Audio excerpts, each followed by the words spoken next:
Okay.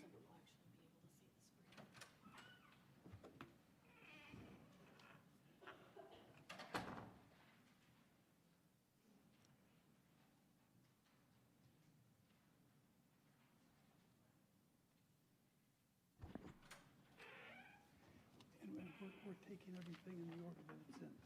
Nothing is going to be taken out of order, right? Okay. Okay, unless the attorney tells you something different. Okay. Nothing is going to be, the order's not going to be changed on anything, right? Okay.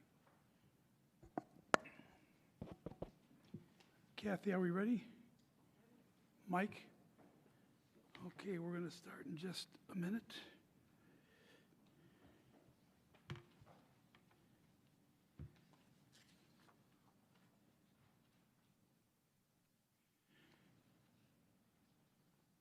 Okay, we're going to get started. I would like to call to order the March 9th, 2023 meeting of the Waukegan Planning and Zoning Commission. Can we have a roll call, please? Anderson? Here. Bill? Here. Griffin? Grimes? Here. Haug? Here. Hintz? Here. Rivera? Rodriguez? Here. Okay, we do have a quorum. Oh, Haynes. Your name was not called, right? No. Hayes, I'm sorry. Hayes. Okay, I'm glad you caught that. Thank you. So we do have a quorum. And next item on the agenda, item 2.1, approval of the minutes of the February 9th, 2023 regular meeting. So moved, Mr. Chairman. Motion to approve, second by Commissioner Anderson. Any comments, corrections, or changes to the minutes? Okay, can we have a roll call vote, please? Bill? Yes. Anderson? Yes. Hintz? Yes. Haug? Yes. Grimes? Haynes? Yes. Rodriguez? Yes, here. I mean, yes. Sorry. Wrong vote. All right, minutes are approved. Item 3, audience time. This is an opportunity for anybody here who wants to address the commission on any matter, whether it's on the agenda tonight or not. Now, the items that are on the agenda are going to be presented in a public hearing so that anybody who wants to comment or ask questions about the items on the agenda can do so at that time. Okay? We'll have discussion on it and audience community participation. But this is an opportunity for anybody who wants to address the commission on anything, whether it's on the agenda or not. Anybody? Okay, moving on. Item 4, old business. I don't believe we have any old business to discuss. Moving on, item 5, new business, zoning calendar number 2700, a request by the petitioner City of Waukegan for temporary moratorium on text amendments to zoning ordinance from private parties. And you will be presenting? Thank you.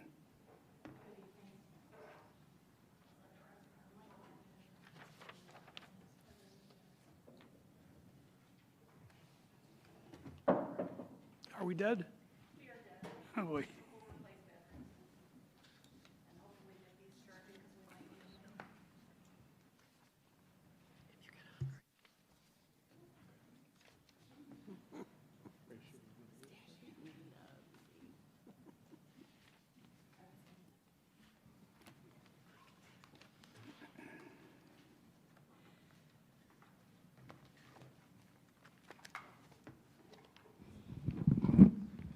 Take 2. Good evening, Commission. Noelle Kischer-Lepper, Director of Planning and Economic Development for the City of Waukegan. I will sign in on the sign-in sheet, and for those of you others who are presenting this evening, please print your name on the sign-in sheet so it can be properly spelled in our minutes. Thank you. Zoning calendar number 2700 is a moratorium on the acceptance of applications for text amendments from entities other than City of Waukegan. The reason for that is, as you know, we are currently working on creating a unified development ordinance in partnership with Chicago Metropolitan Agency for Planning. We've come to the stage after about a year, a little over a year working on it, that we're actually drafting the language of that ordinance. And that ordinance, you may recall, combines the zoning ordinance, the tree preservation and landscape ordinance, the subdivision ordinance, and the sign ordinance for the City of Waukegan. So we're asking for this moratorium because changes along the way as we're drafting the language for the new ordinance based on what is established and the text amendments that have been adopted already. Adding in more text amendments along the way could make text confusing, have things that don't comply with the path that we're going. So it sort of puts a pause on text amendments. It doesn't pause conditional use permits, map amendments, variances, any of those things. Those will carry on. It's strictly text amendments to the zoning ordinance language while we're developing the language of the new code. Once the new code is adopted by City Council, which we anticipate will be in the fall, then this moratorium would expire and people could apply for text amendments again. So it's a temporary pause just on that one type of application that relates specifically to the language of the code. Do any of the commissioners have any questions? Commissioner Anderson? The timetable for implementation is fall? Yes, we believe, I'm sorry, go ahead. So you're talking about 6 months. What's the potential impact on economic development? Very little. Actually, before I became director of the department, we never accepted text amendments from outside entities. It was just based on my determination with our legal team at the time that we should be accepting text amendment requests from outside entities. So it's only been the last 5.5 or so years that we've accepted them at all. And most of the time, there is some other path if people are willing to follow it through conditional use permits, finding a different location, that kind of thing. Well, we have a text amendment request later on our agenda. Yes, we do. So this wouldn't take effect until it's approved by the City Council. And since the text amendments on the agenda are already in the pipeline, it would not apply to them. It would only apply to future applications that would be receiving from this point forward. So the ones on this agenda could still move forward through the process. So essentially, you're saying there would not be impact on projects that are potentially development or in economic development or So it's something that we want to see happen here. correct. So it's highly unlikely.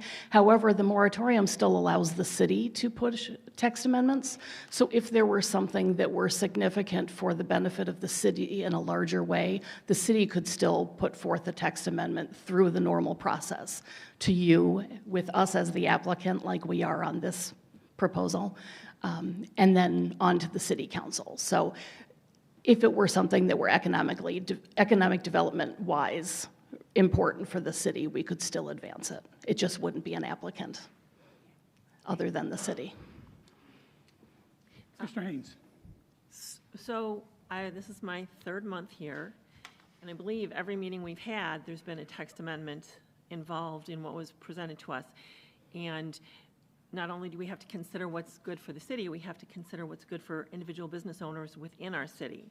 So what do we say to those business owners who come to us? For instance, like the funeral home or like the gentleman who had the car repair shop. What do we tell them when they want to come and have something done so they can continue or enhance their business? How do we handle that? We work with any applicant that comes to us with a proposal. They're all different, so it's hard to say exactly how we would handle any particular situation. In the case of a longtime business that's been there, in the funeral home case, they talked to us over a year ago about the crematorium, and then they paused it. So it's not unusual for an applicant to talk to us about something, put it on hold for a while, and then come back sometime later. So a 6-month pause might not be impactful for them.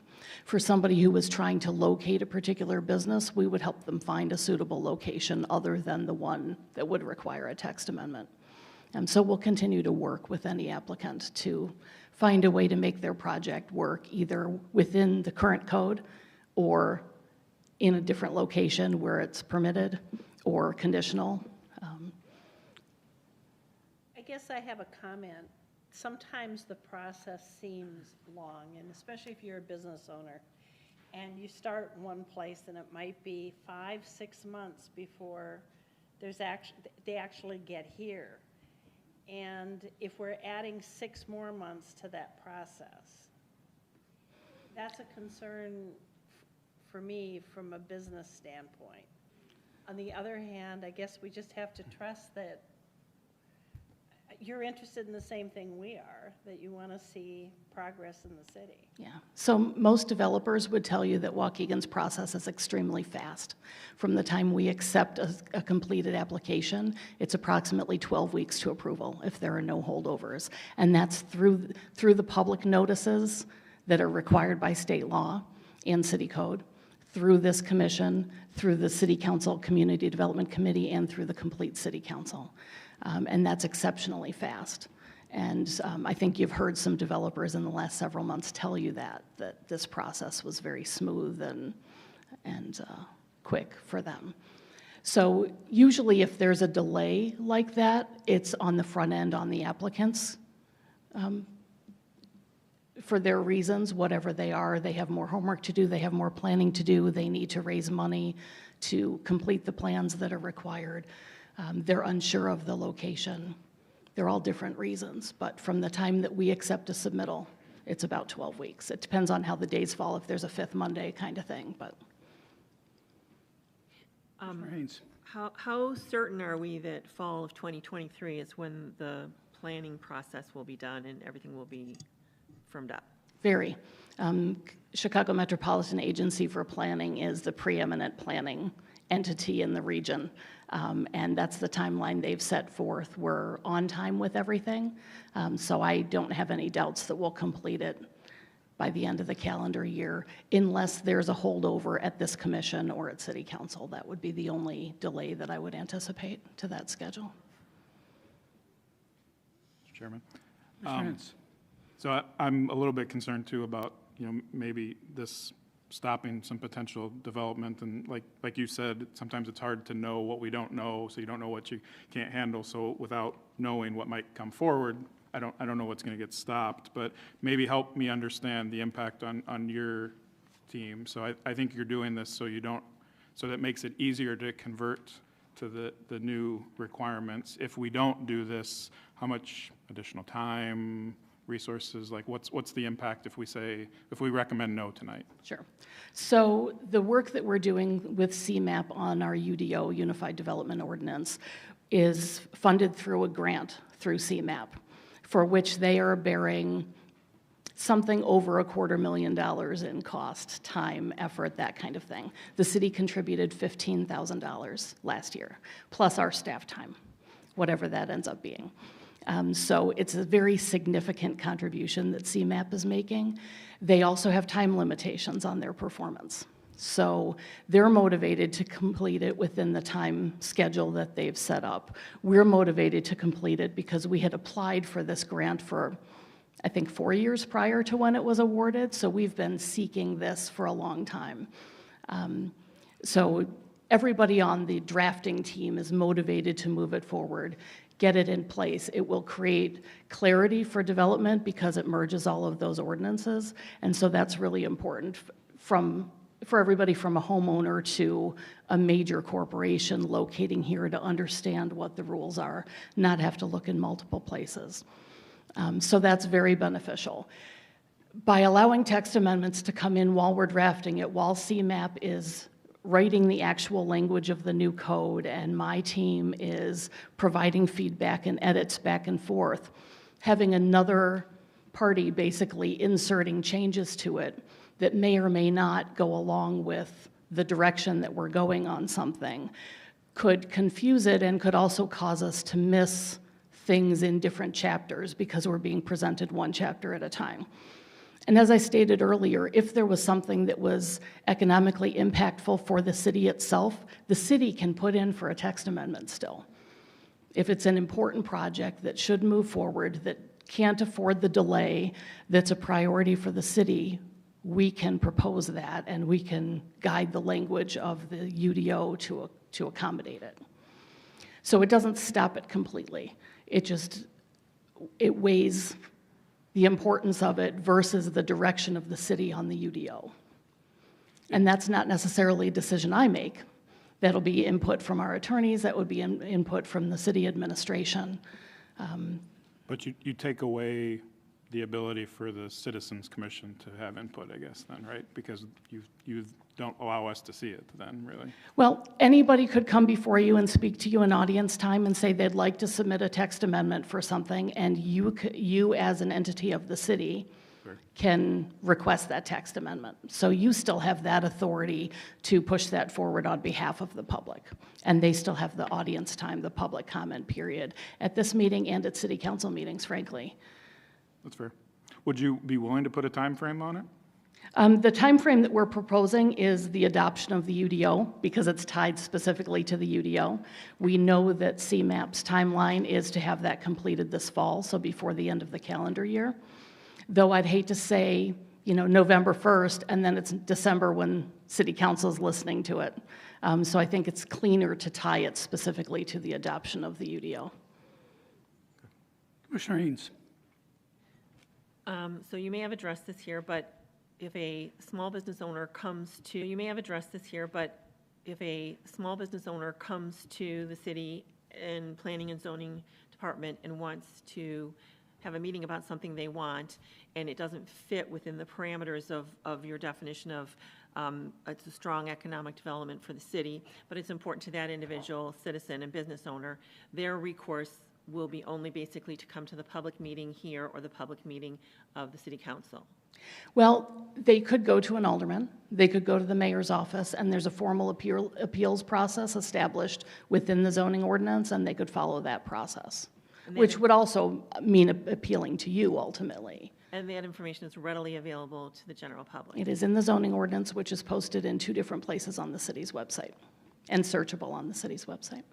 How many text amendments have we done in the last 12 months? I don't know the number off the top of my head, but we've done far more in the last 3 months than we have in the last 5 years. Okay, because it seems like a lot, and so, I didn't have the numbers, but it seems like we've done a lot of these, Yeah. and to slow down the process or stop this process. Part of that is because our zoning ordinance is outdated. We've been amending a zoning code that was originally adopted in 1988. So we've had over 200 amendments to it, which includes some text amendments. But that's part of the reason for doing the UDO, so that it's a modern code that will require fewer changes. Our code still lists telegraph offices as a use, for example. In answer, Commissioner Anderson, to your question, I keep some track of the applications that have come through, and I've counted 10 text amendments, most of them coming from the department, but that's been since December. I'm sorry, that is, December 2021, actually, so more than a year. Thank you. Sure. And most of those are from staff. Yes. Okay. And I also want to point out that even if we vote to recommend not approving this would still advance the city council, and they would ultimately vote on it, That's correct. even if we voted to not recommend approval. Correct. Planning and Zoning Commission is a recommending body. City Council has the ultimate decision. Okay, just wanted to make that clear. Yes, thank you. Thank you. Any other questions from commissioners or comments? Okay, I'd like to ask if there's anybody else here who would like to either ask a question about this or make a comment. No? Okay. Then I guess we're at the point where I would ask for a motion either to recommend approval or recommend not approving this request. I make a request to, I make a motion to accept the proposal as stated in agreement with it. Okay, this is a motion to recommend approval of the request, zoning calendar number 2700, request by the petitioner, City of Waukegan, for a temporary moratorium on text amendments to zoning ordinance from private parties. Is that your motion? Yes. Okay, do we have a second? I'll second it. Second by Commissioner Anderson. Any further discussion on this motion? Can we have a roll call vote, please? Bill? Yes. Anderson? Yes. Hintz? No. Haug? No. Grimes? Yes. Haynes? Yes. Rodriguez? Yes. Motion carries. Thank you. Okay, the next three items, zoning calendar number 2701, 2702, 2703, all are for the same project. They're different items that have to be voted on separately. But before we proceed, Commissioner Haug? Yes, you- I have to recuse myself because I'm working on this project. Okay. And you would step down then, please. Thank you. So what we're going to do, we're going to ask the presenters to present this all as one project with all of the items that are being requested. But when we vote on it, we're going to be voting on them as individual items.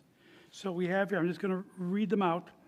So item 5.2, zoning calendar number 2701, a request by the petitioner, Waukegan Park District, for a map amendment rezone for 3391 West Beach Road from R1 Single Family Residence to CR Conservation Recreation Agriculture.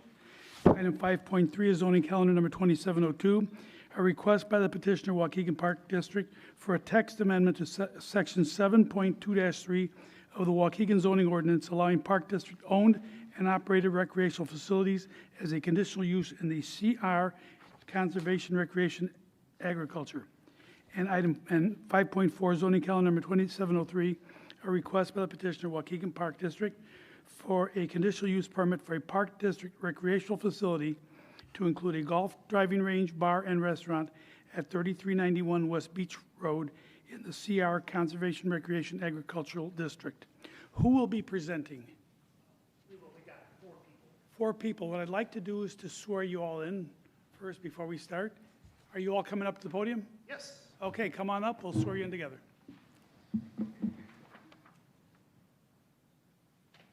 Please raise your right hand.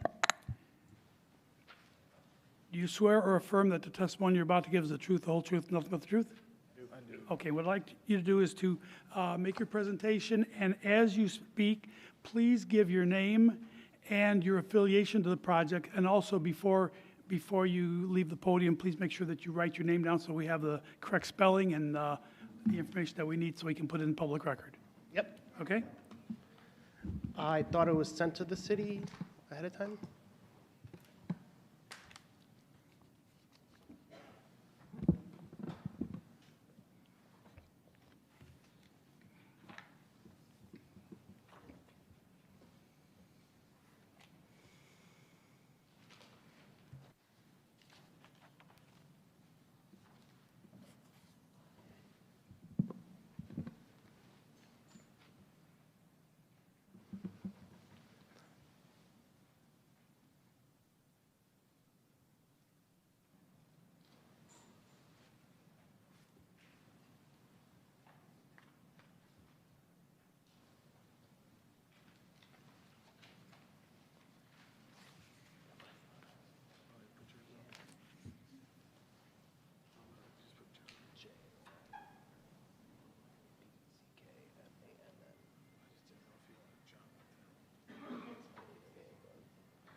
Modern technology, it's great, isn't it? Yeah, there's always pros and cons to technology, that's for sure.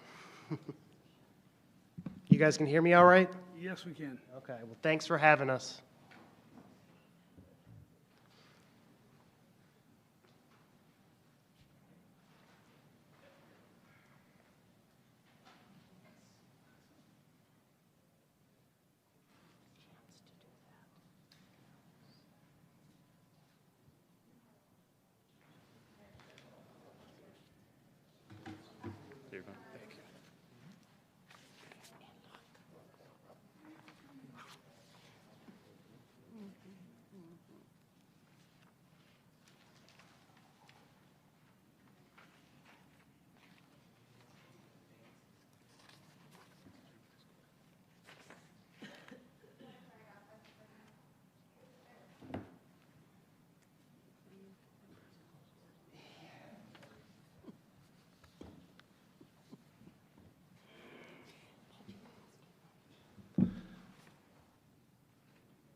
All right, we're ready when you guys are ready.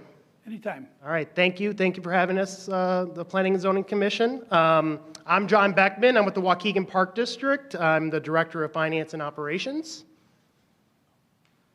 I'm Mike Jesse, Manager of Operations for the Waukegan Park District. And then we have Michael Worthman here from KOLA, and we've got Nick Frey from Leggett.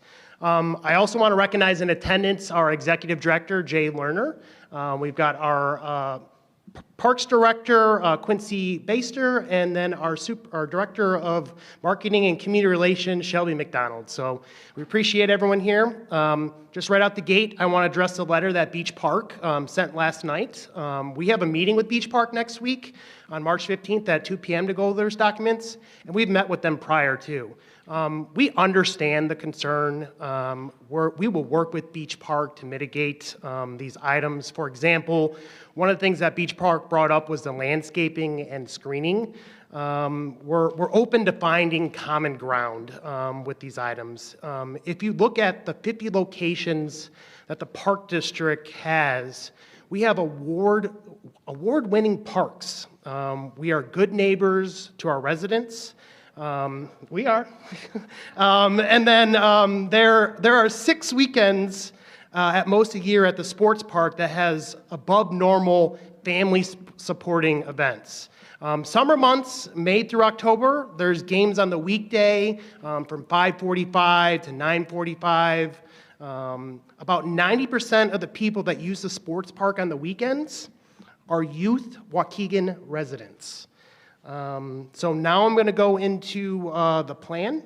So as you can see on the map, we're talking about the red property, and we're actually asking for text amendments and for the existing sports park. So if no one knows about it, it's off of, the sports park is just east of Green Bay Road, just north of York House. The Waukegan Park District Golf Range and restaurant will be a complement leisure opportunity, which will increase property values. It's a facility for golfers and non-golfers with the focus of bringing families together. Again, it's family-focused. It's a golf facility restaurant. Through the Waukegan Park District's recently updated master plan, several board workshops, master plan advisory committee meetings, we are here today to talk about a wonderful new community asset that will create year-round jobs and provide opportunities for the school districts, for field trips, camps, our recreation programming. Everyone is familiar with the Waukegan Park District here? If you're not, I can go into it, but on a high level, we're a gold medal Triple Crown GFOA, which is the Government Finance Officers Association organization. There are only 3 park districts in the United States and Canada that win this award. So we're very proud of that. That basically puts us in the 1% mark. Plus, the community is first in developing these parks and facilities for the public. Before committing any major capital improvement project, we seek input. We assess the needs of the local community as part of our planning process and seek to achieve achievable goals, which have been done on several occasions. The Waukegan Park District, there's the cube, sorry. The Waukegan Park District demonstrates the role that Parks and Recreation can play on strengthening a culturally diverse community by offering a variety of amenities that showcase that there's a place for everyone. We also offer free to discounted programs to support our residents. Parks build communities. Maintaining excellent parking facilities is the utmost importance, which we are continuously reviewing with our trusted partners to produce positive and exciting outcomes, which we are very excited about this. So we are here for a map amendment. We want to change the parcel of property from, and the sports park from R1 to CR. Although R1 allows for recreation and social facilities, we would like to change it to CR to match most of our facilities. Again, we're seeking a text amendment for conditional use of our existing property. And then a conditional use permit, we are seeking conditional use permit for social and recreation functions under the CR zoning. So now we'll go to the fun stuff. So we've met with several community stakeholders already, such as the airport, golf vendors, the Village of Beach Park, Waukegan local food and beverage providers. We've hired a golf ball trajectory and netting consultant called Tanner Consulting, as well as we're working with IMEG Engineering, Federal Supply, a local food and beverage consultant, KOLA, who's here for the traffic study, Stuckey Construction, who's housed in Waukegan for advisory service, and then Leggett. So we're going to go over the legend here, basically. So I'm going to turn it over to my partner, Mike Jesse. Good evening. If you take a look at the screen here, letter A is showing off the golf targets that will be located at certain distances to match the top tracer technology. Number B is showing the 225 spaces, the parking lot for guests. C is just showing the size of the driving range. D is showing the facility. E is showing a fence in the back to capture golf balls down the fence line. Okay, and then F is green space, so we're going to landscape that and make it a natural area.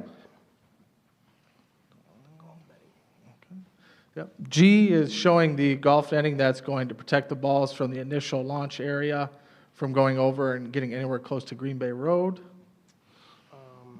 H is just having an existing pedestrian walking path connect both our facilities together. And then I, up here, is basically the Green Bay Road right in, right out. And then, oh, 1 second, sorry. J, we're going to landscape the existing parking lot there and, put nice parking. And then K is the West Beach Road improvement access. We have Michael here from KOA who's going to discuss those improvements. You want to come up, Michael? Talk about that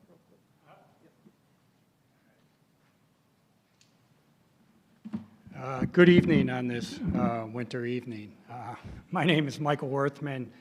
I'm a principal with the firm of Koenig Lindgren O'Hara Abuna, or KLOA, offices out of Rosemont, Illinois. I'm a licensed professional engineer in the state of Illinois. We were retained to conduct a traffic study for the proposed development. As you've heard, we do have a meeting scheduled with Beach Park on Wednesday, so we're going to meet with them and discuss the access on Beach Road and some of the other comments they have. So we will be meeting with them. What I'm going to do is give you a brief presentation of the access, the improvements that we're talking about, and some of the findings of the traffic study. Just so you know, because it hasn't been told yet, the development is going to consist of 16 golf bays. Correct me if I'm wrong on any of this.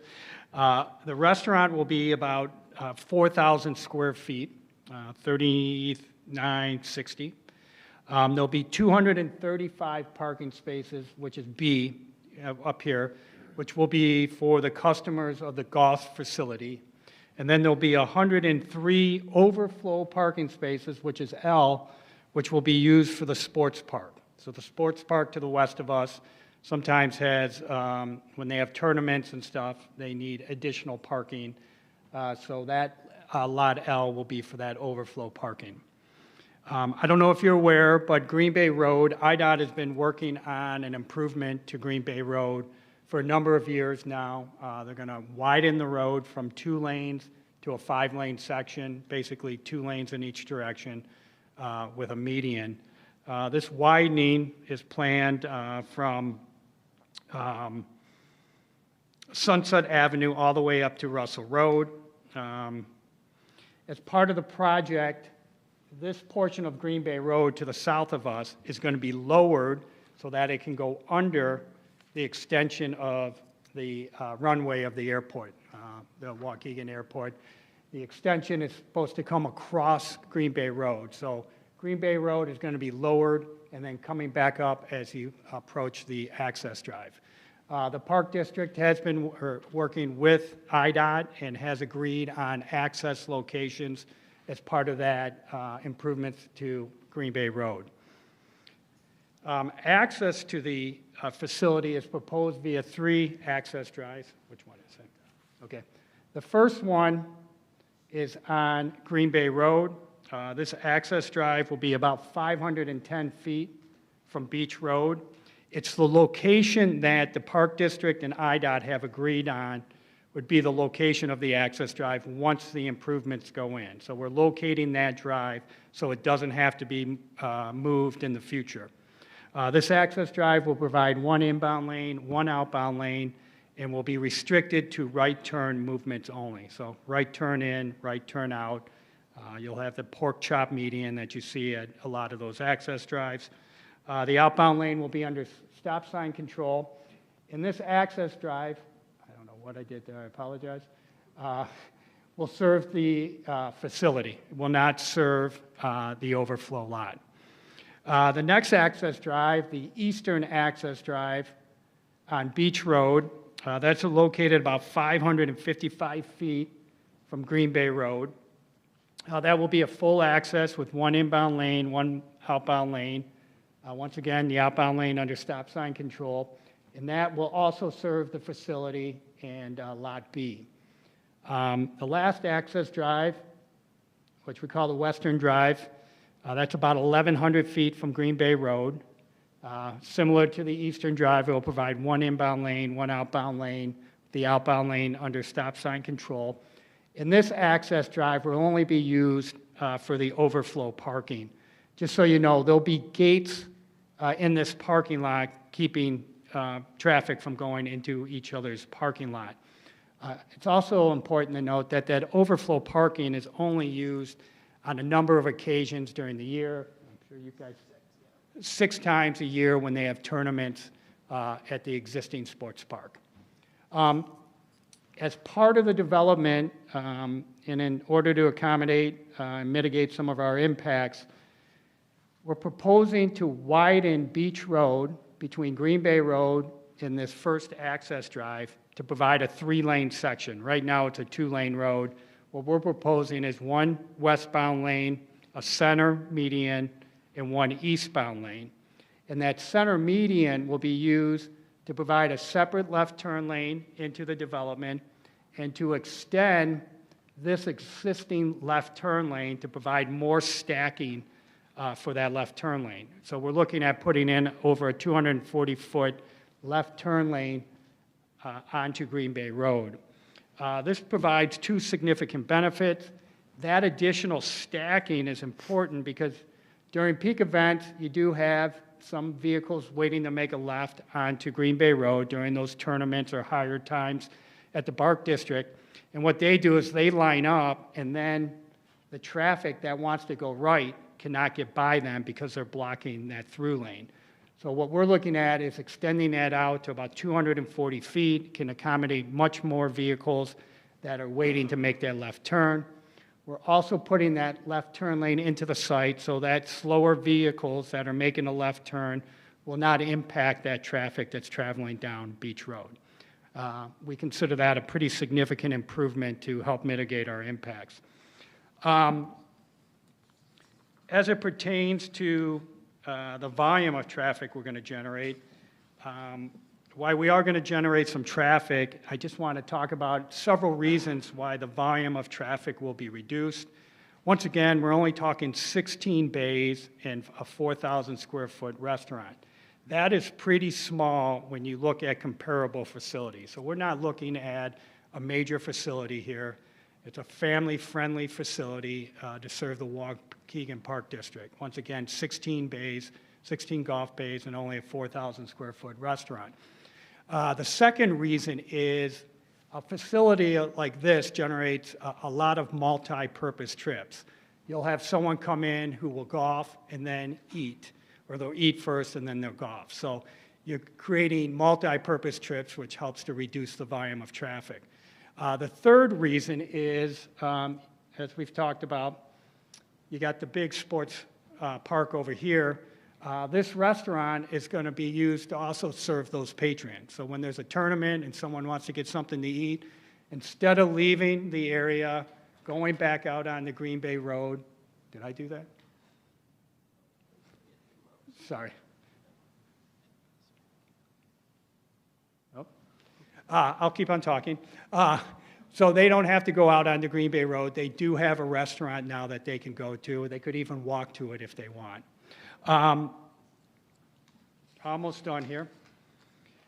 So as part of our traffic study, we looked at a number of intersections in the area, and we projected out our traffic volumes to year 2029. And those volumes, those projected volumes, consist of several different things. The first thing is we conducted traffic volumes out here in February. So those are our base volumes.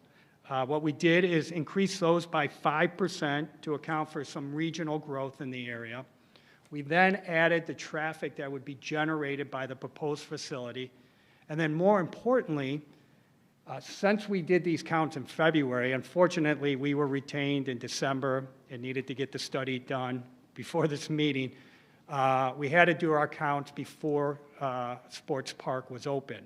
So what we've done is estimated the traffic that's generated by the Sports Park when all 18 fields, baseball fields, soccer fields, are in use. So we're looking at a worst-case situation, like on a tournament, that all 18 fields are being used. We added that traffic to the roadway system and just layered that traffic up to get to those year 2029 traffic volumes. As you've heard, weekends are the busiest time at the existing sports park, and we looked at something that would represent tournaments at the facility, which happens about 6 times a year. So we looked at a very, very conservative analysis. That being said, the main intersection, and let me make sure I got my notes here. The main intersection of Green Bay and Beach Park, assuming these volumes, all of the movements are projected to work at a good level of service. You know, in traffic engineering, that's like a level of service A, B, C, or D. In an urban area like this, a level of service D is still considered acceptable. The only movement that's not working at an acceptable level of service is the left turn movement from Beach Road onto Green Bay Road. This is pretty common for left turn movements at a stop sign controlled intersection along a major road like Green Bay Road. And during peak times at the facility, you do now get some additional delay in queuing on that left turn movement. We're not denying that. We know it happens. This traffic is able to get onto Green Bay Road. However, during certain times, they have some additional delay waiting, and we do get some queue in that left turn lane. That's why that improvement is so important. We're extending, doubling the distance of that left turn lane so that left turn traffic doesn't block that right turn traffic on its way out. Once again, we looked at a very conservative analysis when there's a tournament or tournament-like volumes at the facility. All of the other intersections, the access drives with Green Bay Road, the access drive with Beach Road, are all projected to work at very good levels of service with very few problems. I will be here. Thank you for your patience. If you have any questions after this, you have a great evening.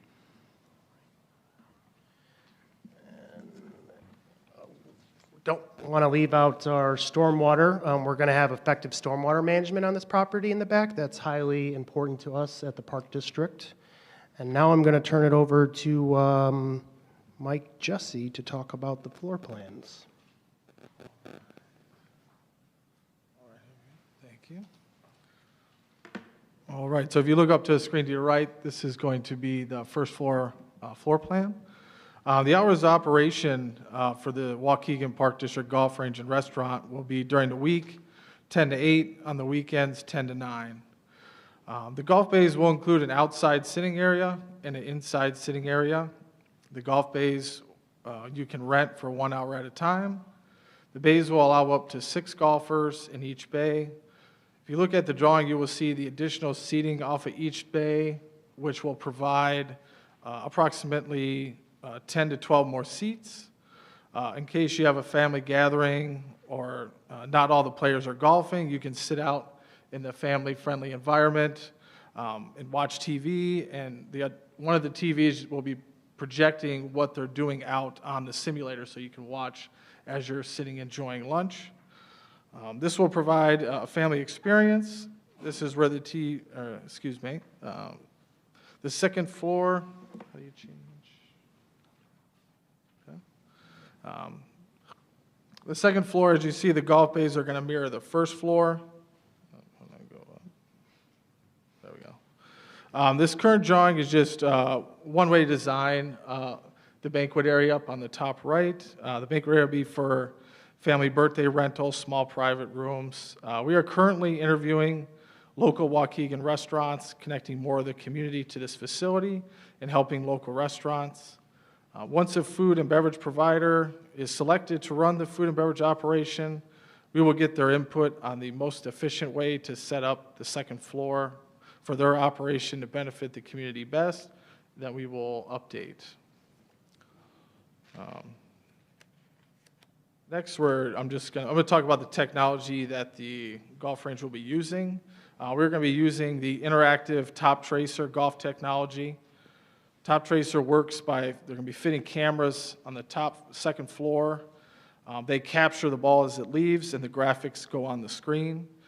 This technology is top of the line. It's going to allow the residents to play 10 different games in multiple different courses. It can be used as a driving range and provide numbers like swing speed, spin rate, tack angle, and distances, or you can pick a course and play 9 or 18 holes. One of the children's games is called Go Fish, where children will collect fish by hitting at targets, and parents can download an app, and it saves it into an aquarium. So every time the child comes back out, they can add to their aquarium. We met with Top Tracer 2 weeks ago, and the rep said they're working on other children's games, which are anticipated to be released by the end of the year. Top Tracer also has the capability of hosting long drive championships, junior adult leagues, junior adult tournaments.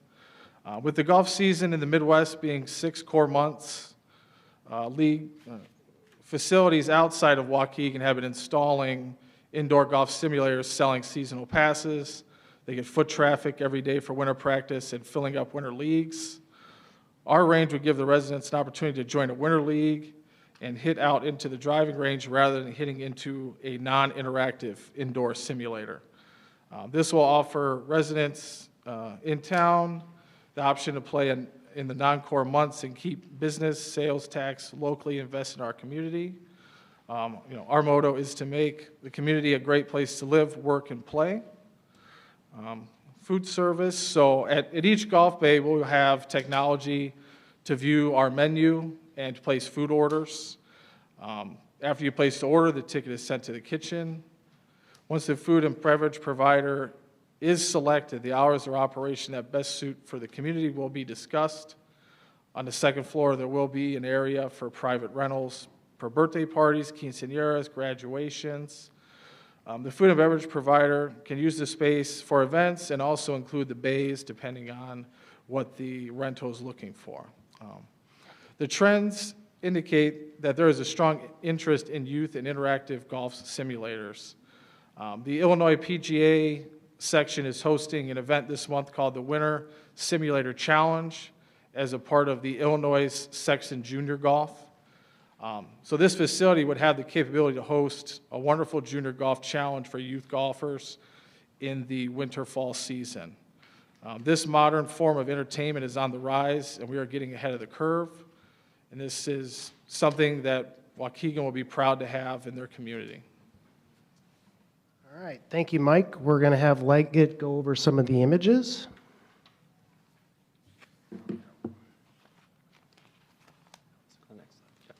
Good evening. My name is Nick Fry. I'm with Leggett Architects. We've prepared a few exterior elevations to give a feel for the overall scope and character of the building. So as you can see, we're proposing a modest 2-story building, flat roof, about 30 feet tall. The cladding material on the outside, the gray that you see there, is an ultra-high performance concrete panel.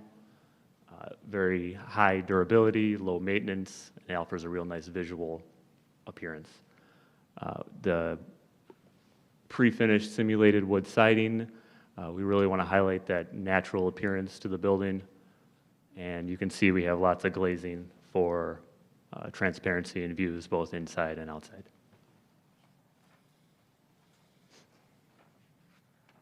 Glass would extend all around the building, so at the north elevation, west and south. And here's another view from looking at the golf bays, the south elevation. Again, you can get a feel for the material that we're going to be using, the glass, the views inside. And then we have a few more 3D images. This is showing the golf bays, the natural turf, some of the trees and the landscaping.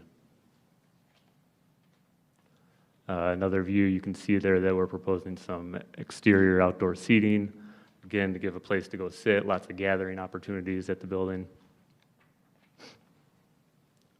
This is the main entry, similar to the elevation we already showed. You can see there we're, nope, that's not it. There we go. We're proposing to enclose the maintenance area, the trash cans and everything, so they'll be incorporated with the building and it won't be visible from the outside.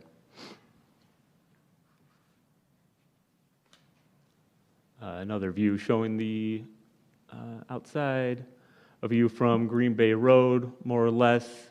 Again, you can kind of see from there what you'll be looking at as you drive down the road. You'll see the golf bays, you'll see lots of the glass you'll be able to see inside the building.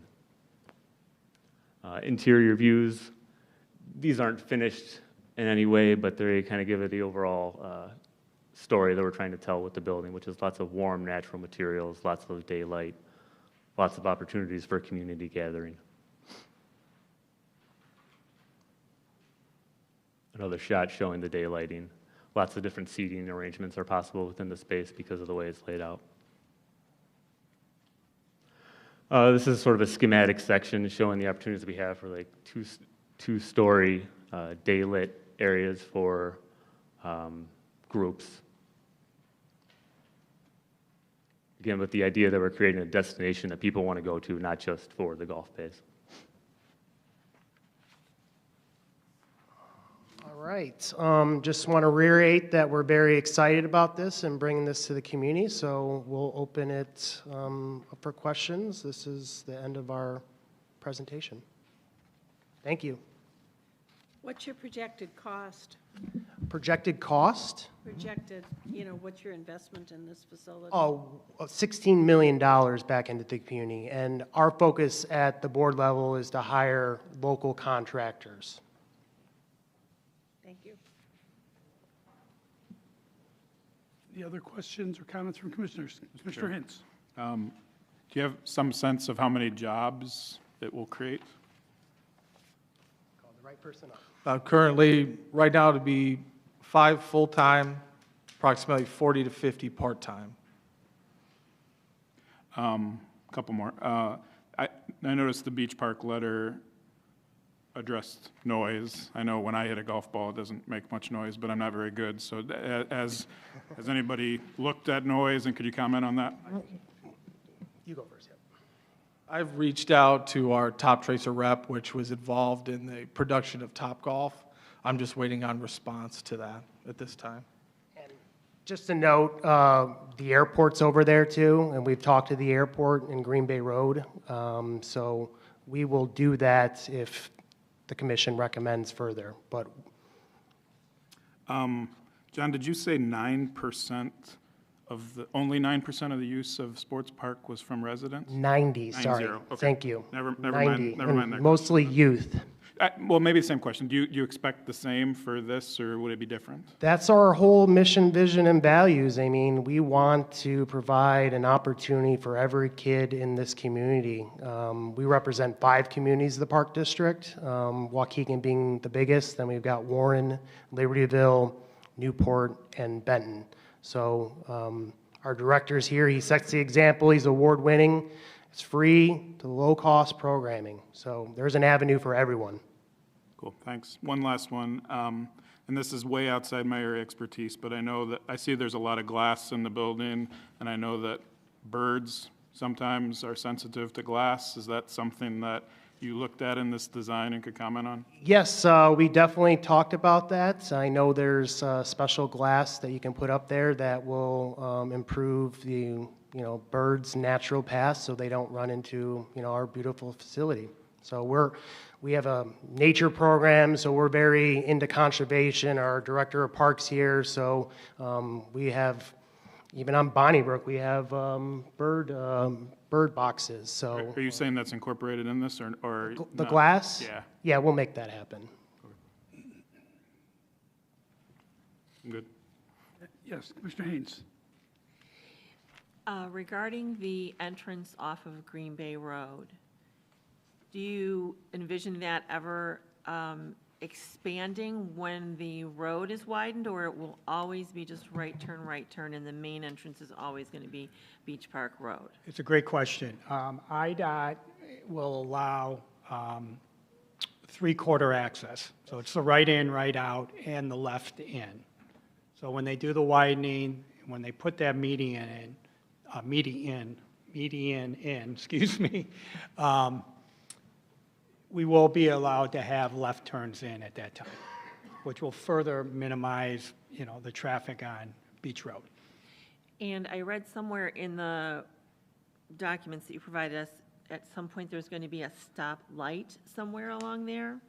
That was in the Beach Park Okay. letter, and there is no current plan for a signal there, even with the IDOT improvements. Unfortunately, this road doesn't have the volume to meet for a traffic signal. You got to meet a certain volume. When the sports park is not in operation, it carries a very low volume of traffic, and IDOT wants to have that traffic there 365 days out of the year. Sports parks close for 5-6 months in the winter. Right. So, yeah, that's the issue we run into.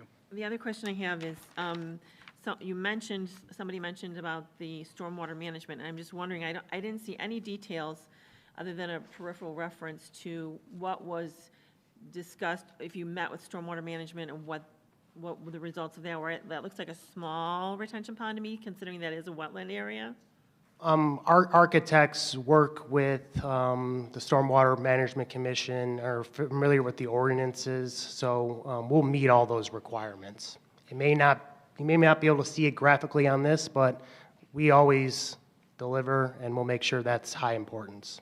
And then the two areas marked F on either side are referred to as future development of some sort. Is there a thought process about that? That was just a term used. It's going to be landscaped right now, maybe a walking path or something like that. We want to focus on delivering and executing like we always do on this facility, like all our other signature facilities in the community. Which I am very proud and happy to say, I think the Waukegan Park District does a fabulous job with the Park District. So I have no doubt that that's your intent here. We thank you for that comment. Any other comments or questions? Mr. Bill?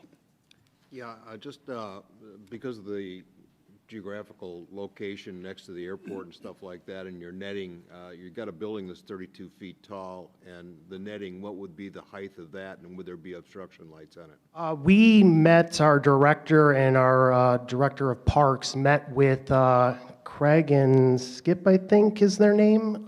So we hired also a golf ball consultant for netting. So netting is going to be within the FAA requirements with even the expansion. So we have ongoing dialogue with them. They're going to support us and make sure it meets all the future needs and current needs of the FAA. Because I know it's an international, I believe, airport.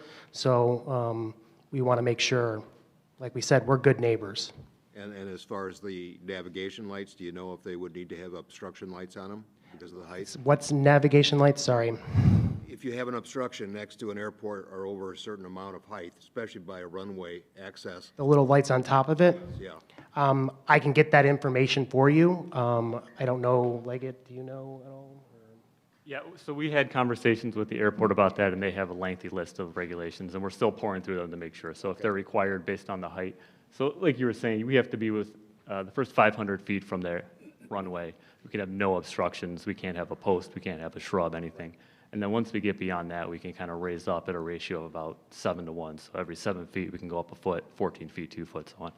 So that was part of the site layout, is where we put the netting, we had to be so far away from the runway. So we've taken a lot of that into account already. Okay. Any other questions or comments from commissioners? Okay, at this time, I'd like to ask if there's anybody else here who would like to either ask questions or make comments. Okay, we have, let me see the hands again. 1, 2, 3, 4 individuals. What I'd like to do is to swear you all in right now. Please stand. Raise your right hand. You swear or affirm that the testimony you're about to give is the truth, the whole truth, nothing but the truth? Let the record reflect that the 4 individuals answered in the affirmative. Okay, what I'd like you to do is please come up to the podium, and as you come up to speak, please state your name and your affiliation to this project. Hi, everyone. Thank you for giving me the opportunity to speak tonight. My name is Alan Hutchison. I'm actually, could we put the overhead back up here with the map for the site? Would that be all right? Yeah, of course. Which one do you want? The overhead.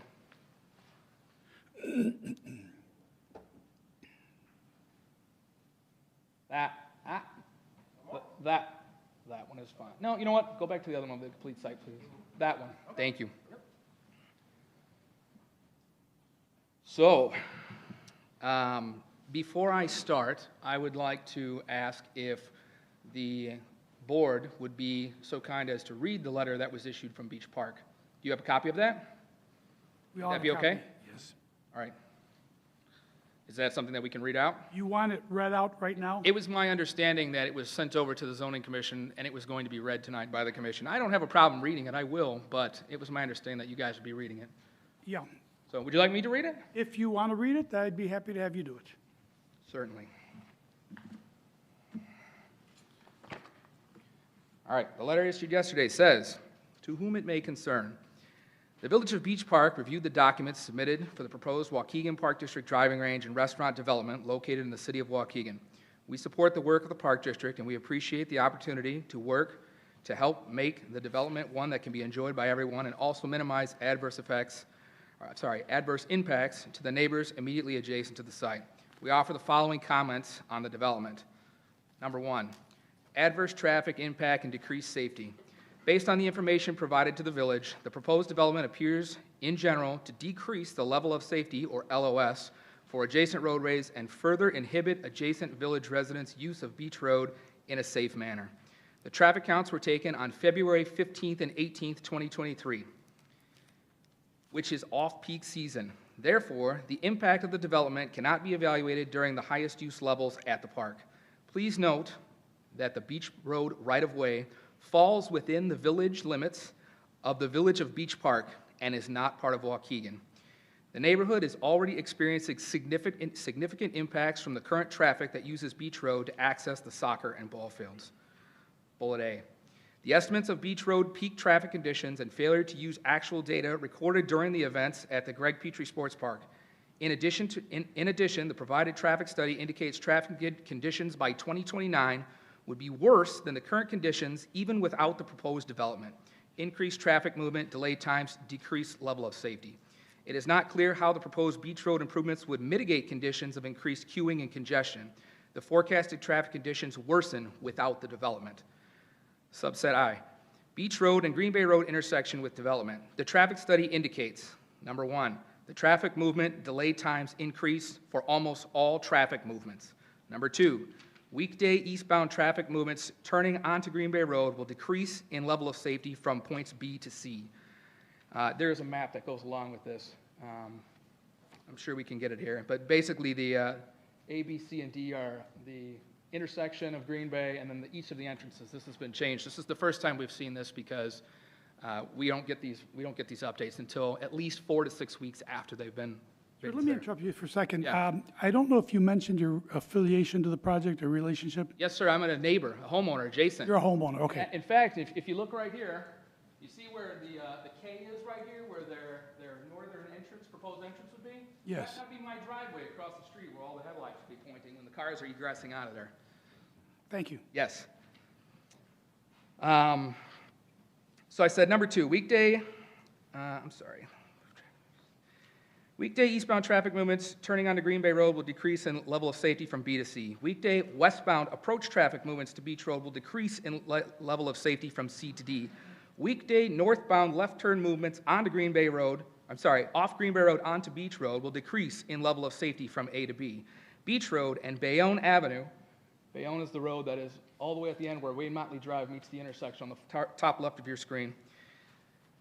Beach Road and Bayonne Avenue, Wayne Motley Drive intersection with development. The traffic study does not indicate any traffic count changes for this intersection, despite the fact that the proposed development will have overflow parking for the sports park. The traffic study does not provide any analysis or recommendations for traffic movement, ignoring existing traffic signage to use Bayonne Avenue as an exit to the neighborhood to the north to reach Wadsworth Road. There is a one-way road on that route that prevents exit to Wadsworth Road. Letter B. Beach Road improvements. With the proposed east area Beach Road 3-lane cross-section segment, it is not clear how adjacent village residents will be able to easily and safely exit their driveways onto Beach Road to head eastward, particularly if backing out. The increased traffic movement delay times may also further extend time periods these residents' vehicles will need to exit their own driveways. It is also important to note that exits into turning and deceleration lanes are not safe. Letter C. No full secondary access point. While the proposed plans call for access onto Green Bay Road for the driving range and restaurant use, it does not appear that the improvements for the proposed project provide any significant relief for existing traffic issues on Beach Road. The application indicates IDOT plans to make signalized movements at Beach Road and Green Bay Road, but the application does not provide any definitive information about how and when these improvements may be done. The traffic study also concludes that no signalization is required for the proposed development, which seems contrary to what IDOT is planning to do, therefore demonstrating that there is in fact a need for signalization. Number 2, lighting plan. The photometric plan included with the application has a number of deficiencies that limit its usefulness to evaluate fully the impact of lighting on the adjacent village residents. The key issue is that no information is provided on fixture mounting heights and the use of reduced initial light loss factor. There is insufficient evidence that lighting levels will meet City of Waukegan standards. Number 3, there is no study on potential noise from outdoor activities generated by use. Based on online references, this is where your decibel level comes in. Based on online references, hitting a golf ball can generate nearly 130 decibels of impactful noise. This level of sound is the same as a chainsaw or a jackhammer. The Illinois EPA A-weighted decibels limit for residential areas are 55 decibels during the daytime, 7 a.m. to 10 p.m., and 45 decibels in the nighttime, 10 p.m. to 7 a.m. Number 4, the proposed development provides inadequate screening and buffering treatments along both its southern and northern edge to reduce the impact on residents. Number 5, the application does not include any information on the level and capacity of stormwater management improvements needed. Given the location of the floodplain on the property, the Park District should provide a study to ensure that stormwater management has been properly considered to ensure that impacts of the development do not adversely impact upstream properties. To address the issues above, it's a new paragraph. To address the issues above, the Village of Beach Park will continue to work with the Waukegan Park District to ensure the development impacts are minimized on neighboring residents and that the roads are safe. We believe that it is premature for the Planning and Zoning Commission to approve the project given issues noted above, that the development does not meet the evaluation factors established by the City of Waukegan's zoning code. To further address the issues noted above, the Village of Beach Park recommends the following. 1, a study that estimates how long traffic congestion takes to safely traverse Beach Road during peak traffic for events. This study is necessary to provide the Waukegan Planning and Zoning Commission, the City of Waukegan, and the Village of Beach Park with better information to ensue that impact on neighboring village residents and the roadway are neighboring village residents and the roadway are properly accounted and that all roads will be safe. In the current and proposed configuration, as evidenced by the traffic study, the safety is reduced and is likely worse than when evaluated. We request that Waukegan Planning and Zoning Commission require the Waukegan Park District's request approval for any access to Beach Road, which is a beach park road, and it is required to gain access to the facility. An alternate would be to require all access to the facility and the sports park by using Green Bay Road. Number 2, the City of Waukegan require a sound study be completed to understand the potential impact of adjacent properties and ensure that the sound levels are not in excess of EPA levels as discussed above. Number 3, a stormwater management plan be completed and reviewed to demonstrate no adverse impacts on adjacent properties, both upstream and downstream. Number 4, screening. North property line buffer adjacent to residential. The Park District has provided a 4-foot berm with 9 evergreen trees that extend along the lot line, buffering the parking area from the roadway and the residential property to the north. The berm and trees do not extend all the way to the east to the screen and the last residential property located on the north side of Beach Road. We recommend that the 4-foot tall berm extends to the east line of this residential lot for proper screening. We also recommend that additional evergreen trees be provided along the east side of the berm. I believe that's been addressed in here, but again, we are working at a 4 to 6 week disadvantage on these plans, so this is the first time that I've ever even seen this layout. So, B, south property line adjacent to residential. According to the landscaping plan and site plan, it appears that only a 6-foot tall chain link fence is proposed along the south property line. It is recommended that evergreen trees similar in species to Norway spruce proposed along the north border be provided at a minimum rate of 1 per 20 linear feet along the proposed south portion of the chain link fence for additional screening of views and protection against noise from the driving range. Additional landscape comments. Letter C, additional landscape comments. The landscape plans do not note the size of the proposed evergreen trees installed. However, due to the requirements of the City Municipal Code 22-68-C1A, we assume these trees will be installed at a minimum height of 6 feet. Thank you for your consideration. Sincerely, John Hucker, Mayor. He would be the mayor of Beach Park. So, I felt like it was important to read that letter so that everybody could understand that the information provided in the presentation before us has a lot of holes in it. There's a lot of unanswered questions, and there's a lot of things that were just flat out wrong. So one of the things that I'm going to do is I'm going to pass around a packet of pictures, almost 50 of them, spanning the last 10 years of traffic deficiencies, backups, parking issues, fights, and alcohol, which has been allowed inside the Waukegan Sports Park, which they claim to be as a family-friendly place. I'll go ahead and bring those up to you now.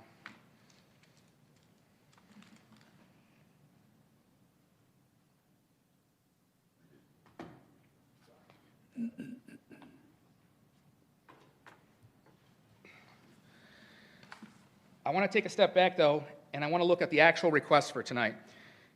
And as far as I understand, based on the signage that was put up on the site, we are looking at converting just the eastern half of this parcel into a CR zoning. Is that correct? Or is the first item today to basically convert the entire property to a CR residential, or a CR conservancy, I'm sorry.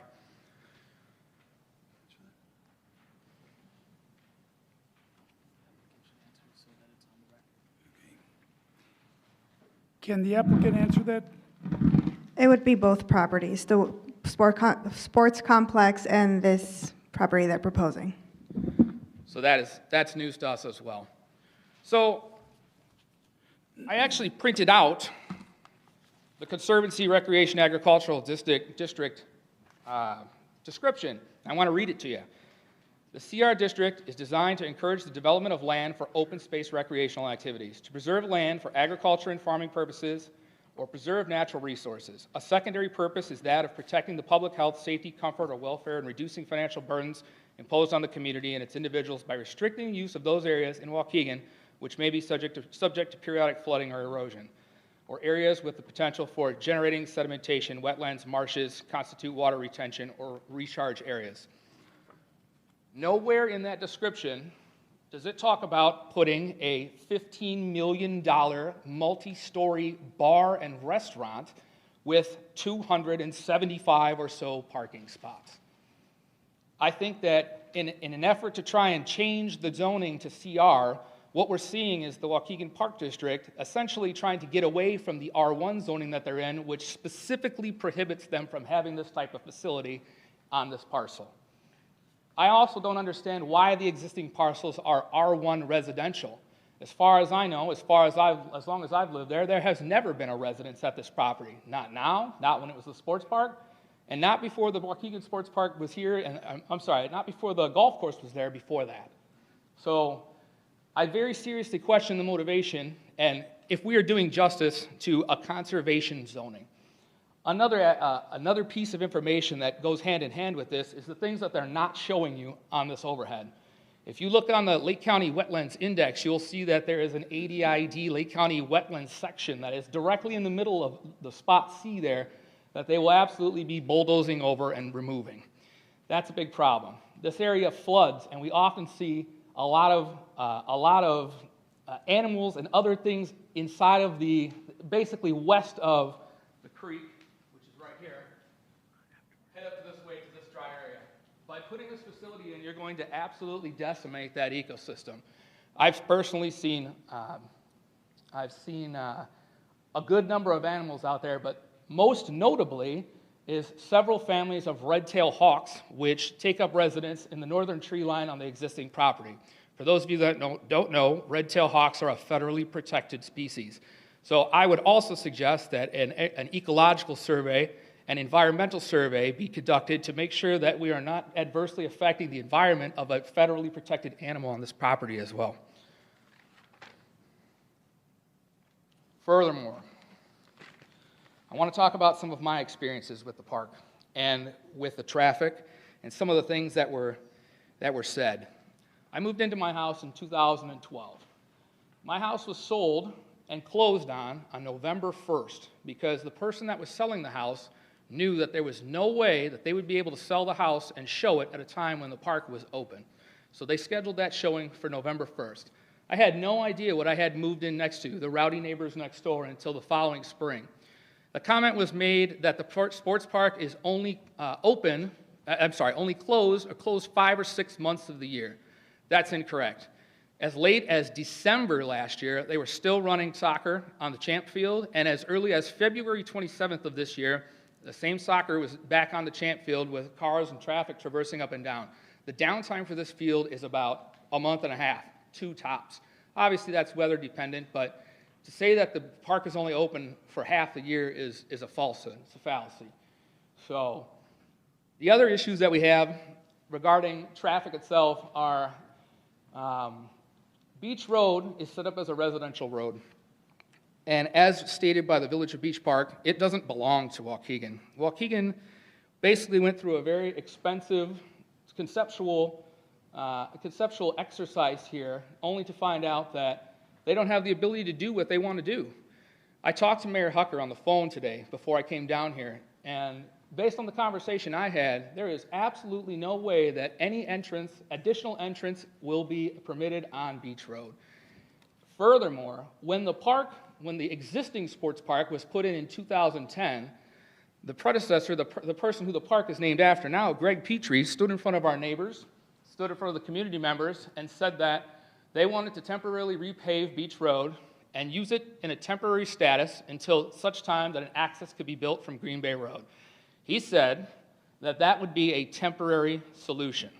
Here we are, 13 years later, and rather than the Park District making good on the promises of the director from more than a decade ago, they're looking to expand this and further crush and create nuisance in a neighborhood that was otherwise quiet before they came. I reached out to the Lake County Sheriff's Department before I came here. Their records go back to 2013. The Lake County Sheriff's Department only patrols Beach Road. They don't go into the park unless they have to because the park is a Waukegan entity. They've been called out 167 times to deal with issues on Beach Road, most of which include parking,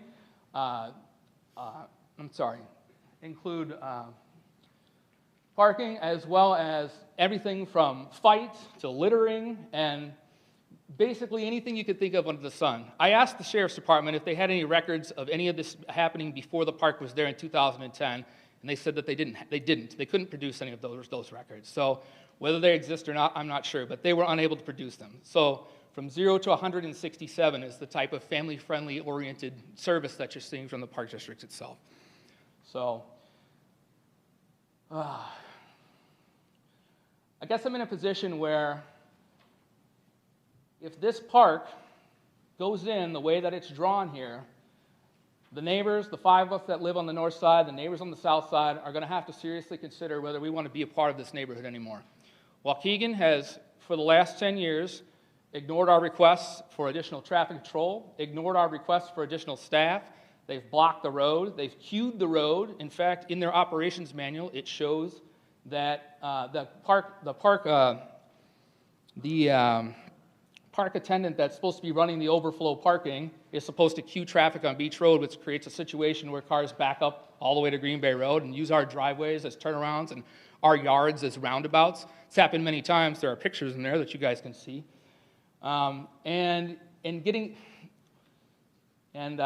Basically creating a situation where even if you wanted an emergency service vehicle, such as an ambulance or something, to access that park, I've seen them not be able to do it. With double-stacked traffic on both sides of the road, cars have to drive into our grass to allow emergency vehicles access to the park. So the other thing I'll tell you too is the park itself. The park itself has another option for how to deal with this. In going with the idea that they are not going to get an access on Beach Road and that they actually make good on the promise that they've made more than a decade ago, and they actually remove their entrance and exits off of Beach Road and build their own primary exit onto Green Bay Road. We've asked that question many times at the park, both to the current administration, the previous boards, and the answer was always met with, we can't do that because we can't afford a bridge to go over that creek. So I went ahead and looked up similar bridges in the area and contacted some contractors to see what it would cost to put that bridge in. It would be 100% feasible and cost approximately less than $500,000 done to put that bridge access in and completely remove the access of all of the Waukegan Sports Park, as promised in 2010, from Beach Road, allowing us to resume the residential life that we deserve on that street. So I know I've said a lot, and I probably seem like I'm rambling a little bit, but I'm just trying to remember all the things and talk about all the things that are important to us and important to the neighbors. So I guess I'm going to leave you with this. What we're proposing here is money. This is money. This isn't for the betterment of the community. This isn't for the betterment of the neighbors. This isn't for my kids to be able to go play over there. This is a facility that you're talking about granting a restaurant and a liquor license to a facility that doesn't even police the liquor now. They don't use the facility they have in a way that is conducive to making it so that families can go there. So I ask you to deny the zoning change and to seriously consider the impact on the neighborhood before proposing a facility like this. So I'll leave it there. When the pictures are done, I'd like to get those back. Would you please make sure you write your name on the sheet there? I certainly will. And how do you spell your last name? My last name is Hutchison. It's Hutchison. Okay, thank you.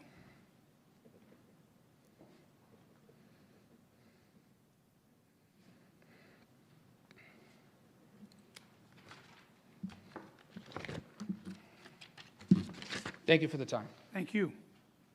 Next.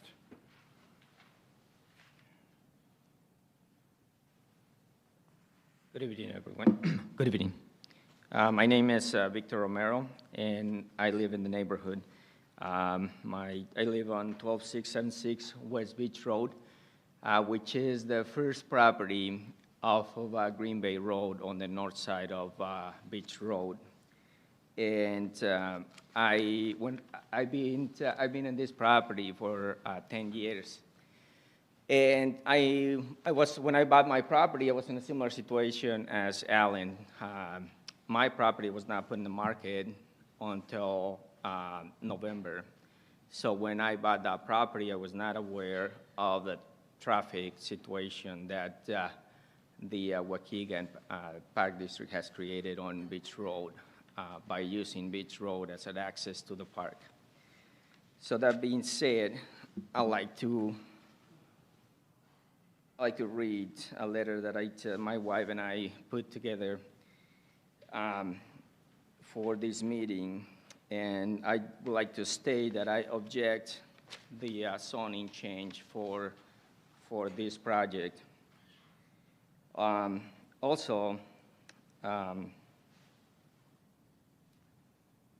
I would like to state that by approving this zoning change and the approval of this project, that will direct impact us in the neighborhood even more than it already is due to the increase in traffic.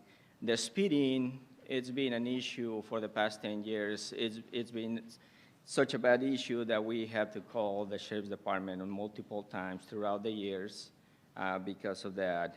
The vehicle noise, it's been an issue, you know. Can you get closer to the microphone, please? Sure You're having thing. trouble picking up your voice for the recording. Absolutely. Vehicle noise, you know, loud exhaust, loud music, excessive traffic noise, all those issues are the issues that we are experiencing due to the traffic on Beach Road. All these conditions will be exacerbated even more with the proposed development that we have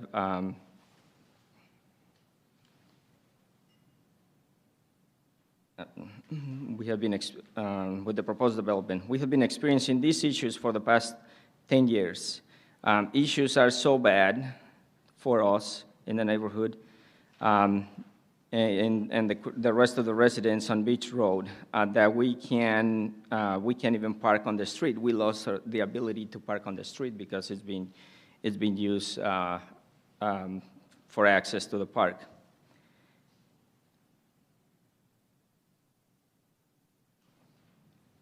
We have, as mentioned, as Alan mentioned it before, we have a real hard time getting in and out of our own driveways. The traffic during the weekends and during special events and tournaments, it's so bad that even if we are able to back out of our driveway into Beach Road, it takes approximately 15 to 20 minutes to get to Green Bay Road. That's how bad it gets backed up during these events. The Waukegan Park District poorly planned traffic control during these events. There's very minimum traffic control or a lack of it. So that creates a very how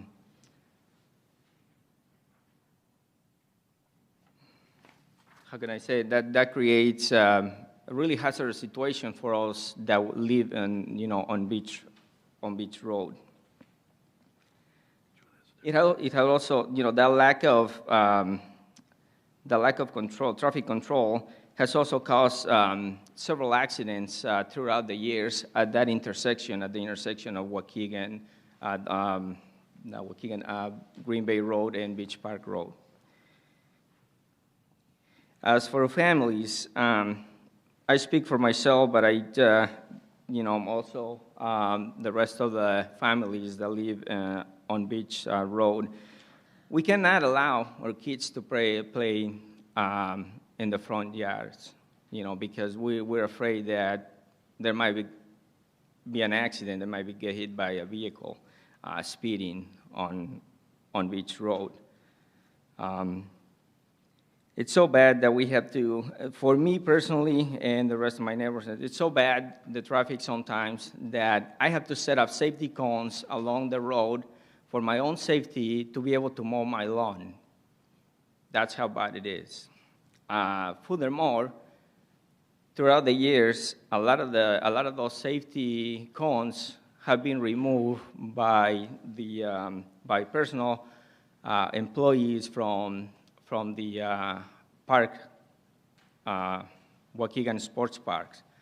And I have confronted some of those guys that are taking my safety cones. My safety cones are for my protection and for my safety and for the safety of my older son who helps me to mow my lawn because I have a big property. I was told that on the same note, the safety cones that I use, those are the same cones that are in use today throughout Illinois to control and direct traffic on different situations, mostly during construction season. So I was told that my safety cones cause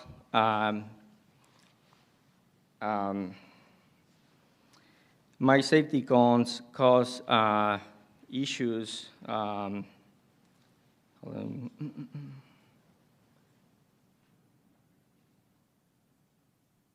And my safety cones are a hazard to the vehicles that are using Beach Road to access the park. As mentioned before, we like to take the opportunity to once again express our opposition to the development and invite the Waukegan Park District to revise their design and avoid using Beach Road as their main entrance to the new development. We also like to ask the Waukegan Park District if they have performed an impact traffic impact analysis, which it sounds like they did, but it sounds like it has some flaws on it.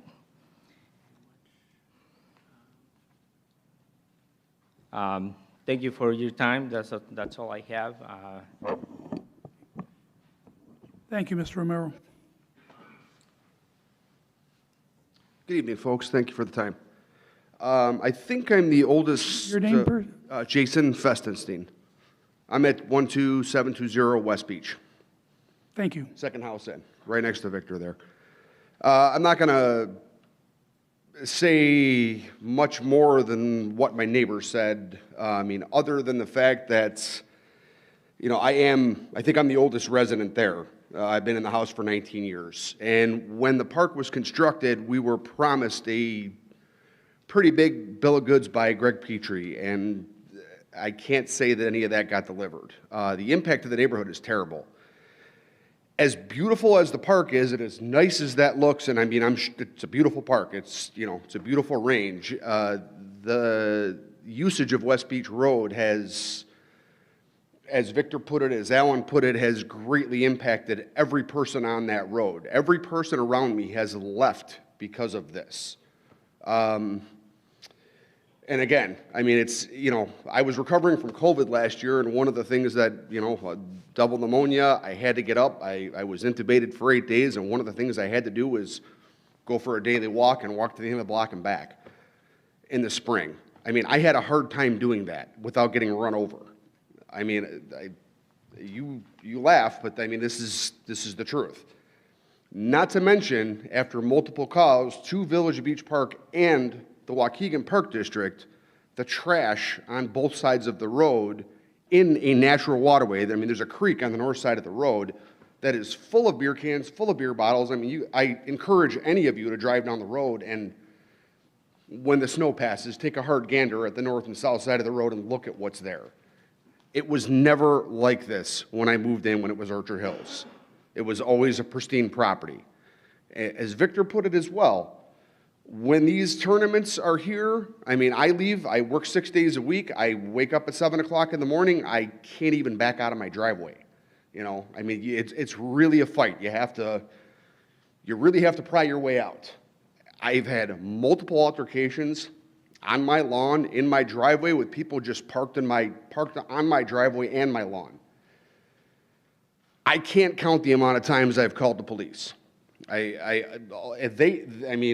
They know, Lake County sheriffs know when all of us call. The only thing I can say is, yes, the park is beautiful. I'm also a part of Waukegan. I'm a business owner here. I've been a business owner for a long time. I have one of the oldest companies in this town. I just urge you guys to take a closer look at what you're doing before you impact another neighborhood. I understand the egress, northbound is a problem for you, but you know, widening a road and putting a 240-foot turn lane in isn't going to solve the problems that already exist. You already have more traffic just from the park in the back than that road can handle. And if you're going to do a traffic study, with all due respect, as a good neighbor, do the traffic study when you're doing a tournament. Don't do the traffic study when you're in February and add 5%. So again, I don't want to take up too much of your time. What's been said has been said, and I appreciate it. I respect you all. I hope you folks make a good decision on what you're doing, because you're impacting a whole lot of people in a neighborhood. You know, and the thing that you have to look at as well, the area to the north of us in Wadsworth made that a one-way road to keep the park out because it was so bad. You know, when I leave in the morning, in the summertime, sometimes I go the other way and break the law and go down a one-way road so I can actually leave my neighborhood and go to work. So, all that being said, I appreciate your time. Thank you very much. Hi, I'm Ghislaine DeConing. I live on Town Line Road, south of the park. My property backs up to the sports park. And I'm very concerned about anything being built on that side of the road. It seems to impact my property negatively since they've started the park years ago. I live in the house since 1984. My place was built in 1909. I have never had any problems with flooding until they started building the sports park. My part of the front end of my property, I cannot even mow all summer long because it's saturated. And I don't know, field tiles, whatever were broken, moved, things changed. I'm really concerned if they're going to start putting a bunch of blacktop in some new areas further east, because the east part of my road has always had a flooding problem. Right south of where they're talking about, it is beaver dams. There are wetlands in there with geese and all kinds of stuff. They start moving things around and pushing more water, they're going to drown out the whole east end of our neighborhood, which is maybe not a big deal because the airport told us they were going to buy all the east end of our neighborhood. It'll be the airport problem. But it's really a big impact for me. I've had to put 2 sub pumps in my house to get rid of the water. In 26 years that I lived there, prior to this, since 1984, I had water twice in my basement without a sub pump. It's an old house. I had to put 2 sub pumps in since they built this sports park. I don't even want to go into the fact that when I've had issues and I wanted to go check my fence in the back to make sure that it was secured for my horses, they wanted to charge me to go into the park so that I could go and walk to the back of my property to see if everything was okay. That's a bit ridiculous. The only thing I've ever heard from the park was a letter once when some animals got out, which were not mine, to make sure I kept my animals out of their park. I don't find them to be very good neighbors, but I really do have concerns about the flooding because it's really impacted me. I have a whole section of grass that we have to weed eat when it gets about 2 feet high because I can't even bring my lawnmower into there to cut any of that. And it's been since this park has been put there, so. I really am concerned about having parking spaces and a lot more things built on that area because it's going to impact us negatively south of the park. That's it. Thank you very much. Did everybody who spoke write their name down on the sign-in sheet? Okay, good. I want that for the record. All right, I'd like to ask if any of the commissioners have questions of any of the community members who spoke. Okay, sure, and I know. Would you please raise your right hand? Do you swear or affirm that the testimony you're about to give is the truth, the whole truth, and nothing but the truth? I do. Okay, please state your name and your affiliation to this project. My name is Christine Hecker, and I am a Wadsworth resident that lives on Bayonne Avenue. Listening to everyone here today, I'm also a probation officer in Lake County, and my husband is a police lieutenant. We live on Bayonne, we live in Wadsworth, as I stated. Listening to Mr. Beckman talk about the Park District being a good neighbor brought a smile to my face, a smile of sarcasm. I've made numerous phone calls to the Park District, which don't get returned. I can tell you I've picked up more garbage on Beach Road than any person at the Park District that works there. It's disgusting. It's beer cans. It's liquor bottles. It's condoms. You name it. It's disgusting. I've called Lake County. They've come way past 10 p.m. Midnight, people are at the sports complex. 1 o'clock in the morning, people are at the sports complex. You wouldn't want to live by the sports complex with what we've been having to go through. You wouldn't want your family members to go through it. I come outside of my house, and there's people waiting to pick up people from the sports complex. The cars are piled up, waiting to get to my residence, which the only way I can get to my residence is down Beach Road to Bayonne and make a right.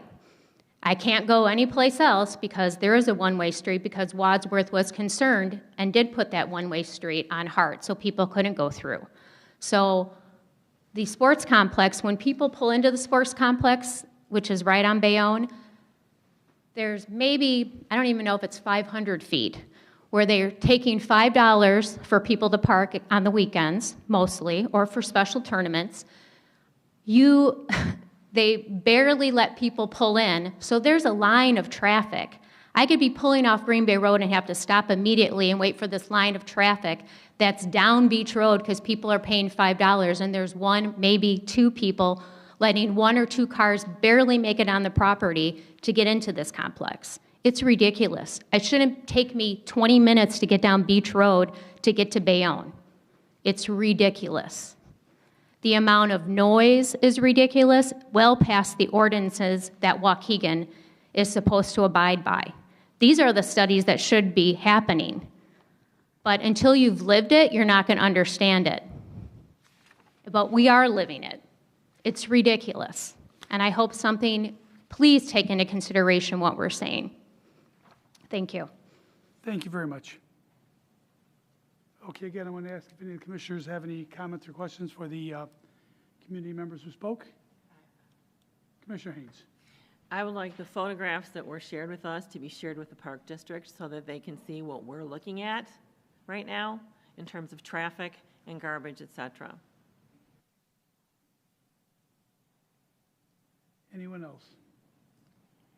Okay, I'd like to ask now if any of the petitioners would like to respond to the comments that were made by the community members.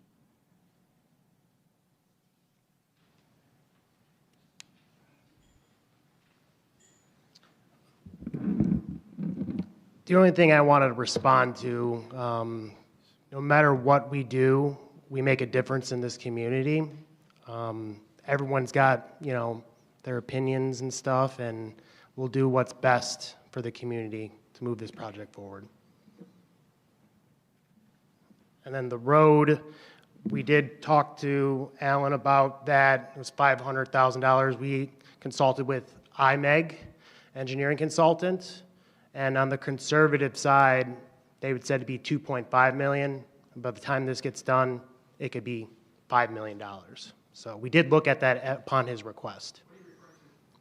The bridge.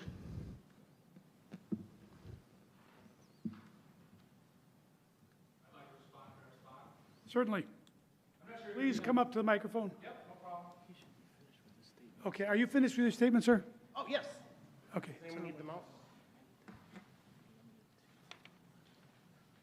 Thank you for that return. The thing that I would like to start out with is it's great that you're looking out for your community, but we'd like for you to look out to the adjacent communities as well.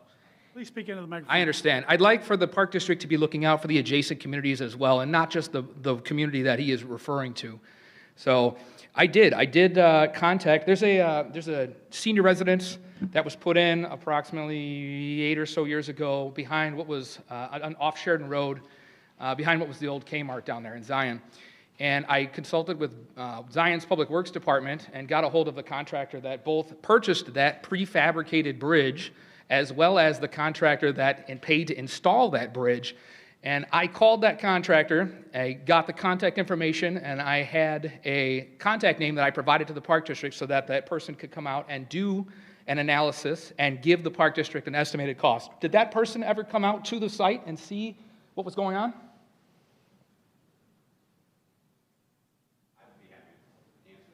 Okay. The question is... Please finish your statement, okay? I understand. So, at the end of the day, I've got a contractor that said, this bridge cost this. Accounting for inflation, the cost of this bridge, a contractor to install it, and all the permitting through the Army Corps of Engineers or anybody else that needs to be involved with crossing a U.S. waterway, which is what this would be considered, would be about $487,000 was the number that I got. So, until we can get...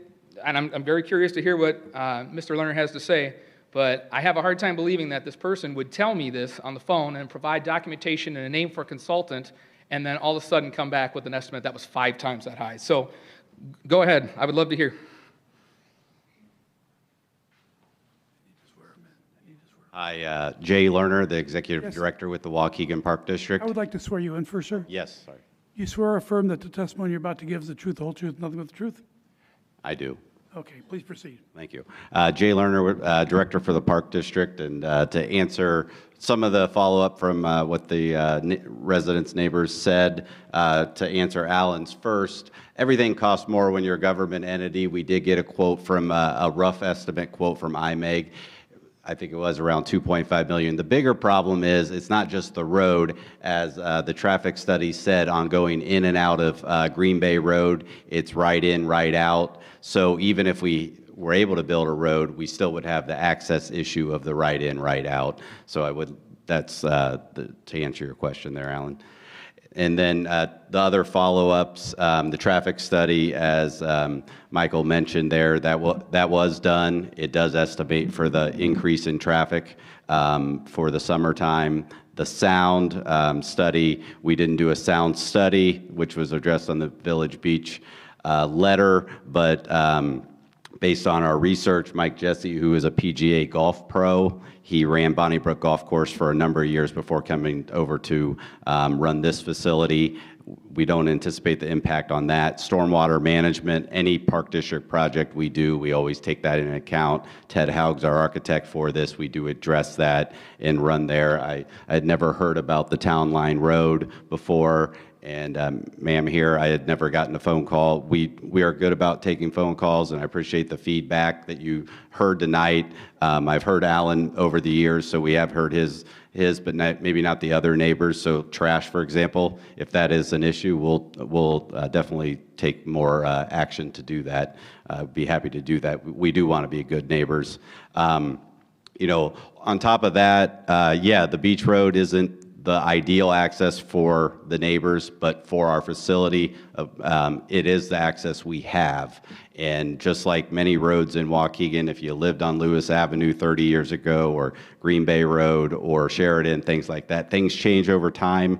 That we want to do something nice for the community and provide more fun leisure. We worked with Lake County Visitors Bureau. There isn't a lot of options for families to go out and do fun entertainment, day or night. So that's our goal here, is what we want to do. And then the other item mentioned in the beach from the mayor was the landscaping. Happy to do, we do landscaping at all the park districts. We can easily address more trees, buffering, berms, things like that. We'll definitely take that all into consideration when we do meet with Village of Beach Park. So that's all I had to say, unless there's any other questions. Thank you. Can I say one more thing? I'll make it brief. Please come up to the podium. You know, one thing that was partially addressed here is the Monday through Friday. You know, the last game is not at 9 o'clock.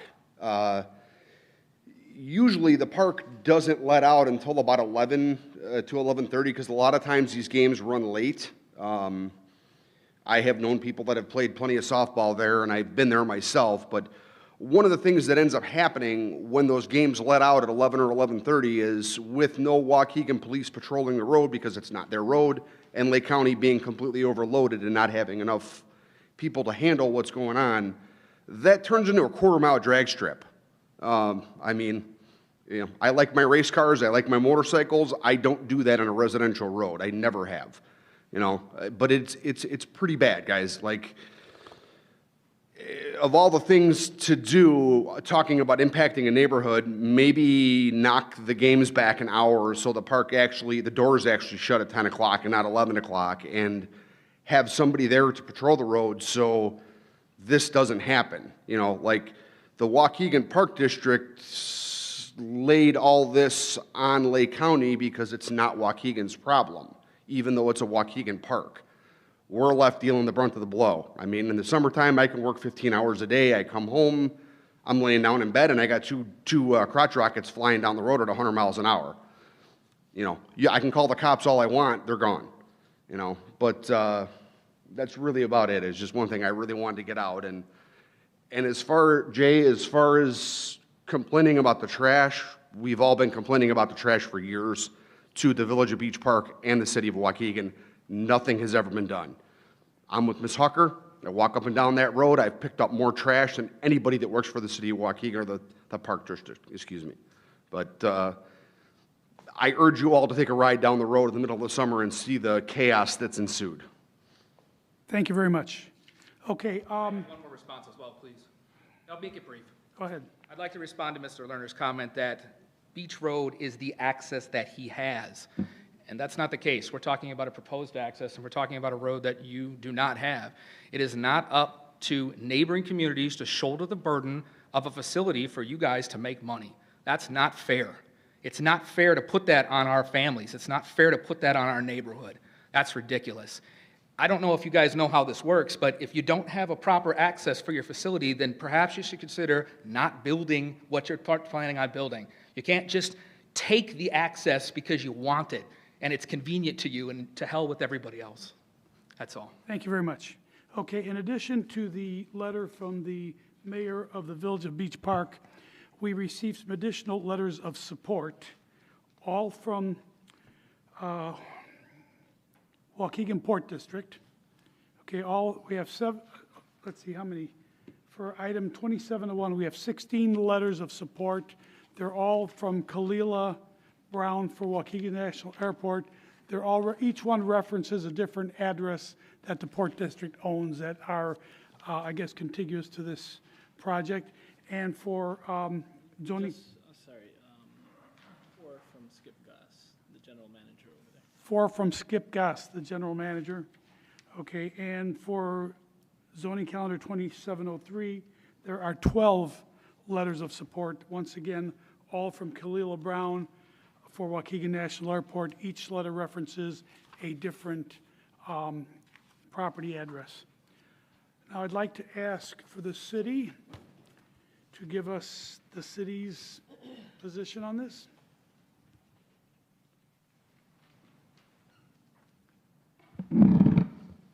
So as stated, there are 3 applications, one for the map amendment, what is actually 2 parcels with 1 address, 3391 West Beach Road, from R1, single-family residence, to CR, Conservation, Recreation, Agriculture District. So it might have been confusing. It does have 1 address, but it's for both parcels.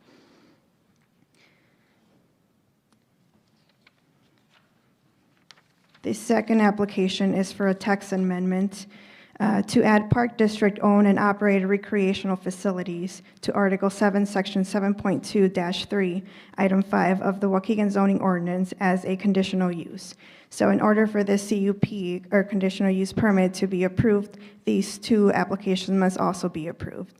We cannot approve the conditional use permit without one being denied. Going on to the conditional use permit, we did have several meetings with them before this submittal, trying to address every concern that we could think of. Clearly, we did not foresee a lot of issues that were not brought up in the meeting, but we tried our best here. But if this conditional use permit is approved, we do recommend a minimum of the recommendations that are in front of you here. And this is also uploaded on the website, on the board docs website, on our website. I do want to address some of them that were brought up here today. There were some concerns regarding the wetlands. We added a condition number 4 for the building and parking lot to stay away from the wetlands. Lake County maps showed wetlands on the westernmost side of this lot and southwest corner. I did talk to the engineering departments on the wetlands and got their overall feedback. After looking at the site plan, they did say that they would require a watershed development permit based on the amount of impervious surface they are adding. Another possible trigger to this is building within 50 feet of the wetland, but they were unable to confirm what exactly they would require until they see the building permits come through. Since they are offering liquor, we would require a liquor license, which is condition number 8, and they would follow those rules under that classification they fall under. Because they are adjacent to residential, the hours of operation cannot exceed beyond the hours of 6 a.m. and 11 p.m., and I think they fall within. If they were to require an extension, they would need to call for a meeting with the Development Review Board at least a month in advance, giving us time or the opportunity to notify the adjacent properties within the 250 feet of this property and welcoming them to the open meeting. In regards to parking, currently they are over the parking requirement, but if anything does change on the outside, because they did offer some outdoor seating, we would like them to come back and recalculate the parking just to make sure that they are in compliance. Condition number 14 talks about the existing parking lot on Green Bay Road. They said they would restore it to grass, which we think is a good idea, and the engineering team thinks so too, especially with the permit that they would require. That would give them some credit for the watershed development permit. But we would just like for this area to be well maintained, as it does face a main road, Green Bay Road. Number 17 focuses on lighting. We did receive a photometrics plan for the site, and it does not meet, and what it showed is that the light, for the most part, stayed within their parcel.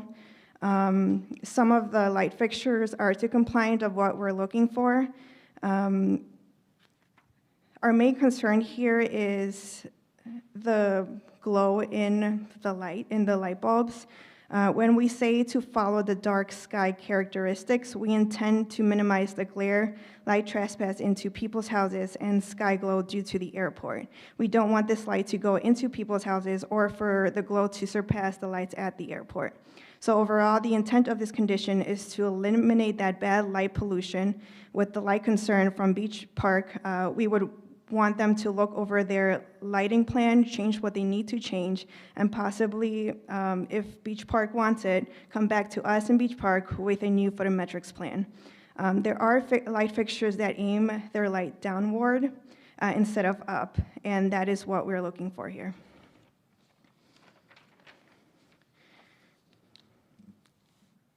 Beach Park did also raise some concerns on the proposed chain link fence on the south side. We do have condition number 18 and 19 asking them to put more of a privacy fence or vegetation that would screen their activity from those residents in the south. However, we received concerns, or even if we receive concerns, or even if they receive concerns of flying balls going into those residences, then they would require more of a netting kind of fence. This would require a variance and clearance from the airport, but we think this would solve at least the ball situation. We would like for them to continue the communication between Beach Park, on this project through condition 21, as well with the Illinois Department of Transportation for any improvements on Green Bay Road, condition number 22. We just want them to be good neighbors to both agencies. Lastly, they approached us wanting to have all Park District properties to be under CR district. We think it's a great idea because they follow the purpose of CR districts, having green space, being eco-friendly, and so on. During the meeting, we only thought there was a couple of properties needing to be rezoned. When I looked at the map closely, I saw over 10 properties that need to be rezoned, so we are willing to help them with that map amendment process for that 10-plus properties. With the exception of the headquarters on Gulf Road, we think that that should stay business since the property doesn't follow the criteria under CR. And if in the future they try to sell it, it'll be a lot easier for them to sell it with the zoning. That's all I have for now. Thank you. Do any of the commissioners have questions of city staff? Anderson. For item number 23, will each time they want to move this to conservation recreation have to come here, or this condition will now allow that without coming to planning and zoning? Well, if the conditional use permit does not, well, take that back. If the text amendment doesn't get approved and the conditional use permit does not get approved, then they do not have to go through this process. Unless there are some parks that are residential of some sort, so they can do that. But, I mean, they wouldn't have to if they chose not to, since these were not approved.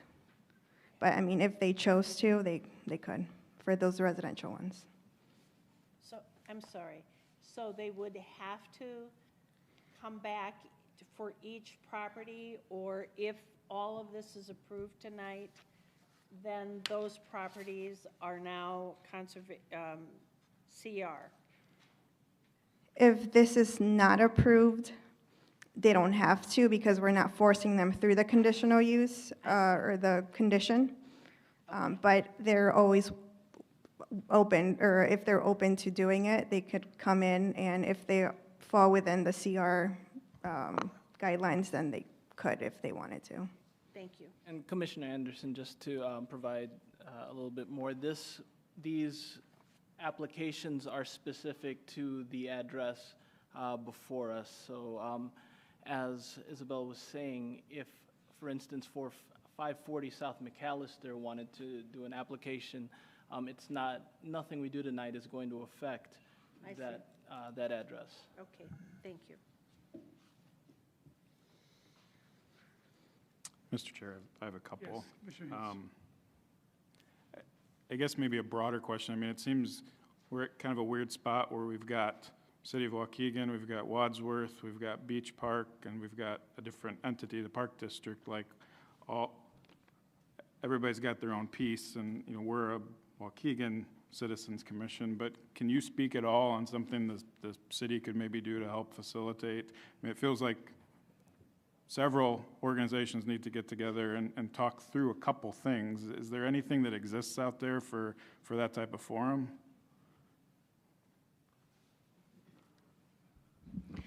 We are always willing to help facilitate communication between our other partners. We work closely with Village of Beach Park on a number of things.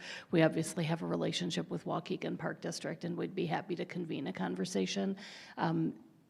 We had spoken with the Park District about Beach Park previously, and as you heard a couple times this evening, they do have a meeting that's already scheduled. It just has not yet taken place. So I anticipate that they'll work through some of the issues in that meeting. I would encourage both entities to contact us if there is anything that they can't work through. We're glad to help try to mediate those conversations if requested or needed. Okay. You know, I have a lot of respect for the Park District. I love our parks. Our Park District has always done a wonderful job providing services for our community, and this looks like a beautiful project. However, in view of the fact that there's so many unresolved issues with the residents with regard to Beach Road and all the problems on Beach Road, I wouldn't feel comfortable advancing this at this point until these issues are resolved. I would feel a lot better if I knew that the meeting had already taken place between the Beach Park and Waukegan Park District, and we had some kind of feedback from them as to where things stood at that point. But right now, I just don't feel comfortable with all of the unresolved issues that we have, especially since they are so seriously impacting the life of the residents to the north. So that's my position. Commissioner Anderson. I think I certainly heard a lot of passion and a lot of issues from the residents, but I also would say that any public facility impacts its neighbors.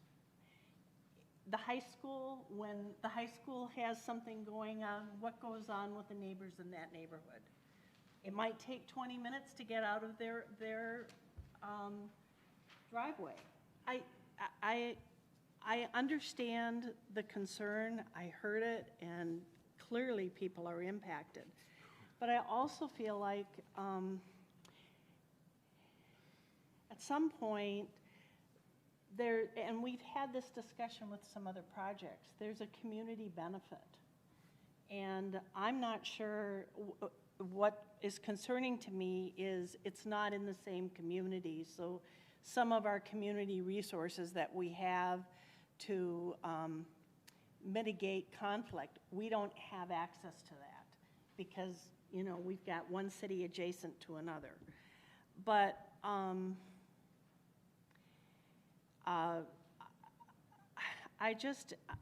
concerned from what I hear, but I also know what the Park District does and how it has provided Waukegan citizens and neighboring communities with facilities that promote education, sports, recreation, you know, physical fitness, all kinds of things, even the symphony and chorus. So I'd hate to postpone this, but I also want us, if we approved it, to make sure that something is worked out with the neighbors and something is worked out with Beach Park. I don't know what it would cost to delay this kind of project and for how long. I mean, I hear the neighbors say, don't do it. I would not be willing to not do this project. But I certainly would like to see how we can lessen the impact. Commissioner Haynes. I love our Park District too, and in my neighborhood, they are good neighbors, but if my neighborhood was experiencing what these neighbors have experienced, I would not have the same impression of our Park District, I don't think. And while I understand what Teddy is saying, or Commissioner Anderson is saying, I think that if she lived across the street and experienced what these people are experiencing, she might have a different thought process. If this truly has been going on for 10 years, as these Beach Park citizens say, then shame on our Park District. Shame on people for not responding, the city and the Park District. This is something that needs to be addressed, in my opinion, before this moves forward. I agree with our chairman here that this needs to be addressed in some way, and we need to know what the resolution is and how things are going to be handled and what everyone's situation is before we say yes to this. That's my opinion. Thank you. Anybody else? Commissioner Bill.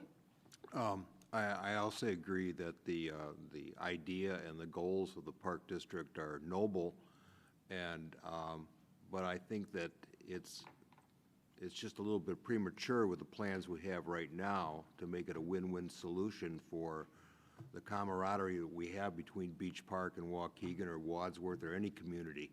I think that we basically have to evaluate this whole situation as far as what we can do to make it a win-win. And that means that we could put a facility there, but the parking and the road and the access seems to have to do. In other words, we've made a shopping plaza with a 2-lane road going to it. And it just doesn't work. The math isn't there as far as I'm concerned, and I can side with the residents and I can side with the Park District. So I think we need to take some more time to actually get a plan on this. Because like you brought up, the lighting, the impact on that, wildlife was brought up as far as that goes. There's environmental concerns. There's a history of groundwater flooding for residents that's never had it before. There's a lot of issues that really should be looked at, I think, before we actually go for this. So that's my thoughts and probably the way I would vote too on it. Can I ask the petitioners what would be the effect of delaying this project? If we needed to get more information and see that some of the issues are worked out. I mean, the cost is going to go up, obviously. It'd be unfortunate that we can't get this there sooner. So everything takes time to plan. So we've been talking about this since 2021. So, but we do want to be good neighbors. So, thank you. I think that's important. Any other comments or questions from commissioners? Okay, we have to make a decision. I'm going to ask our legal counsel what our options are. Yes, Chairman. And as you consider what the options are, I'll lay them out in a few seconds. I do want to make sure that this commission is focused on the issue. So we have the text amendment, we have a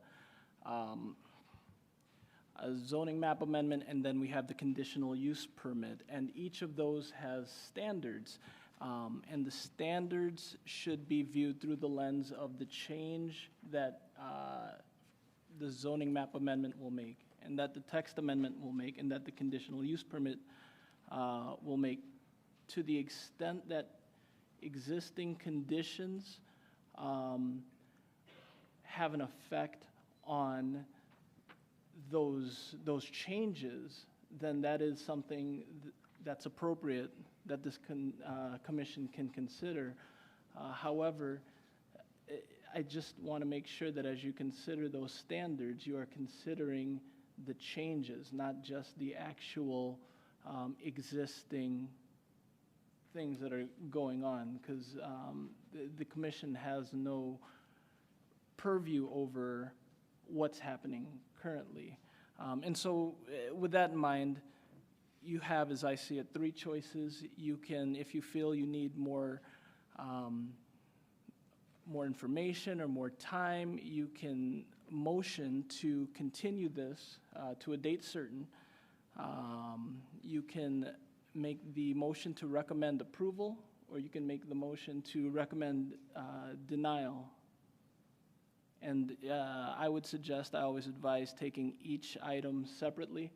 And so if it is for a motion to continue, you can of course take those all three at the same time. If it is a motion to either approve or deny, I would recommend taking those separately.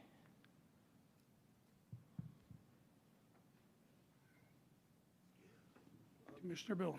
Question, when is this next meeting with Beach Park? Is there a definite date with that? This Wednesday? Wednesday, 15th at 2 p.m. Okay. And we've already met with them. They've came over to our property too. So. Okay. All right. So, sorry, the meeting date, our second meeting date with the Village of Beach Park is March 15th at 2 p.m. Thank you. Thank you. Okay, I would entertain a motion. I make a motion to approve the map amendment to rezone 3391 West Beach Road from R1 Single Family Residence to CR Conservation Recreation Agricultural District. And that's with the conditions as listed? Oh, I'm sorry, this is No the... conditions on this. Conditions. It's just the map amendment right now. Yes. Is there a second? I'll second it. Second by Commissioner Hintz. Okay, is there any further discussion on this motion? And that would be for approval, is that right? Recommending approval. And the other two are contingent on this item being approved, is that correct? So to speak, but because we're not the final body that approves or denies this, it doesn't matter the order in which we take it, but the conditional use permit is contingent upon the other two. Yes. Okay, we have a motion and a second. Any discussion on the motion? Can we have a roll call vote, please? Bill? Yes. Anderson? Yes. Hintz? Yes.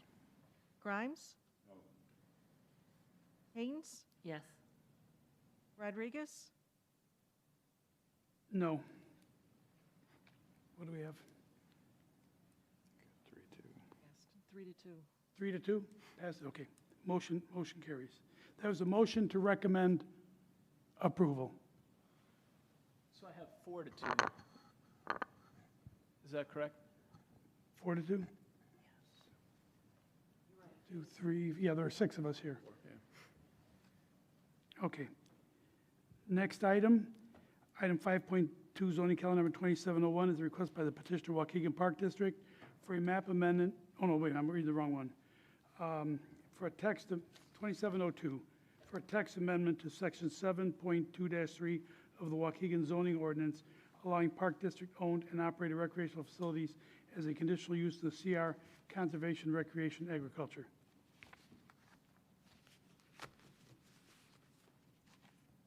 We're going to do that before the text amendment? Oh, this is a text That amendment? is a text amendment. Okay, sorry. Do we have a motion?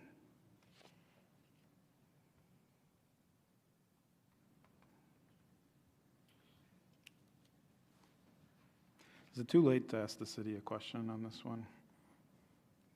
I think you can. Why is this not a banquet facility? After all the kind of banquet discussions we've had. So the text amendment would create a specific category that related only to the Park District that would allow them to have the recreational social facility combination. Excuse me. If it were a standalone banquet facility, that's how we would classify it. But this text amendment is proposing specific language to create this new category that's Park District owned. I don't have the language in front of me, I apologize. But Park District-owned facilities that have the recreational component and the social component, the restaurant kind of component with them. Well, doesn't Bonnybrook Golf Course already have that? It does, which is part of the reason that we would require the rezoning of anything that isn't then properly zoned as a condition in the CUP. So this is essentially zoning. It is not saying we're going to build a driving range. It is rezoning the property, however. Well, the map amendment rezones the property. The text amendment changes the language of the zoning ordinance to create this category that would allow for the future map amendments or rezonings for the other parcels to become conforming with the zoning. Does that allow any facility then to be built on anything in CR zone? The language is specific to the Park District, but it would make it a conditional use. So if the Park District were to acquire other property, they would need to change the zoning to CR if it wasn't already CR, and they would need to apply for a conditional use for that. Any other entity, non-governmental, non-Park District, wanting to do something similar, say, for example, Topgolf came to Waukegan and wanted to do a facility, they'd be required to do it in the B3 district as a conditional use for an amusement facility. So this language would be specific to the Park District as a governmental entity. But not to 3391 West Beach Road. Right. It wouldn't apply to any specific parcel. It would be a conditional use listing in the conditional uses in the CR zoning district. Okay. And while I'm up here, when you move on to the conditional use permit, the Park District would like to make another comment before you go ahead. Just.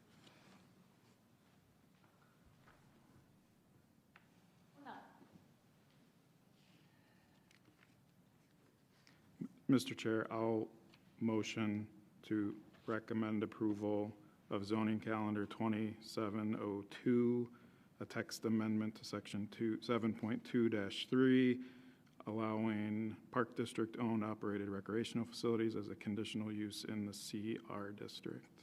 I'll second it. Okay, motion and a second. And this is not specific to this property, this is, okay, strictly a text amendment. Okay, we have a motion and a second. Is there any further discussion on this motion? Have a roll call vote, please.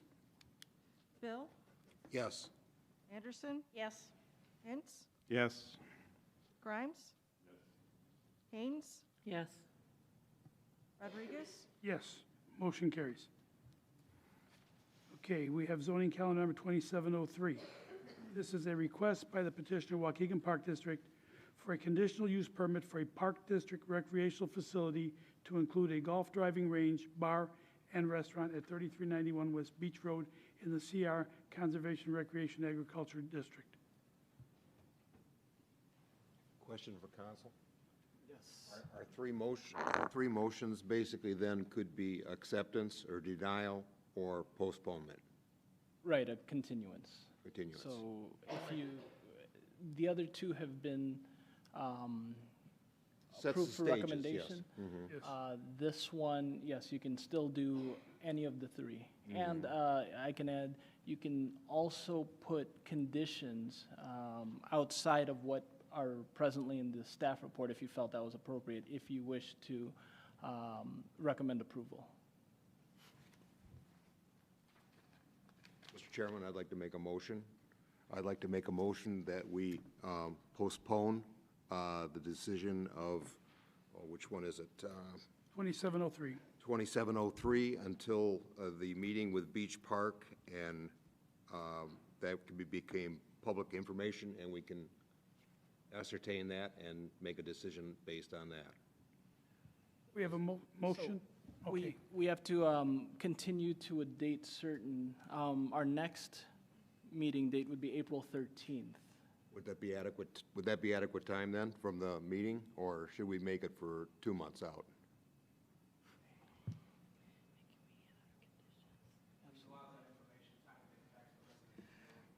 I would ask legal counsel's opinion on whether it would be able to be continued again if it were continued to April and the information was not yet sufficient. Would it be able to be continued again to a future date?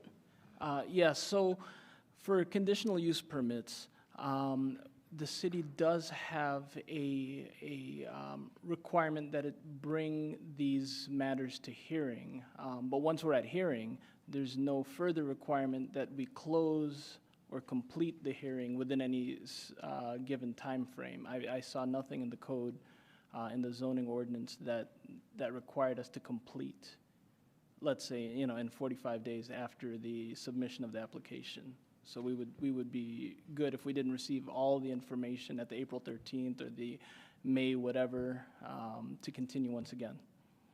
Thank you. So, Commissioners, that gives you the option to continue to the next meeting, April 13th, or to continue to some future meeting, knowing that if you did continue it to a meeting and the information was still not yet sufficient, you could continue it again. Is that your motion? Yes, it is. Okay. Sorry? Is it to the 15th, or what are you saying? Basically. The next meeting. Next meeting. Okay. What was the day of the next meeting again? The 13th? Okay, April 13th.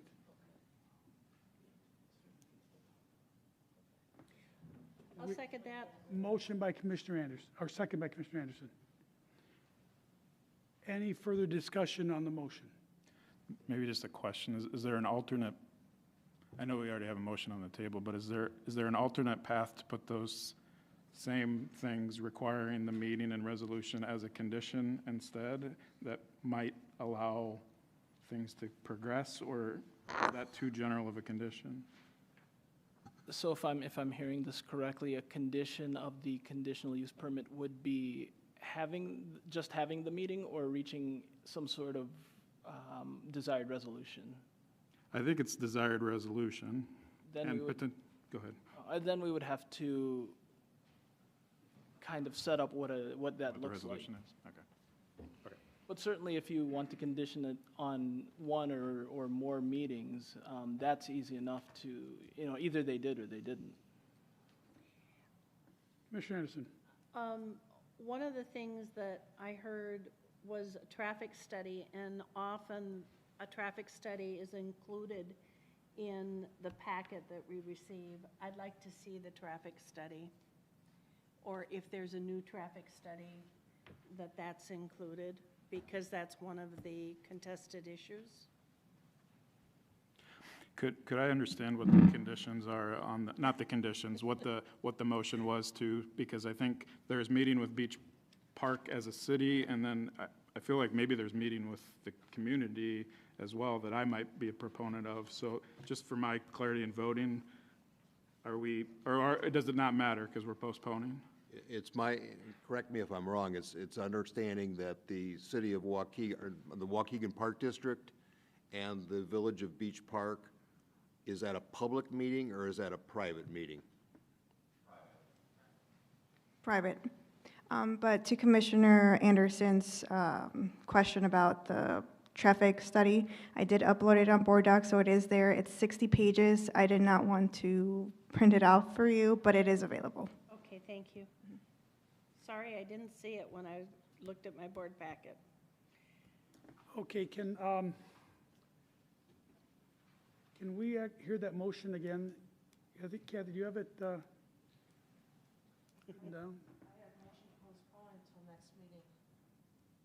Okay, that's bare bones. Yep. There's a motion to postpone this item 2703, until the next meeting. Is that sufficient? That would do it. That's my motion. So this would technically be a motion to continue to April 13th. To continue.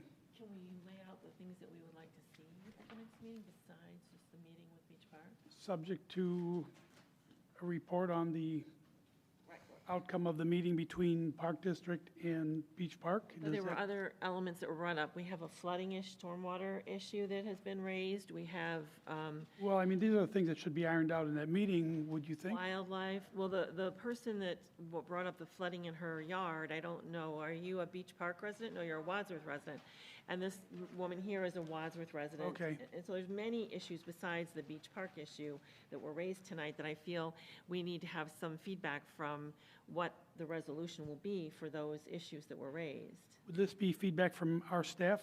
From perhaps the Park District and our staff together, coming back to us with, and even the public who's already been here to comment on these issues, if they've been contacted, and there's been conversation regarding all of these issues that were raised tonight. There's so many of them. I guess that would be the question, Noel, is basically the city of Waukegan also going to be part of this meeting, or can it be? At the present time, the city is not scheduled to be part of the meeting, but would be glad to participate if invited by the Park District and the Village of Beach Park. Would that be acceptable for the Park District? I think my ask of the city would be then to translate whatever comes of that into the conditions, so when it comes back to us. We can get a report, Right. yeah. Conditions and a report. Would be glad to do that.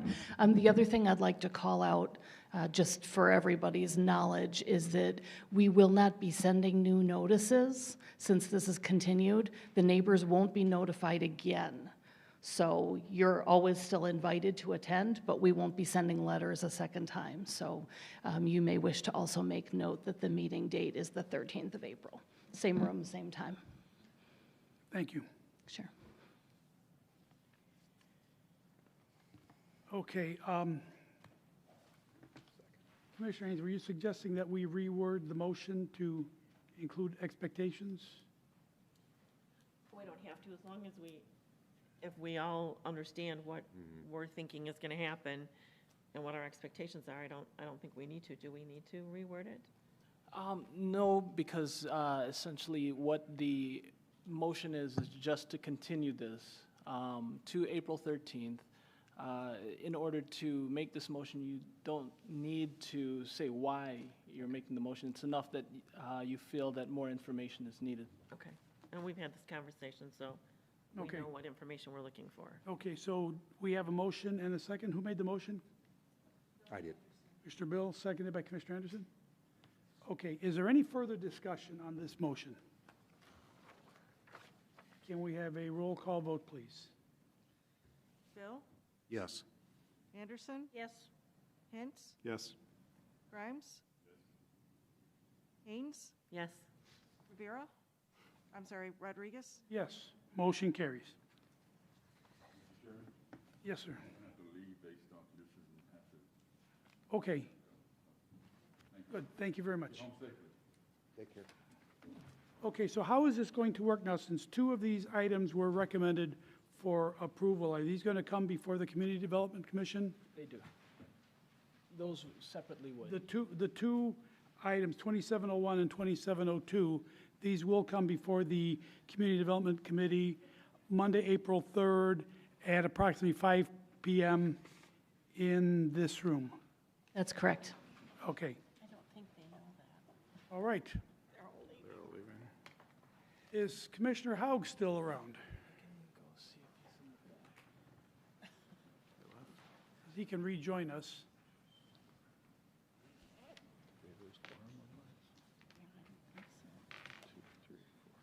I think I see him. I think I see him.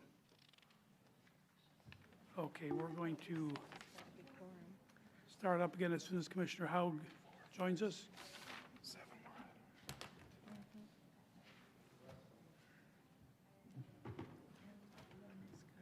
This is why I'm glad you're here.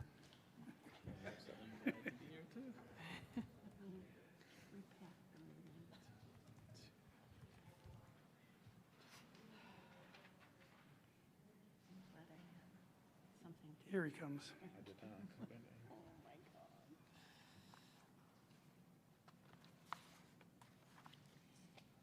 Okay, I'm going to ask for a motion to reseat Commissioner Haug. I make that motion. Motion by Commissioner Anderson. I'll second it. Second by Commissioner Hintz. All in favor? Aye. Opposed?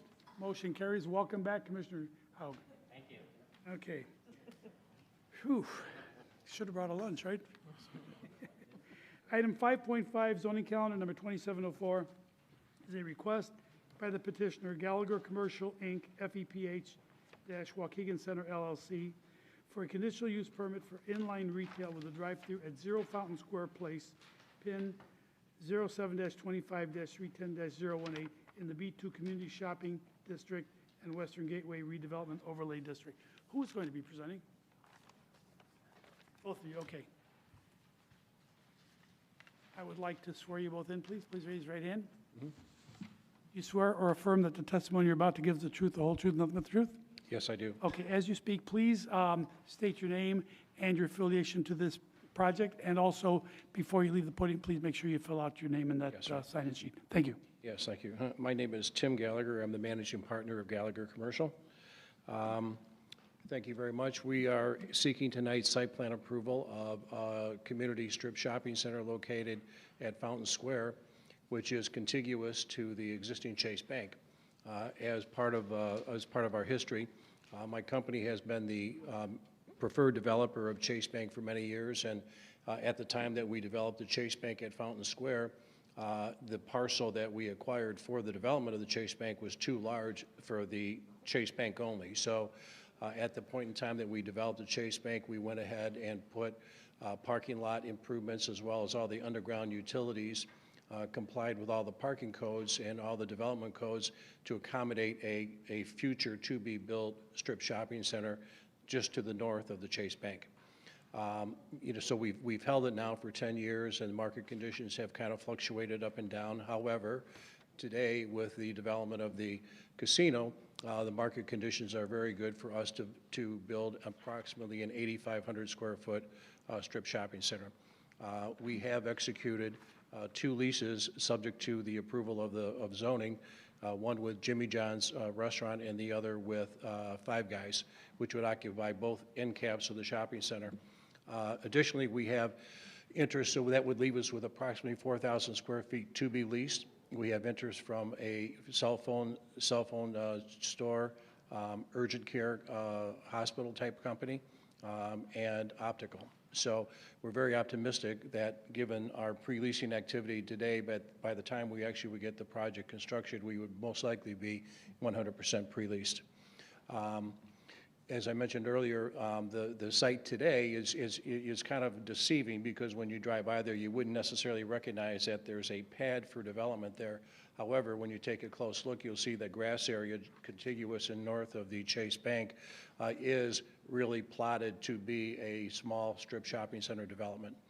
So we have worked closely with staff. We've agreed to all of the conditions of staff, and we're seeking approval for our site plan that would be subject to all of the conditions that staff has put in the report.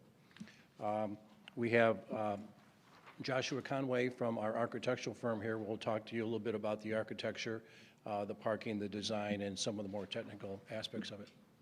You know, before we go any further, I'd like to mention, I only read the one zoning calendar item 2704, but we have 2 items. The second one is zoning calendar number 2705. This is for the same project. and this is a request by the petitioner Gallagher Commercial, Inc., FEPH-Waukegan Center LLC, for a site plan approval for a shopping center in the B2 Community Shopping District and Western Gateway Redevelopment Overlay District for 0 Fountain Square Place, PIN 07-25-310-018. I want to make sure that's in the record. Yep. Two zoning calendar items here. Yep, indeed, thank you. Thank you. Hello, my name is Josh Conroy. I'm with Camberson Theodore, the architecture group working with Gallagher Commercial on this project. What we have is a nice small outlet retail building, single-story, four-sided architecture with no discernible rear elevation, so to speak. We are proposing stucco finish similar to other outlet buildings along the site, including Starbucks, with soft tones, gray colors, and black umbrella. Proposed landscaping exceeds what is required with a seasonable variety of salt-tolerant species complementing the architecture. We have 76 spaces being provided and only 58 based on the use of the current tenant use allocation for the building. We are proposing a drive-through for Jimmy John's, which is a low-volume drive-through in comparison to your Starbucks or your McDonald's or other things like that. We're kind of anticipating an average of 6 cars an hour in that drive-through space. And the tenant also does delivery, so the impact should be minimal. Monument signage, that's existing to remain. There's a beautiful sign out there now, landscaping around the corner, all that's existing to remain. I did receive staff comments or recommendations for just dialing in the drive-through a little bit to appease circulation, and we've worked on that, and I'm prepared to give staff a plan as early as Monday on how we plan on use directional signage, pavement markings to make a safe circulation and traffic that staff will likely approve. That's pretty much it. You got any questions? Okay. Any questions from commissioners? Commissioner Haynes. I'm just curious, I'm looking at the drawing of the, where the cars are going to go through the drive-through. Excuse me, I'm not really, I can't tell from this map, where are the cars coming from into this drive-through lane? Well, the drive will be coming from the north. You'll have to go around the building and go to the north. Right now, like I said, I've got a report on Monday. We didn't have enough time to get something to staff, but they've requested we dial that in just to clarify the circulation. Currently, I have a plan that we're working on that the cars will have to go north. There won't be any drive-through access coming from the south off the north exit. So they'll have to drive by Chase Bank and then hit a left in there, and then we're going to do pavement markings and directional signage there. So they're going to go past the drive-up lanes Correct. of the Chase Bank. Correct, and there will be pavement markings with the drive-through turn signal in at a particular point, and will prohibit entering from the north side and down to kind of prohibit to stop the cars from conflicting. Okay. Any other questions from commissioners?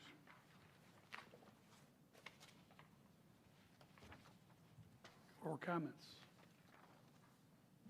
Okay, I'd like to ask if there's anybody else here who would like to speak out, either in support or opposition to this project, or even just to comment or ask questions. Nobody. Okay, in that case, I'd like to ask city staff to give us a report on this.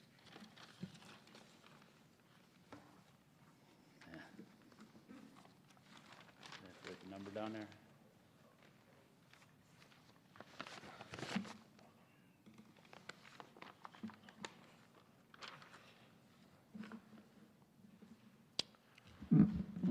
All right. Good evening, ladies and gentlemen of the commission. Thank you again for your time. Tyler Williams, assistant planner here. I want to thank the petitioners again for sticking around so late on a terrible winter night and giving us our presentation. So, as they mentioned, this proposed development is an inline retail, which is basically, commonly known as a strip mall, but in our zoning ordinance, it's labeled as an inline retail. And there's going to be 4 units. Development will be located in Fountain Square, directly west of the Chase Bank, as they mentioned. So normally the inline retail or the strip mall and drive-through restaurants are permitted uses in the B2, but since this has the Western Gateway overlay, drive-throughs are conditional use, so that's why it got brought to this committee. As the petitioner stated, they have 2 restaurant tenants ready to be leased, Five Guys located in the south unit with Jimmy John's in the north where the drive-through would be. The operation hours of restaurants would be 10 a.m. to 10 p.m. And as the petitioner stated, they have 2 spaces in the middle that they are leasing to tenants and have active interest in. The building is approximately 8,500 square feet, so it's not, a large shopping mall that you see on Glen Flora or the other one at Fountain Square where the Buffalo Wild Wings is. It's much smaller, only 4 units. The Jimmy John's is approximately 1,250 square feet. The middle 2 are approximately 4,300 each, and the Five Guys is approximately 2,300 square feet. And this also meets the threshold of the 50% tenant that our zoning ordinance mandates with inline retail. And this specific lot next to the Chase development has been undeveloped. As they said, they've been holding on to it, waiting on the right opportunity to strike. And so it's pretty much gone, undeveloped, like I said. And so there's a few of the conditions that I wanted to point out. Since this is brought here because of the drive-through, those are the main conditions that we really harped on. So number 5, the volume of the communication system should not exceed 55 decibels at the nearest property line. Number 6, the petitioner must have designated stalls for vehicles to pull into after they place their order if the lines are long. Workers then bring out the food. Number 7, pedestrians must be able to enter the establishment from the parking lot or sidewalk without crossing the waiting or exit lines. Number 8, the drive-through service must not constitute the entire establishment. Number 9, the use will not substantially lessen the ability of adjacent or nearby commercially zoned property or commercial use by interfering with pedestrian traffic, such as exhaust fumes from nearby idling vehicles. Number 10, drive-through lanes should not interfere with any other lane of on-site traffic. And to help with that, we put in 2 conditions. They kind of talked about pavement markers. Number 11, north-south drive aisle on eastern edge of property shall be one-way northbound only from and south of the island at the northeast corner of the building. It's pretty technical, but it's just saying the lane behind the building next to the drive-through shall be a one-way to help mitigate with the traffic. And then number 12, signage and pavement markings must be included to direct drive-through patrons to circulate counterclockwise through the parking lots on the west side of the property, south of Chase Bank, then north through the eastern access drive. So kind of like you asked about earlier, Commissioner Haynes, they will have to enter in front of the Chase and then, drive around counterclockwise, which is why we require the signage and permanent pavement markings. Like you see at any drive-through, where you go, they'll point you to the drive-through. And then number 13, the petitioner has 24 months to complete the proposed landscape plan. I want to say the city has not received any letters of objection or support from surrounding properties, and the petitioner has stated that they will be complying with all conditions. Thank you. Any questions from commissioners? Any questions for city staff?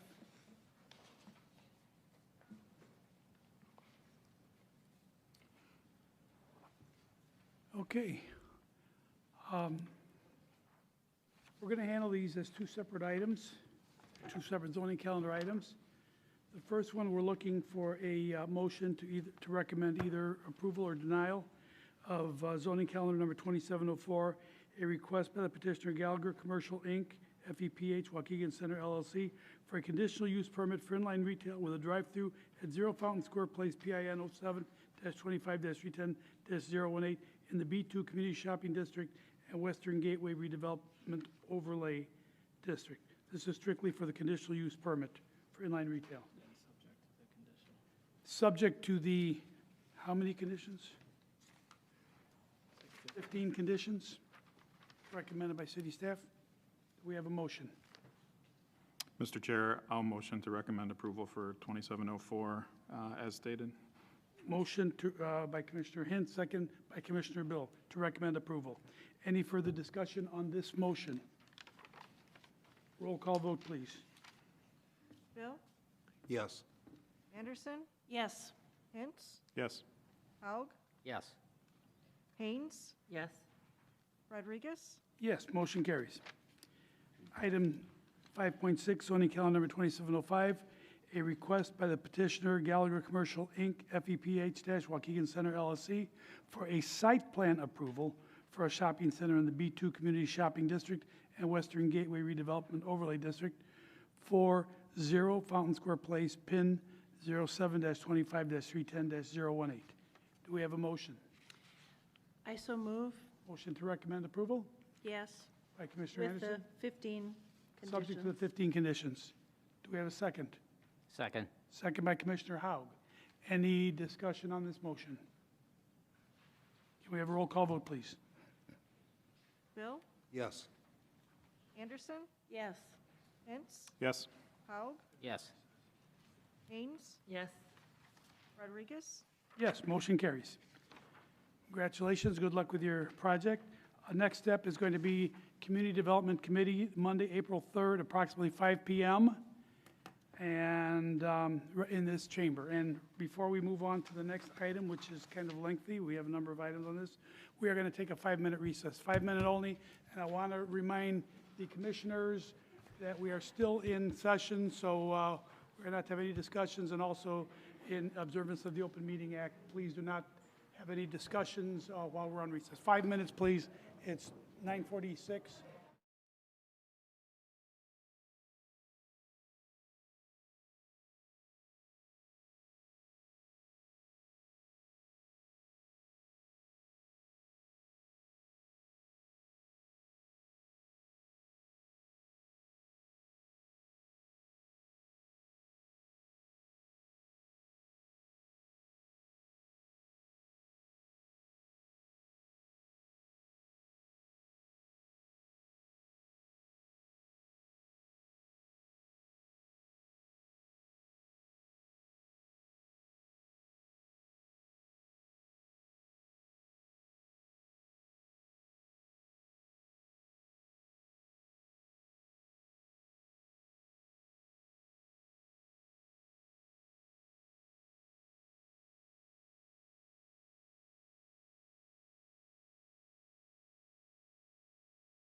Okay, you got the namings. Perfect. Win-win solution. Well,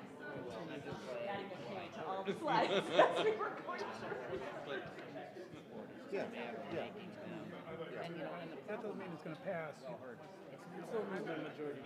Right, I would probably want that because of the issue. Oh. Traffic issues not caused by what we have. My sister used to live behind that, what was that, Old Orchard Golf Course? Yeah. And then there was a mink farm back there, and she rented an apartment above the mink farm. There was a mink farm back Yeah, there was a mink farm back there. All right. Going back, yeah. I thought that was all golf course. Well, no, it was golf course, and then there was just one house, and the guy had a mink farm, because you don't want to live next to a mink farm. No, I would imagine you would not.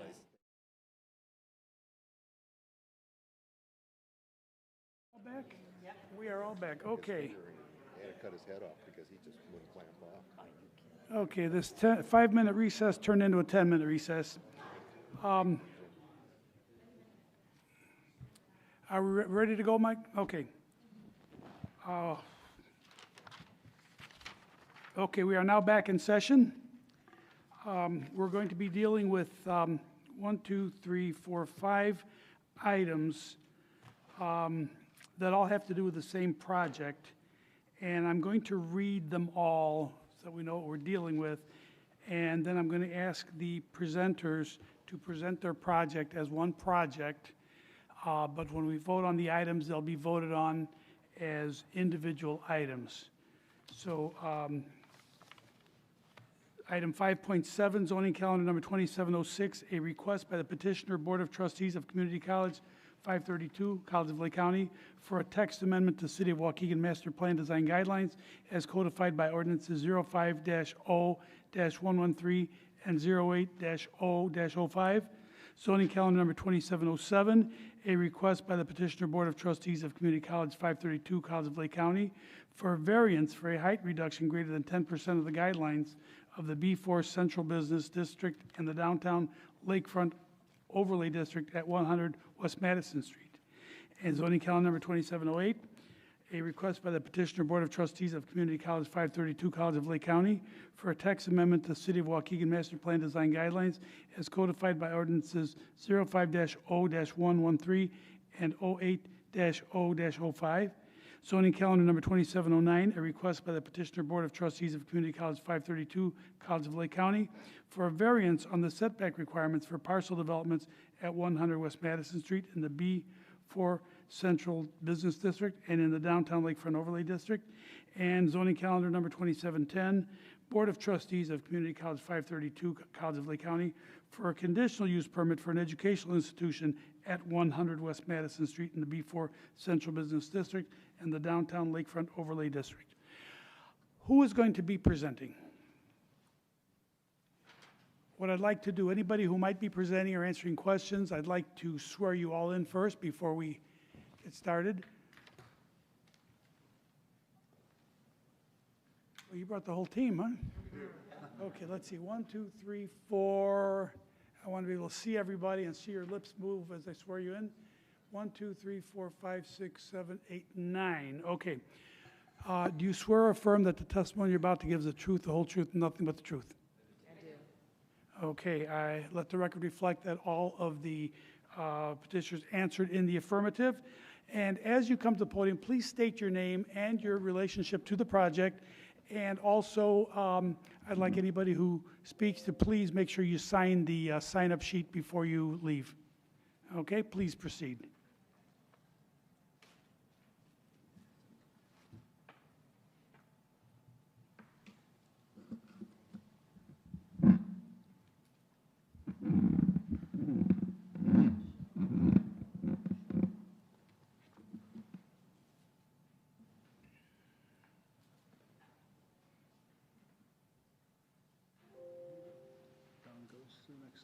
Great, thank you. Thank you. Good evening. I am Lori Suddick, and I am president at College of Lake County, and we really appreciate this opportunity to speak with you this evening and present our application to the commission. The college's team has been working with the City of Waukegan's Planning and Zoning Department to understand the recommendations and the application and approvals needed for the college in order to advance its vision and the revitalization of the Lakeshore campus in downtown Waukegan. After I provide comments to frame the vision, you will hear from Dominic DeMonica of DeMonica Kemper Architects, the Lakeshore Campus Dean, Jesus Ruiz, and Ken Flory of Robin Schwartz, who will review the detailed plans regarding the elements of CLC's application, including the permits, variances, and text amendments that we are seeking tonight. Additionally, as you saw, several CLC staff who are subject matter experts are with me to assist in responding to your questions. Down. There we go. The Urban Farm Project aligns and is included in the strategic initiatives of the college's 2024 strategic plan, which was approved in 2019 by the Board of Trustees. And it is also integrated into the college's 2020 master plan, which was approved in the spring of 2020. This project touches each pillar as we seek to establish a fiscally viable and sustainable outcome that leverages current assets to complete a cross-unit effort that builds community within and expands partnerships while engaging the community and students in learning experiences and innovations to address inequities.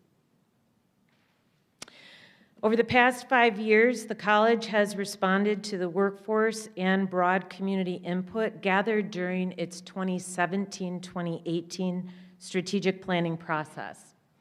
And in a series of follow-up listening sessions that were conducted in 2019 and 2020 involving key stakeholder groups, including government, schools, businesses, and community members within the Lakeshore community.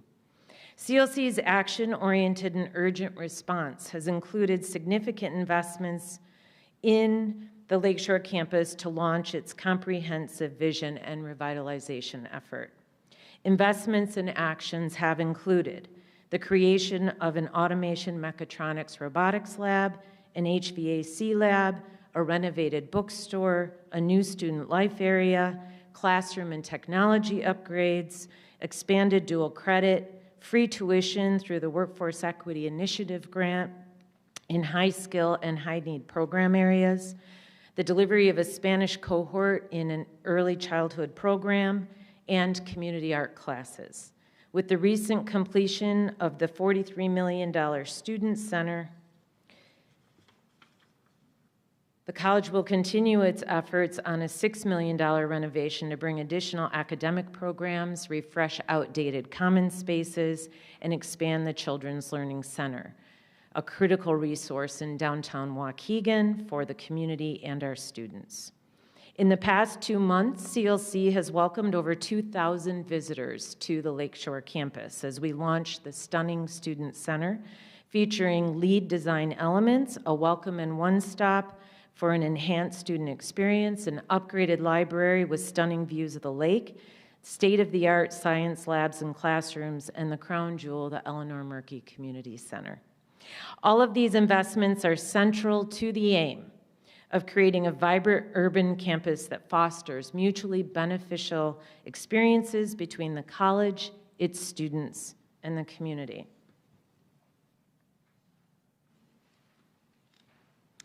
The urban farm concept began a number of years ago.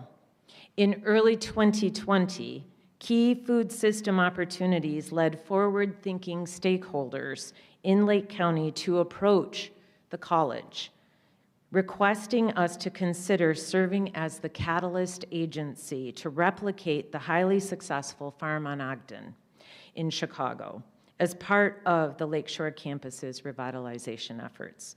These opportunities included supporting more sustainable food production and distribution, climate change, farmland loss, water shortages, and supply chain issues are all threats to our current food system.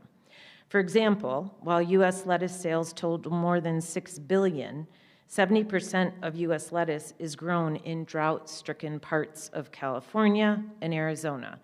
Solutions for how to produce and distribute high-quality produce year-round in Lake County is needed now. Supporting entrepreneurs in home-based food businesses is an opportunity. Recent changes in Illinois legislation supports entrepreneurship in home-based businesses. This growing body of businesses are ready for growth opportunities achieved through the educational and business support provided by the college. The other opportunity is expanding health equity in Lake County to reduce the trend of increased diet-related diseases. Only 1 out of 10 Americans eat the recommended daily allowance of fruits and vegetables. Quality, affordability, and knowledge of health benefits of locally grown produce are all barriers to consumption that lead to a healthier population. The vision for the CLC Urban Farm Center has strong alignment to CLC's mission, values, and its commitment to diversity, equity, and inclusion. CLC is a nationally recognized leader in sustainability, as noted recently in the Princeton Review. And there is strong alignment around our continuation of supporting sustainable education and practices at the college and in the community. The urban farm also aligns to CLC's progress and commitment to improving equity and access and success for students. CLC was recently designated as a leader college by Achieving the Dream, a national organization supporting community colleges as they endeavor to be catalysts to be equitable, anti-racist, and economically vibrant communities through institutional transformation. Vibrant communities leverage their community colleges as accessible hubs of learning, credentialing, and economic mobility that eliminate inequities in educational and workforce outcomes. With the city's support of CLC's application, it will enable the creation of a unique asset in downtown Waukegan that draws people and businesses here. The urban farm will serve as a catalyst to innovation, community programming, and economic growth for Waukegan and Lake County. This project, which is supported by national research, will foster the growth of a regional food system supported by community organizations and institutions throughout Lake County. The center will enhance the student experience and the community experience in downtown Waukegan. The center and the Lakeshore campus revitalization foster business growth and innovation. The center will be an asset in building community and public good. I will now pass the presentation over to Dominic DeMonica, who is going to discuss the proposed project plans.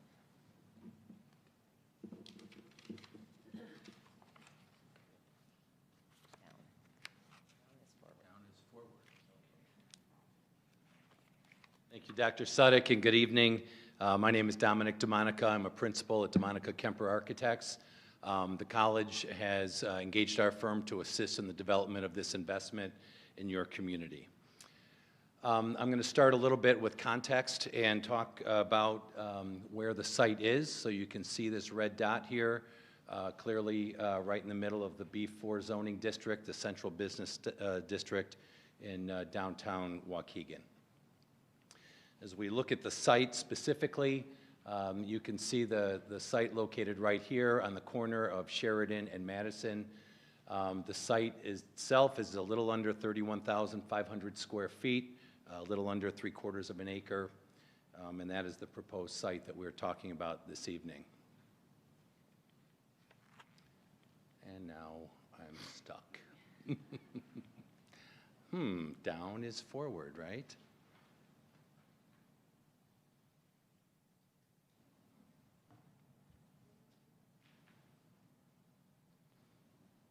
You did this, Ted.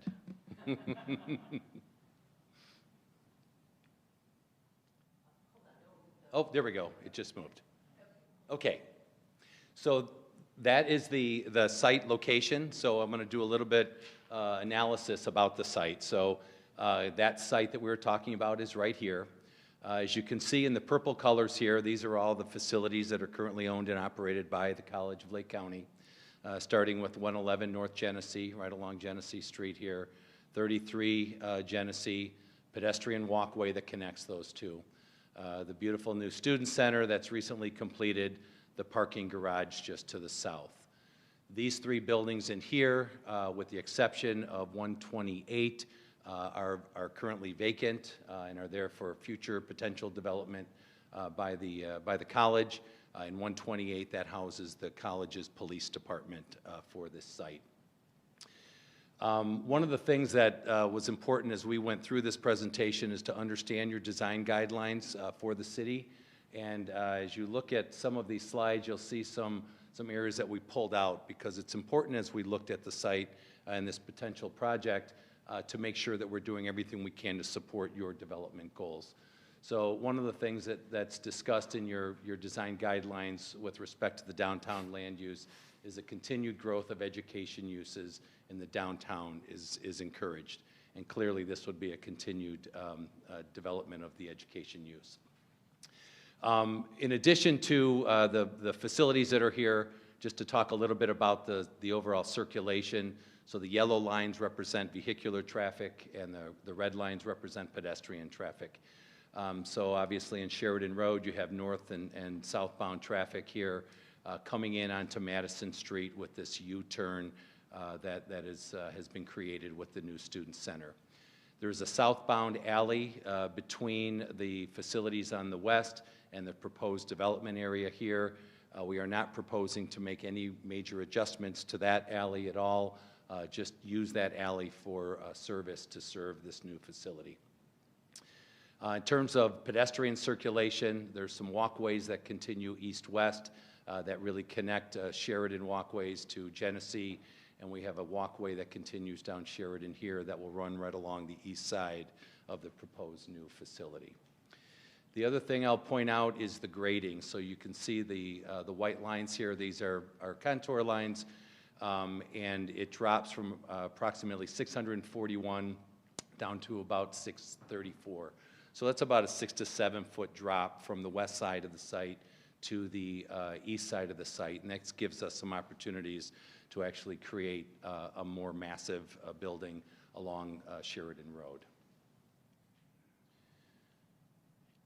So this slide begins to show the development of that parcel and the various colors or the various uses. I'll blow that up in just a minute, but you can see the relationship of the proposed facility to the existing facilities and what's happening on Madison Street.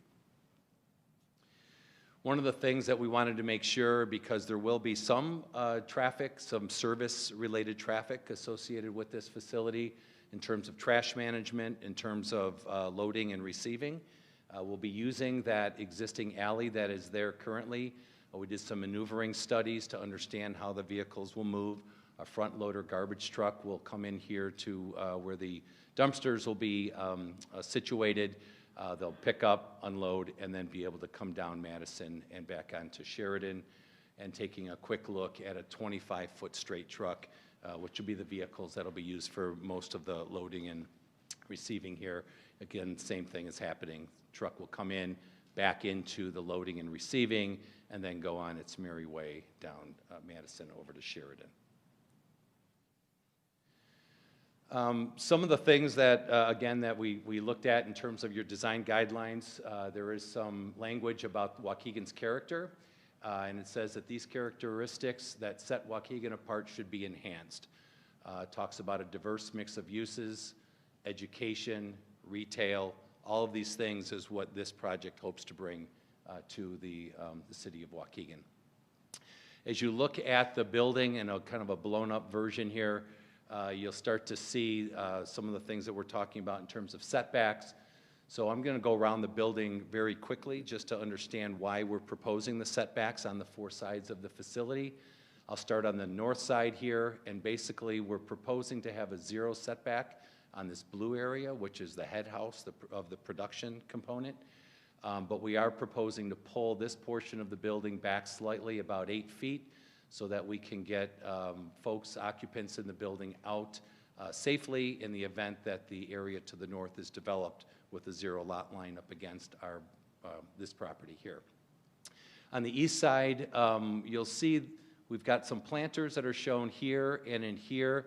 So the buildings themselves are itself on these portions are pushed back slightly, but then we've pushed planters out to the street line to create some seat walls for seating, opportunities for some landscaping, something we've worked very closely with the City of Waukegan to make sure we get the right landscaping aesthetic in this area.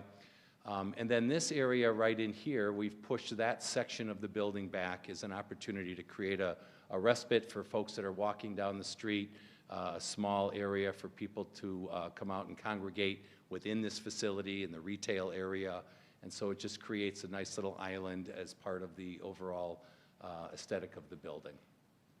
On the south side, the property line sits right here, so we're pushing that back about 12 feet. The main entrance to the facility would land right in here, and that takes you directly into the retail component of the building. And this part of the building represents a greenhouse. So this is a fully glassed-in greenhouse, glass roof and glass sides. And one of the things as an educational institution that's important to the college is to continue to create learning opportunities. So by bringing that greenhouse down on the street level, right across here, there's opportunities for folks to walk by, see the production that's going on, understand and learn about some of the things that are happening in this facility. And then lastly, on the west side where the alley is, again, we've pulled that back about 20 feet or so that we can create that service area for trash management and for service or for deliveries and loading. The proposed FAR is 0.749. You can see the square footage of the building is proposed to be 23,583, and the site is, as I mentioned, 31,494 square feet. As Dr. Sudek mentioned, I think you all know the college's commitment to sustainability. We understand there is a minimum LEED bronze requirement in your design guidelines, and the college certainly would aspire to meet that or exceed it. A couple of just comments about the design guidelines again. There is some language about architectural expression in the design guidelines, and I'm just going to read these. Setback variation along the front facade is encouraged to reduce the linear massing of large buildings. Setbacks along the front facade also create small outdoor public spaces for pedestrians and are encouraged.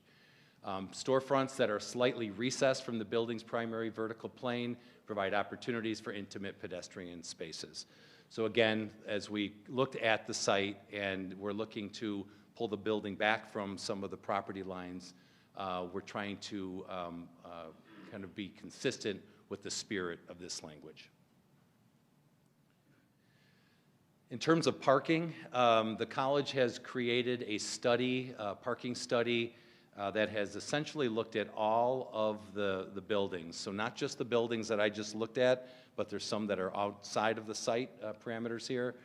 And they've taken anything that is non-academic, non-instructional, and they've assigned that with the classification within your zoning ordinance, and then looked at the requirement for the number of parking spaces required by that classification, tallied all of those up.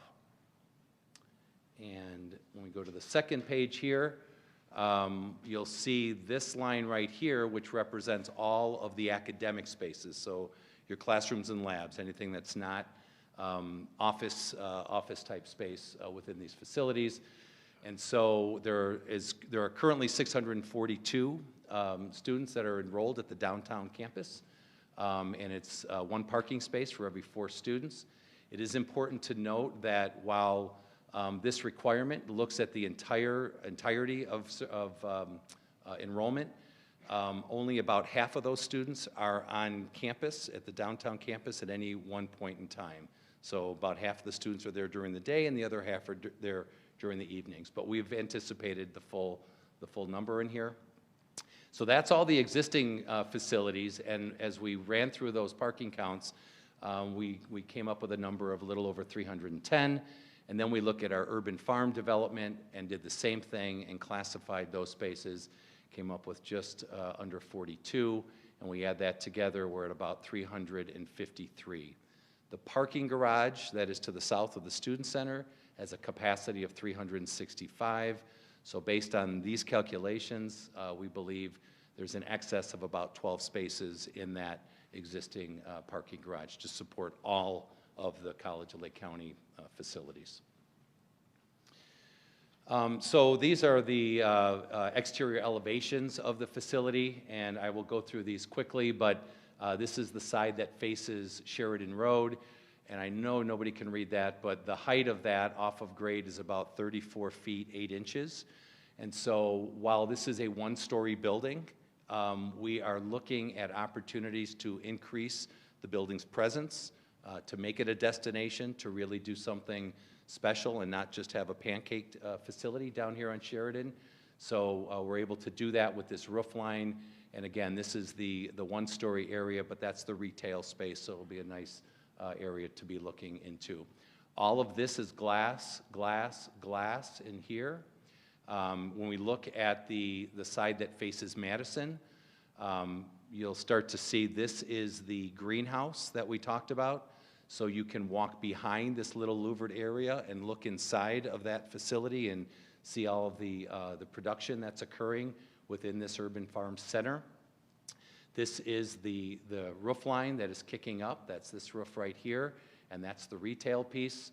We are providing some linear cladding. It's a concrete type linear plank, trying to pick up on what's happening at the student center. You'll see that in just a minute.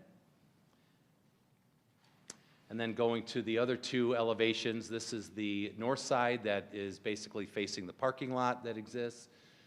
So this is the lower mass here with that linear cladding. We're proposing a tight corrugated pre-finished metal on the part that is encompassing the production area. And you'll see here, this is where the line of the alley is. And you'll see that drop down here. So this is that 6 to 7 foot drop that continues across here.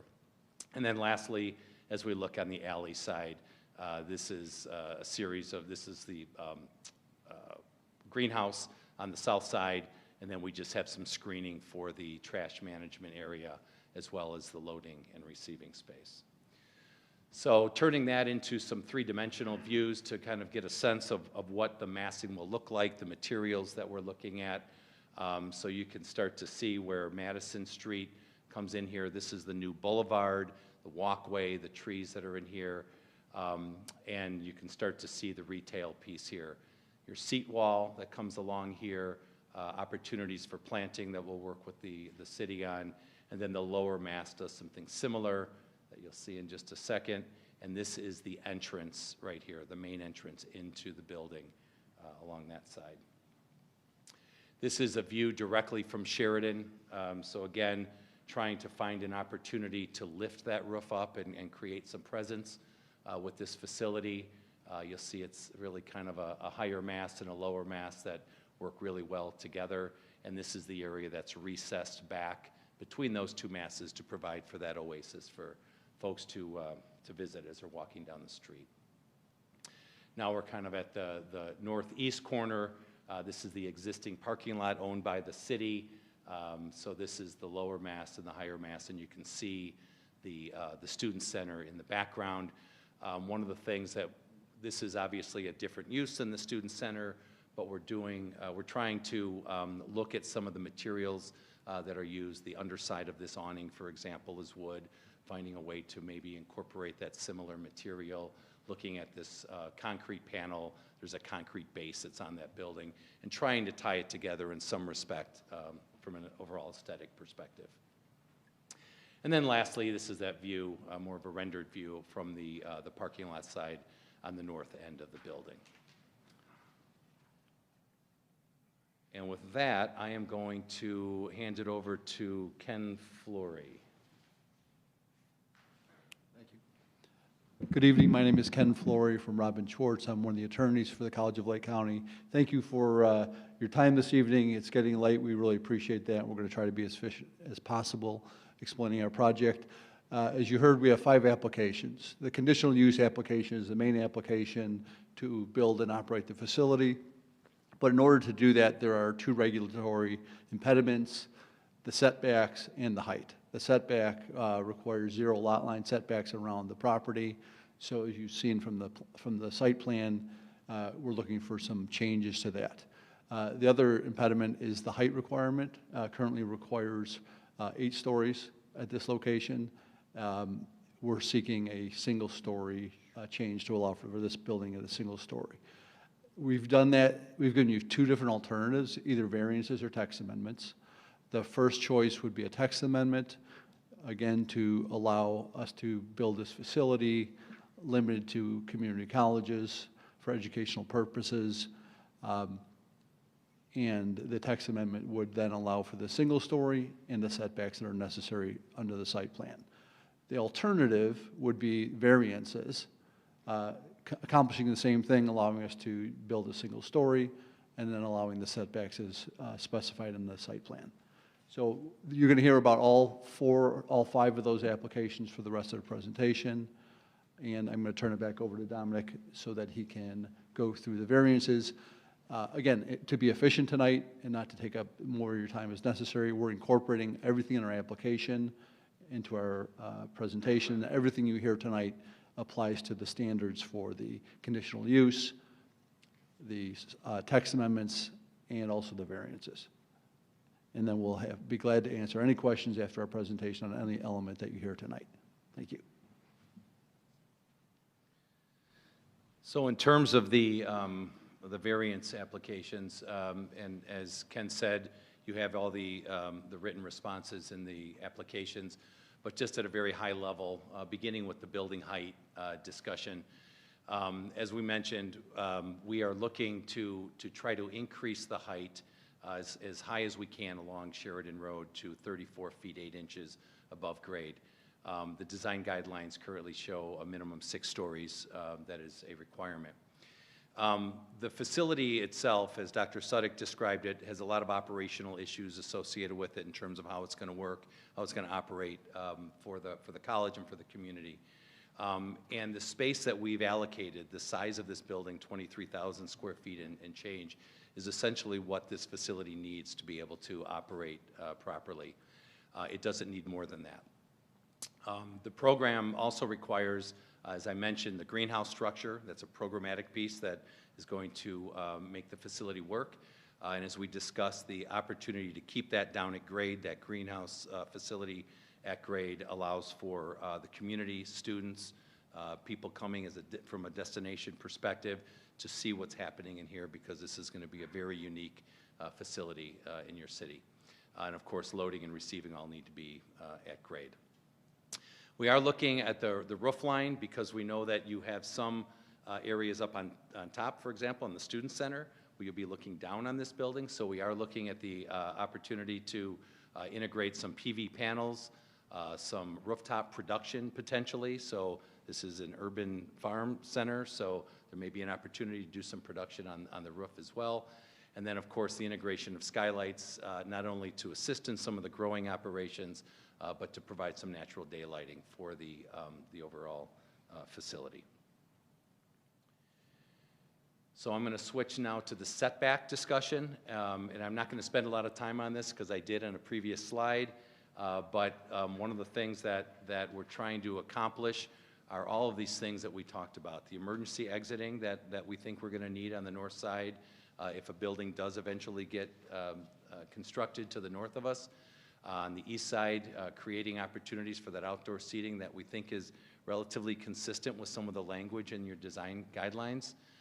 Along the south side, pushing that back so there's opportunities for people to gather and not just be on the sidewalks right on the edge of the street. And then on the west side, of course, everything that's going to be required for the loading dock and trash management. So these are all different setback requests on the 4 sides of the facility, and looking for a variance from the building to the property line language that is in your requirements. So with that, I am going to turn it over to Jesus, right here, Ruiz, talk about the conditional use permit. Thank you. I'm Jesus. I'm the dean over at the Lakeshore campus. Thank you so much for being here so late. This is a great public service you're all doing.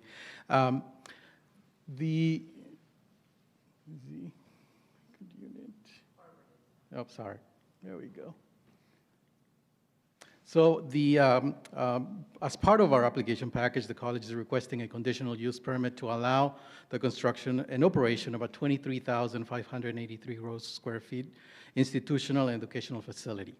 This slide provides details on how this application will enhance the educational and training opportunities for our current and future students right here at the Lakeshore campus.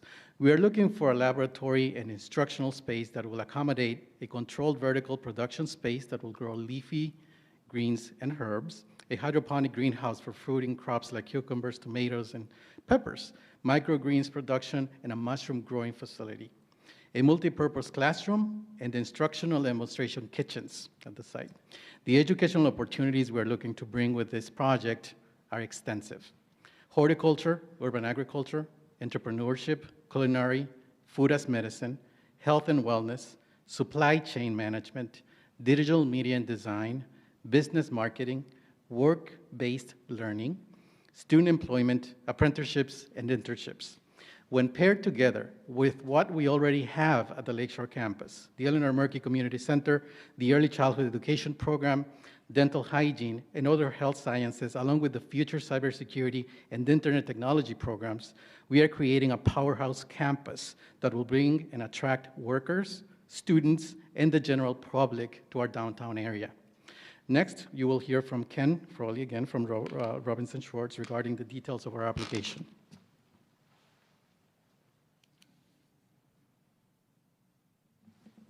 Thank you. Again, Ken Flory from Robin Schwartz. All this information is in our application. However, I'll briefly go through it for you as the standards for the conditional use application. So again, taking from your code, your design elements, the establishment and maintenance of the operation of the conditional use will not be detrimental to or endanger the public health, safety, morals, comfort, or general welfare. And there are several elements of why that is going to be accomplished. Several operational measures will be implemented to limit any detrimental effects, including, as you've heard, from the trash dumpsters, off-street loading areas. Lighting in the site will be limited and directed downward to reduce light pollution. Landscaped areas will be maintained by the college personnel who've been received extensive training in care and maintenance of the vegetation. The conditional use, the proposed project site is currently vacant. The proposed project would be an opportunity to beautify and reinvigorate the existing space. The proposed project would provide indoor and outdoor seating along North Sheridan Road and East Madison Street. An indoor retail market featuring local food products would be created inside the proposed building. The proposed project would create a destination within the heart of downtown Waukegan. The immediate area, including several college buildings, including a 2-story building at 122 West Madison Street and a 6-story building, the new Student Center, directly across the street. The proposed building would provide a bridge between the varying heights of the surrounding buildings. The varying architectural styles located along West Madison Street are also included in the proposed project site through the use of both natural wood materials and steel. The new building plans and specifications provide for utilities to serve the building. The access roads for new building provide the flow of pedestrian and vehicle traffic and parking. And all necessary facilities for the operation of the new building are included in the plans and specifications. The off-street loading area is located near an existing alley, as you heard from our architect, to the west of the proposed building, reducing any traffic obstructions due to loading and unloading. Frequency of deliveries will be minimized as much as possible, and the main entrance to the proposed building is located along West Madison Street to encourage pedestrian traffic from the existing parking facility to the south.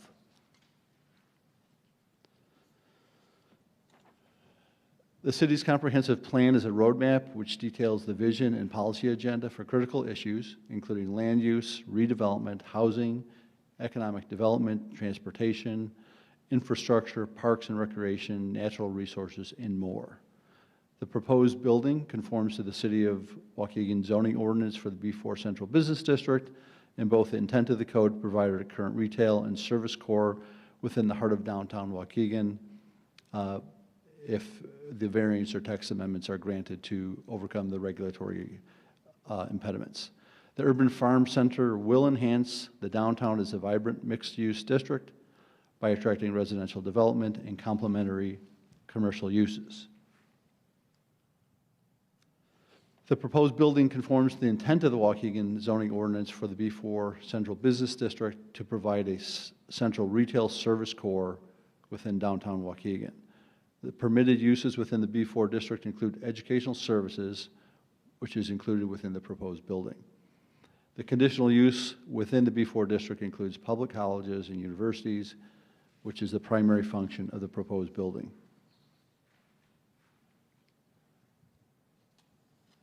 As I mentioned earlier, we have two applications in addition to the variance applications you've heard about. We have two alternative applications for text amendments. Again, the text amendments would be our primary choice.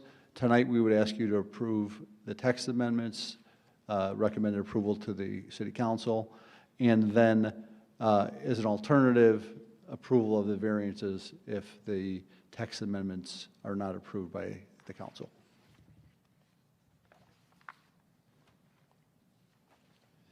This is the language of our text amendment taken from your current code.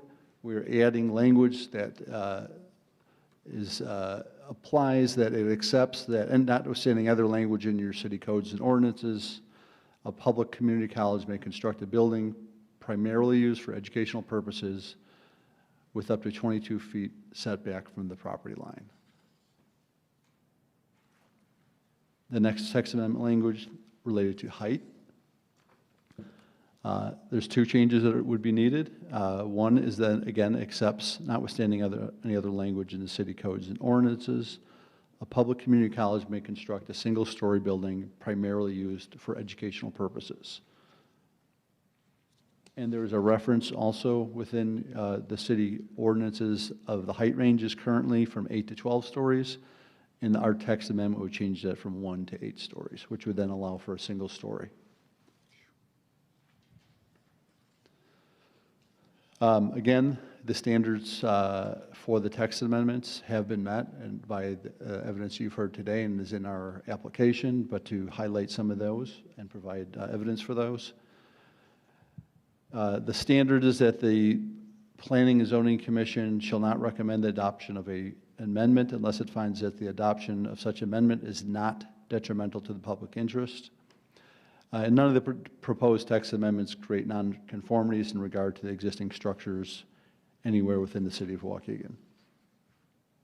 So the adoption of the proposed text amendments will not result in any detrimental effect on the public interest. Instead, the proposed text amendments will only benefit the public interest. Design guidelines detail a diverse mix of uses, including retail, governmental, and educational uses. These amendments support this goal. The design guidelines encourage opportunities for intimate pedestrian spaces. Requested setbacks would provide these and help to activate the Sheridan Road corridor. Setbacks along Madison would also enable transparency into growing areas, enhancing the pedestrian experience. Altering the height restrictions will enable CLC to continue to invest in its Lakeshore campus vision. This space will create critical access to the resources that enhance the student and community experience and position downtown Waukegan as a destination. As a closing to our presentation, again, we will be, all of us are available to answer any questions you have, but Dr. Sudik will close off this portion of the presentation. Thank you. Thank you, gentlemen. In closing, I offer the three following points. College of Lake County has had a business presence in Waukegan for 52 years, with its opening of a center in 1971 and then the full campus in 1981. The college is a fiscally viable, AAA bond-rated institution that has made cumulative investments in just the past 5 years of over $50 million in downtown Waukegan. The approval of this application unleashes amazing potential to achieve public good, to spur economic growth and increase community vibrancy. Approval of this application allows further investment on a project that is focused on the community and building community. CLC is the only public institution of higher education in Lake County with a duty and responsibility to the citizens of Lake County to ensure the economic and social mobility of people through open access to high-quality education and holistic supports for students and businesses. This is an opportunity for the city to leverage the benefit of having a community college in its community to strengthen the health equity, educational equity, as well as business and economic growth in Waukegan. We request that the support of a long-standing, locally based, fiscally sound business that is an anchor in downtown Waukegan, that achieves purposeful outcomes that are relevant to the contextual and current needs of the Waukegan community, so that we can proceed in the implementation of the college's 2020 master plan and achieve growth for the college in enrollment and revenue and growth for the Waukegan community. Thank you very much for your time, your listening, and consideration of our application, and we are happy to answer any questions you may have. Commissioner Hintz. I have 4 quick ones, but I'll try to stay brief. You said 50 million total. Was that for both the previously built building and this? And so the Student Center was $43 million. We have a planned $6 million renovation, as well as the construction of our HVAC lab, automation mechatronics labs, improvements to our Children's Learning Center, and operational investments as well. how much is the urban farm? The urban farm is currently projected at 10 million, 15 million. Yep. Can you talk about why this wouldn't impact local produce markets in the community? Yeah, I'll offer and I'll invite a team member to join me to fill in any gaps, but the entire intent behind an urban farm center is not to, and as a community college, we are not here to be in competition with our community. We are here to synergize and bring people together. And in this food system structure, it actually offers the opportunity to bring existing businesses and community agencies that are engaged in this work together. Eliza Fournier, our director, has engaged over the past couple of years bringing all of those community agencies together in dialogue about that, and the college's commitment is that we're here to help bring resource to build all of those groups together. If the college can go out for USDA grants or other grant resources or fundraising resources, we're here to bring those in not just for the college's benefit, but we are here to serve the purpose of the community and the businesses and students that we serve. So it's about shared resource, growing resource, but building out the entire food system structure. So it's a mutually beneficial moment. Okay. And if we were to not recommend tonight and City Council would not recommend, what would happen? Well, it delays many things. It doesn't help us achieve meeting an existing community need. It puts at risk increased costs to a project. It puts at risk our ability to continue our fundraising work that we do. We have committed donors, but they are waiting patiently for our ability to proceed. And it kind of stalls progress on our revitalization efforts. Okay. Last question then is just, why do you prefer a text amendment over a variance? I think I'm going to let my legal counsel answer that one. Thank you. Although we believe the evidence supports both text amendments and a variance, the text amendment is the easiest standard to achieve approval at this level, at the city level. Okay.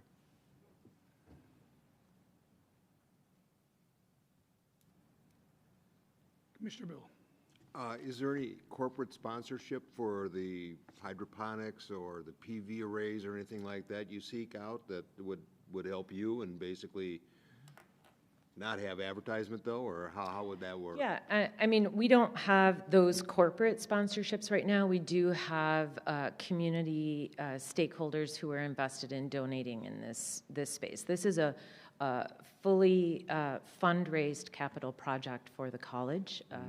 But similar to our Advanced Technology Center, there are opportunities to build out the corporate partnerships. So as we've done at the ATC, in its launch, we've been bringing through the corporate partners and building those relationships out. We would do the very same thing here. Yeah, I see it as an asset too. Yeah, absolutely. Thank you. Mm-hmm. Any other questions or comments from commissioners? Commissioner Anderson. I guess I have one. Is this the only site that you see a possibility of doing this particular program? Yeah, in my earlier comments, I shared that this is an opportunity for the college to leverage its existing assets. We have this vacant property on our campus right now. It is land that we improved years ago. It is, given that it's on the campus, I have the operational resources to be able to move it forward. And we made the early investments knowing that we needed someone to be able to forge the path of doing the work. But if I put it somewhere else, I have to create an additional operational structure within the college. We work hard to be good stewards of the taxpayer dollars, and building out operational structure that I really don't need to is something I would much prefer not to do. We're intentionally also bringing this to our Lakeshore campus because it's an urban farm and it fits within our revitalization. We're looking to build out fields of interest at this location. And this, quite frankly, is where the inequities exist that we are responsible for helping to address. Yeah, I have more of a comment. Mm-hmm. I love the idea. The building looks great. It just doesn't, you know, having been involved with 30 years here of planning and working in the downtown, it looks like something that should be out on Grand Avenue, you know, between the field house and the health department. It's beautiful, but it's not what and so I'm having this dissonance, and not about the concept, not about why you're doing it, but I'm looking at it and I'm thinking, how is this going to fit with where we think we're going? And that is my dilemma, not anything else. It's just, it doesn't match what I thought design guidelines were for downtown. It's beautiful, but. I appreciate your comments. I think we, given the new student center, I think we can design it so it feels like a fit.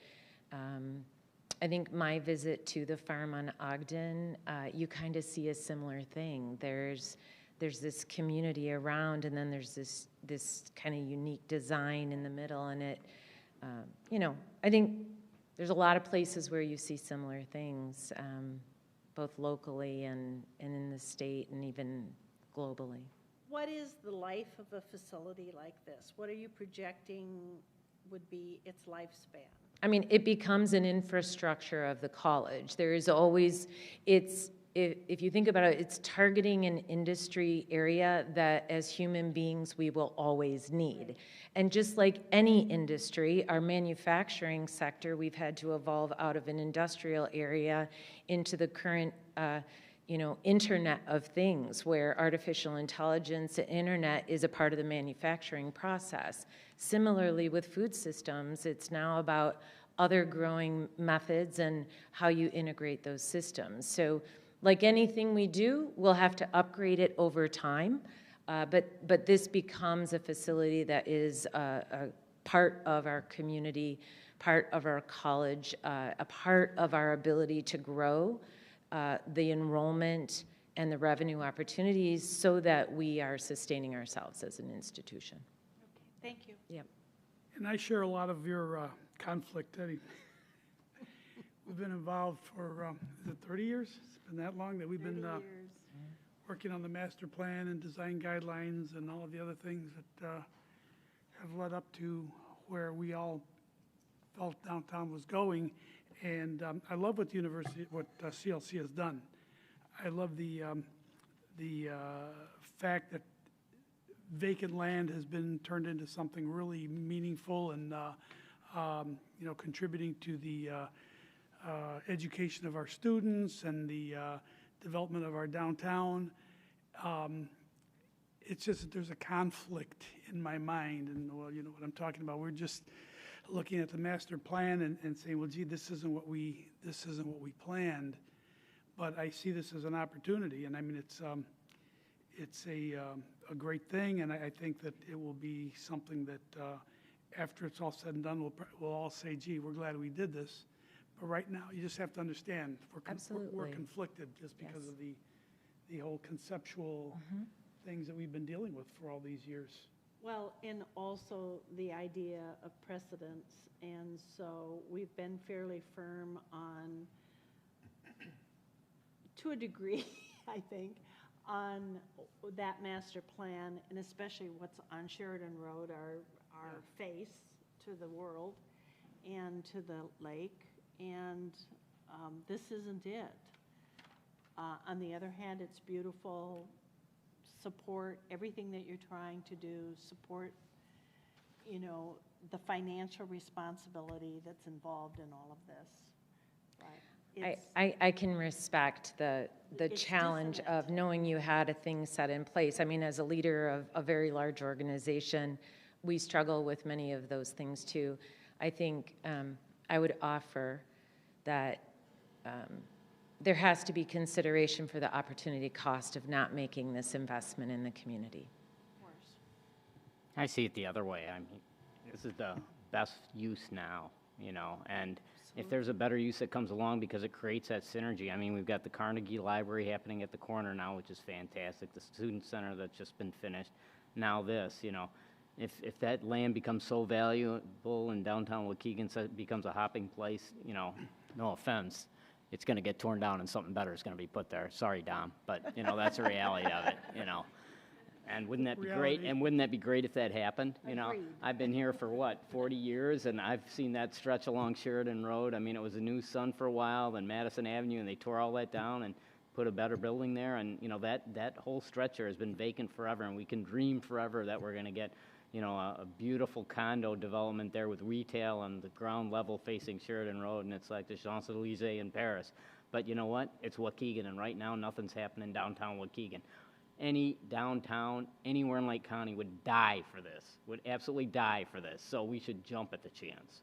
Yeah, I mean, I was going to hold my comments to the city, but Ted, I'm very much with you. I have no conflict about this, and I think put the closure on it. How's that? If space were at a premium downtown right now, then I could see, because I think the city's position is this doesn't fit, and I think I'm disappointed in that as a resident, because I don't want nothing downtown, because I think that's what I see. We've planned it for 30 years and we don't have anything. I shouldn't say we don't have anything, but we don't have much downtown. And like, here's a organization that has invested $50 million already and is going to throw another 15, and we're going to give them a hard time. Like, I don't know, that just seems super backwards to me. So I don't have all the historical perspective, but gee whiz, like, I don't know why we would say no to this. That's my own personal opinion. Well, and I live a half a mile away from here. I'm just excited, you know. I mean, this is going to be a great place to go to. And I don't think anybody's giving them a hard time. I think it's just, you know. I don't know. I do feel, and we can talk with the city, but I mean, I feel like the city's position is giving them a hard time a little bit, and that's my feedback, I think, in reading what is probably the most extensive report I've seen, and maybe that's because there's so many items, but like, geez, I think, I know they don't make recommendations to us anymore, but like, this does not feel like the city supports it, and that bothers me a little bit as a resident, and we're probably off topic, so I'll stop, but yeah, I don't think we're giving them a hard time, but I'm not sure when I read the report from the city that the city is supportive of this, which is maybe disappointing to me. Well, and urbanistically, I can completely understand where the city's coming from. You know, as a planner, you know, I get it. I completely get it. But, you know, again, it's just too good of a deal to pass up, you know? We need development. This is development. And you know, we still have a few more steps to go before we vote on these items tonight. But keep in mind that the Planning and Zoning Commission is just a recommending body. Correct. Okay. I understand. And whatever we decide to recommend is still going to go before the Community Development Committee and then full City Council for their approval. And they're the ones that will make the final decision. So all we're going to do is just weigh on this, make a recommendation, which they can. I'm sure that they take our recommendations into consideration.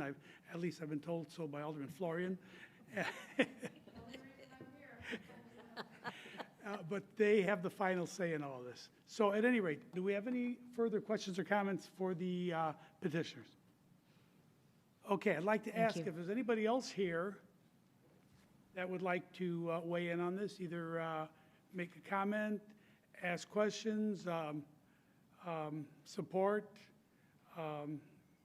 not support? Only one person?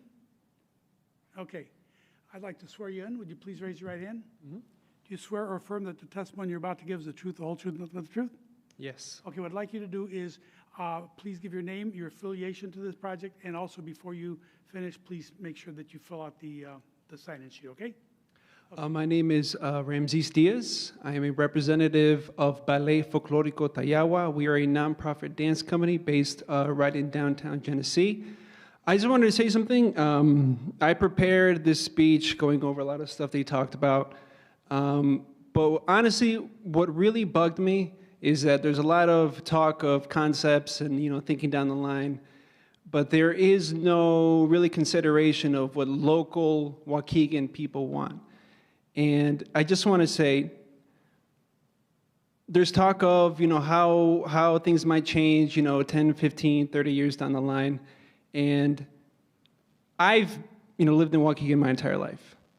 And I know, and you guys know, that people are not tripping over themselves to invest in Waukegan. I've been, you know, in downtown Waukegan, you know, for many years, and we've known that it's past its golden age. It's been stagnant for a very long time. Obviously, COVID didn't help. But the fact that there is a private institution bringing in money from private donors, from private foundations, they're going to front the cost, is going to give us, you know, low cost, you know, organic food, is going to increase property values. It's going to foreseeably, you know, bring in foot traffic to local businesses. I think there's this incredible disassociation between what planners and, you know, concept artists want and what would actually benefit Waukegan residents. The fact that that isn't really brought up that much in terms of a lot of the criticisms is absolutely wild to me. Because if you ask, and I've spoken to a lot of local business owners, and I wish more of them had shown up tonight, but I think that this really is like a fork in the road in terms of, you know, what kind of legacy we leave for Waukegan. It really is something that if you turn down, we're turning down, honestly, something that could potentially, honestly, lift Waukegan's downtown when there's so many variables to consider. And I think that if for some reason, godforsaken reason, they say no to this, it will continue the stagnation that downtown Waukegan has seen. And I can speak, you know, from someone that lives, you know, basically the boots on the ground, so to speak. No one is against this. And I think if this were to ultimately not go through, it would be tremendously unpopular with Waukegan residents because it addresses so many things that we know are problems in our day-to-day life. Not only, you know, besides the greenhouse, they're putting in millions of dollars into increasing their educational facilities, you know, new medical facility, their greenhouse. There's so much that they're putting into education, And all of us know that there is an educational disparity between us and our neighboring, wealthy sister cities. I'm looking at, Lake Forest. Here is a chance for us to start catching up. It won't be obviously next year, it won't be, in time for the next election cycle, but this is something that's going to benefit us in the years, decades, generations to come. And I think for us to say no because it just bugs an architect or a city planner, and not really considering how it could benefit us in the long term is tremendously short-sighted. And I think that if you guys were to say no, it would be tremendously shameful, in my opinion, because we live in downtown. We are business owners. We are people that, see the downtown every single day. We don't drive by it on our way to work. And I really think that's something that should be considered right up there with some of the other complaints I've seen. And I think that's all I've got to say. Thank you. Anybody else? And just for the record, just so you understand, we are all Waukegan residents, and I live in downtown Waukegan. No, sorry, I didn't mean any disrespect, but I think the perspective of someone that, isn't necessarily part of city council or part of government and, how it could benefit, average people more should be a perspective that should have been brought up. We are all just average people. We're just volunteers. All right, thank you. Okay. Anybody else? All right, I would like to ask for staff's position.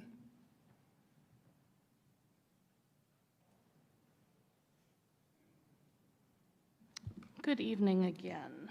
So let me start by pointing out that it is not the role of the city staff to support or oppose projects. It is the role of the city staff to interpret our existing regulations by which we have to operate.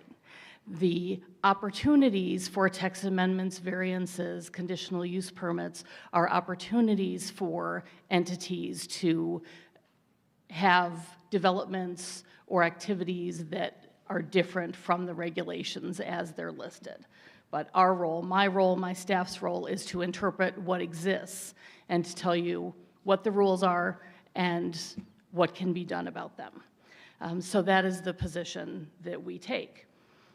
This is a very interesting project. There's no doubt about it. The architecture is lovely. The unfortunate part is that CLC chose not to include the city of Waukegan in its planning process in 2019, 2020.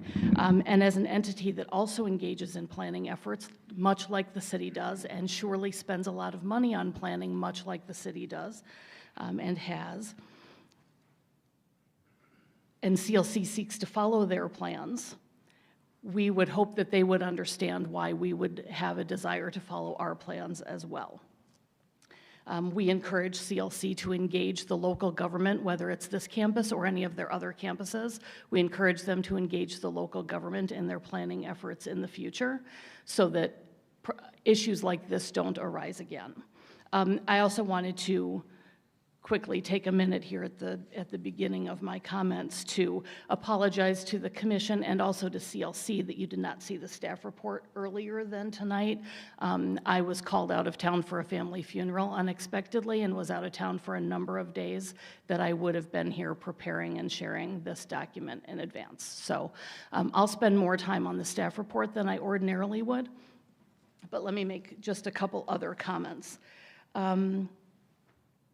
Some city representatives did have the opportunity to participate with CLC on a visit to Farm on Ogden. It was an interesting tour. Those of us who participated enjoyed it very much. We enjoyed the company of the CLC staff and the folks at Farm on Ogden, and the experience was lovely. It's unfortunate, again, that that didn't take place in 2019 during the planning process, because we could have provided input into their design that better reflected our plans as well as theirs. I would also note about Farm on Ogden that it's not in the downtown core of Chicago, where this is the downtown core of Waukegan. In regards to the comments by a couple of people about, no development happening here, I just want to point out that this development would have happened on this site and the city parking lot adjacent to it.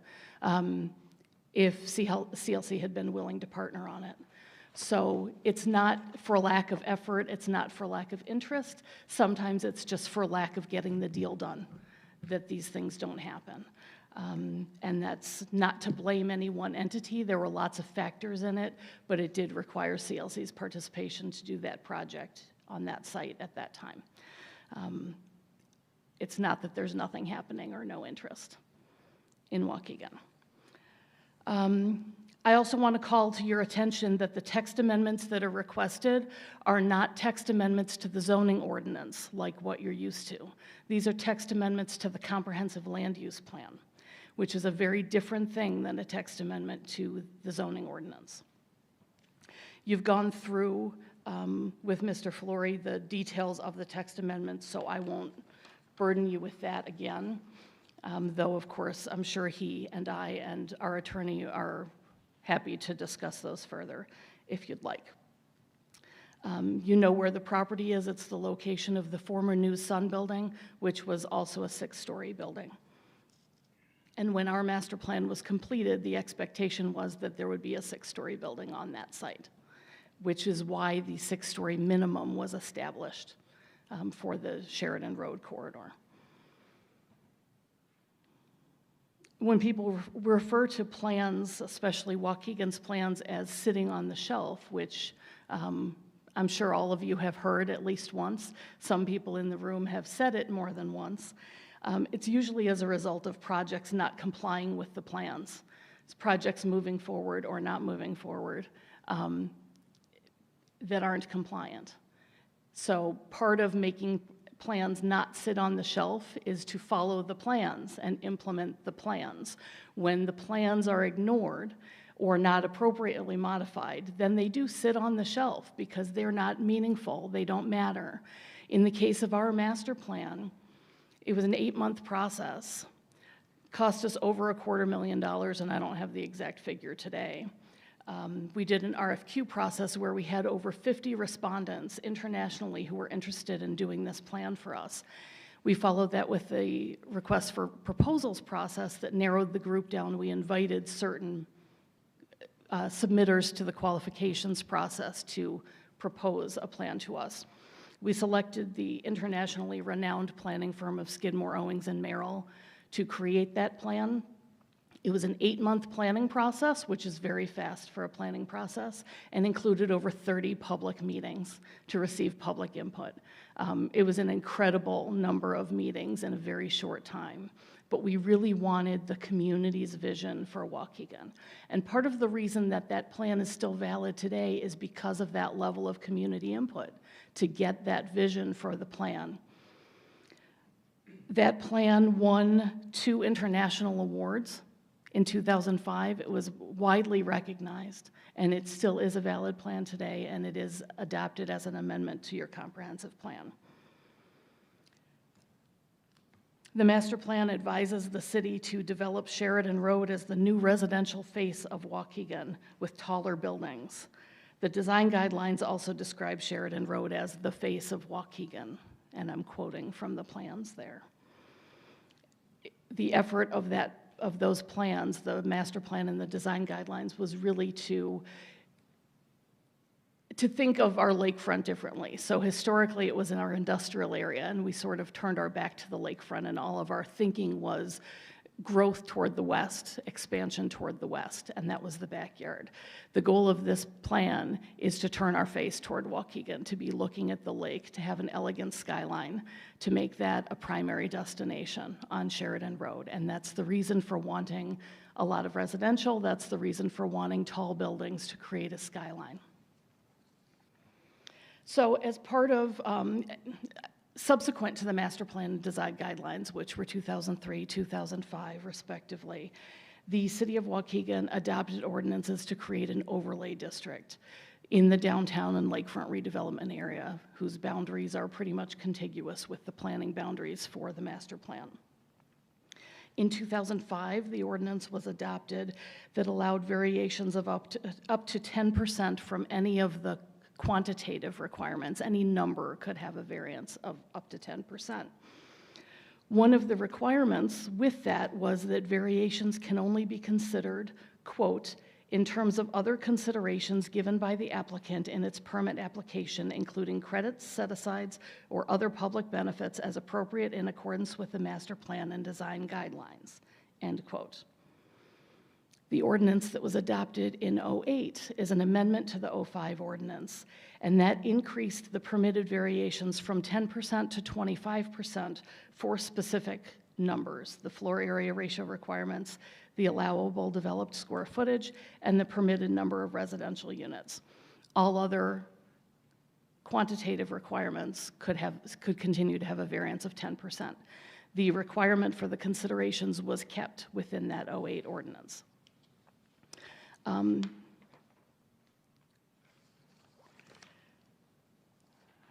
Again, I'm trying to hurry through this a little bit at this late hour and seeing the lovely weather outside.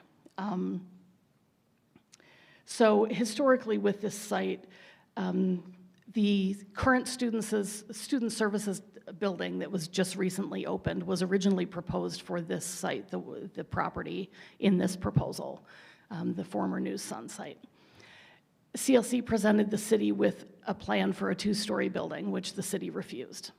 In the meantime, CLC had acquired the 34 North Sheridan site, torn down the building that had been there, and so we discussed the idea of putting on that site this building instead of a two-story building on the 100 West Madison site, doing a taller 6 or higher story building on the 34 North Sheridan site. That is what was done. That building went through the conditional use permit process for the 6-story building on the 34 North Sheridan site. At that time, CLC understood and agreed that there was a minimum of 6 stories for a building on Sheridan Road. CLC and the city have had conversations about this project since 2022 when we raised it to them. I had personally had some more casual conversations with prior staff who are no longer there in 2021 after reading some newspaper articles about grants and things like that. I was assured that the proposal was for the Illinois Bell Building, which is one of the Madison Street buildings in between, and that it was not for the Sheridan Road site. I don't know whether that changed or if it just wasn't true at the time. And again, that staff person is no longer there, so we cannot ask him. I had another conversation after another newspaper article, but formally the conversation started in 2022 when the CLC team met with the city about the conditional use permit for the student services building, and we raised the issue of the urban farm and what we had been hearing in the community. So that was when the discussions really happened. We informed them that it was a permitted use in the B3 district as a greenhouse. There are lots of B3 districts in Waukegan. We shared that we were willing to help them locate an appropriate site. Dr. Suddick's response was very similar, maybe even verbatim to what she said tonight, and we understand that. There are operations costs to having a different location. So we said, okay, how about at this location do something different on this campus? Put it on a rooftop on one of the existing buildings. Maybe the parking garage having been a city building previously, was always said to have been built to accommodate additional floors on top. Whether or not that's true structurally, I don't know, but that was always what was stated. So we had suggested that as a potential alternative. Or to build a 6-story building on this site and maybe have some vacant growth space for a while, not to fully occupy it immediately, but to still have a compliant building. There were several options that we offered.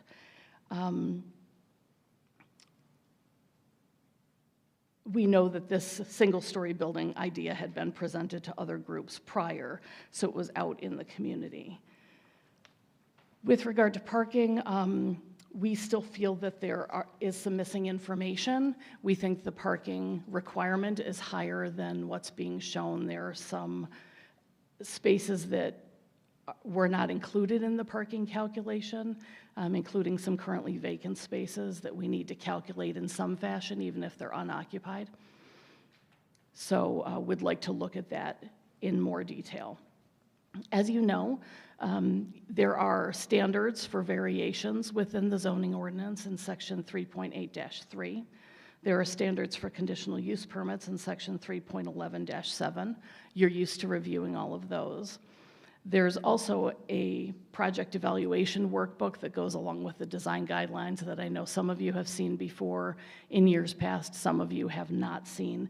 But the criteria that are in that workbook are also listed in the staff report, part of the reason it's so long, unusually long.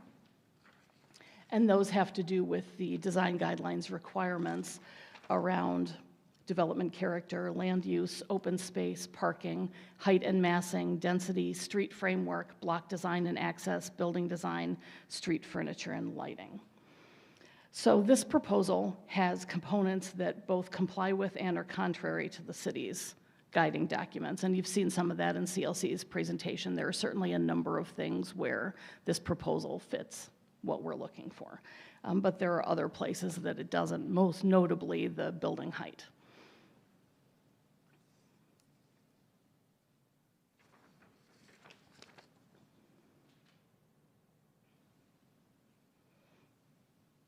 So the reason for having plans and design guidelines is to set a standard that all developers understand that they need to comply with, so that it's a level playing field. Developers know what to expect when they come to a community to make investments. Anytime that you modify those for one entity versus another, you run the risk of having developers lose confidence in what the rules are, question whether certain people get special treatment. We've heard that over the years.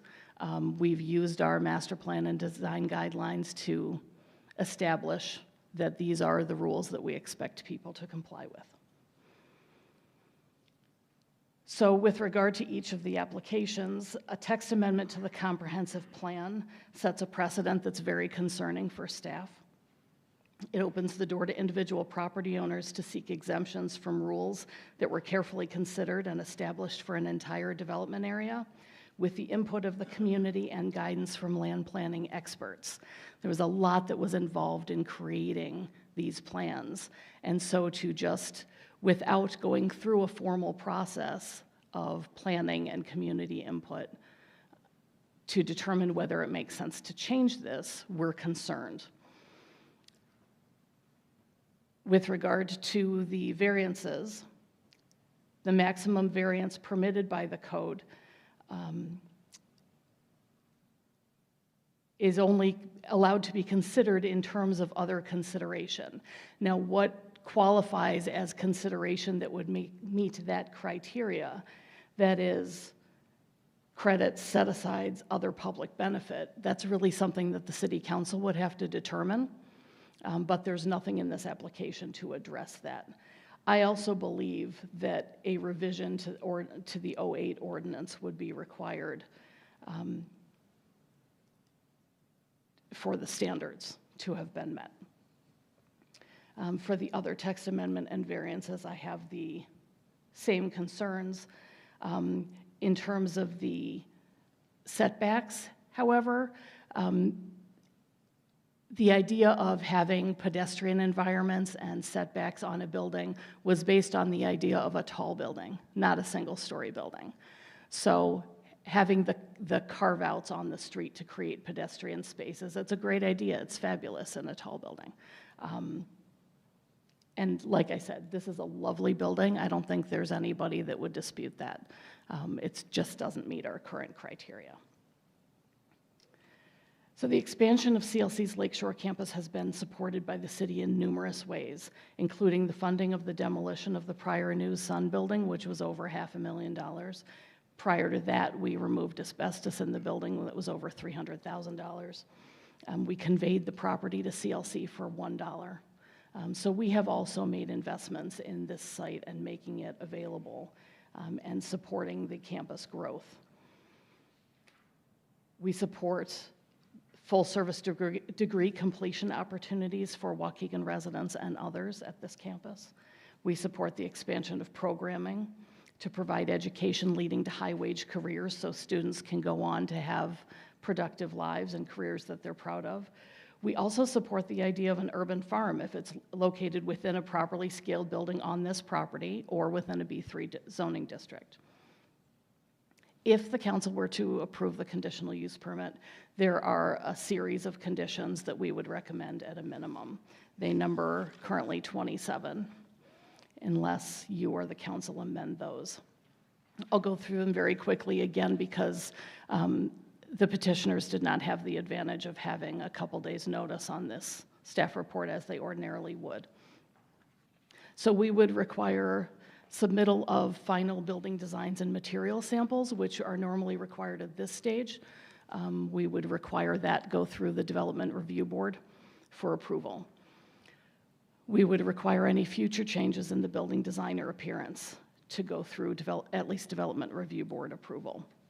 You may recall that the Student Services building changed significantly in appearance from what the original proposal was to what was actually constructed. So it would be important for us to document that approval as part of the process if there were changes to the design. We would like to see a more complete parking analysis and work on identifying all of the spaces that we felt were missing from the current analysis, or be corrected if we're mistaken on that, if they were in fact included and we just didn't understand that.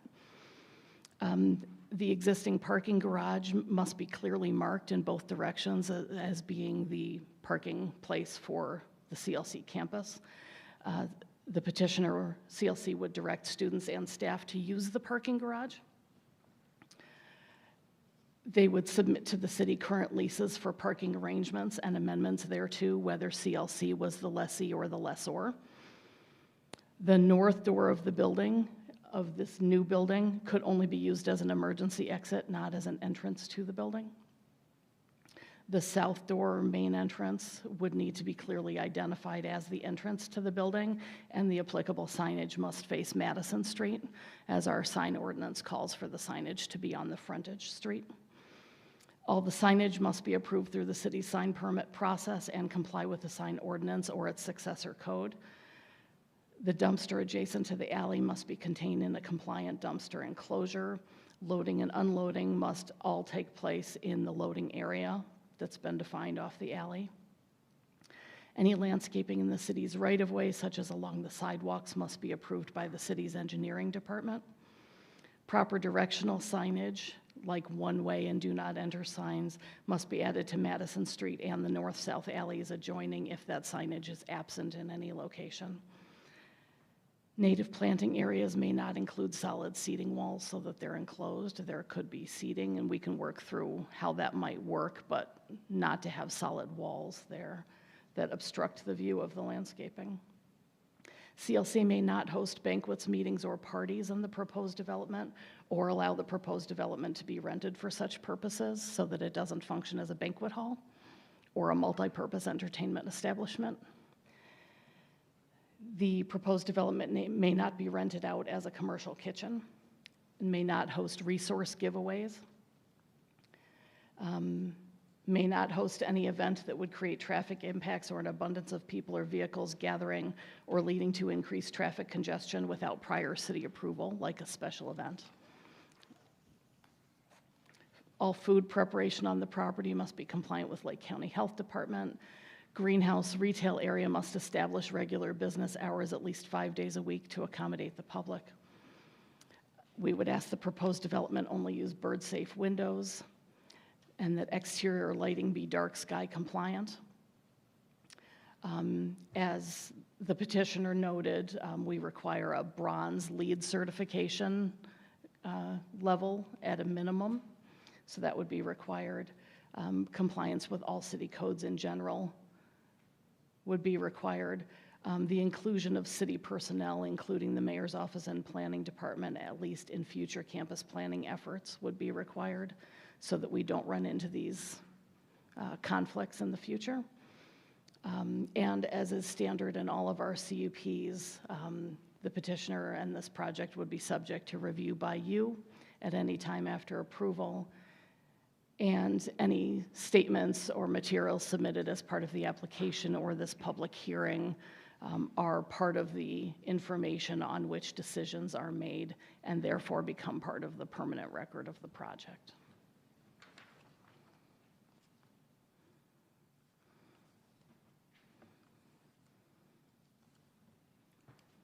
Do any of the commissioners have questions for city staff?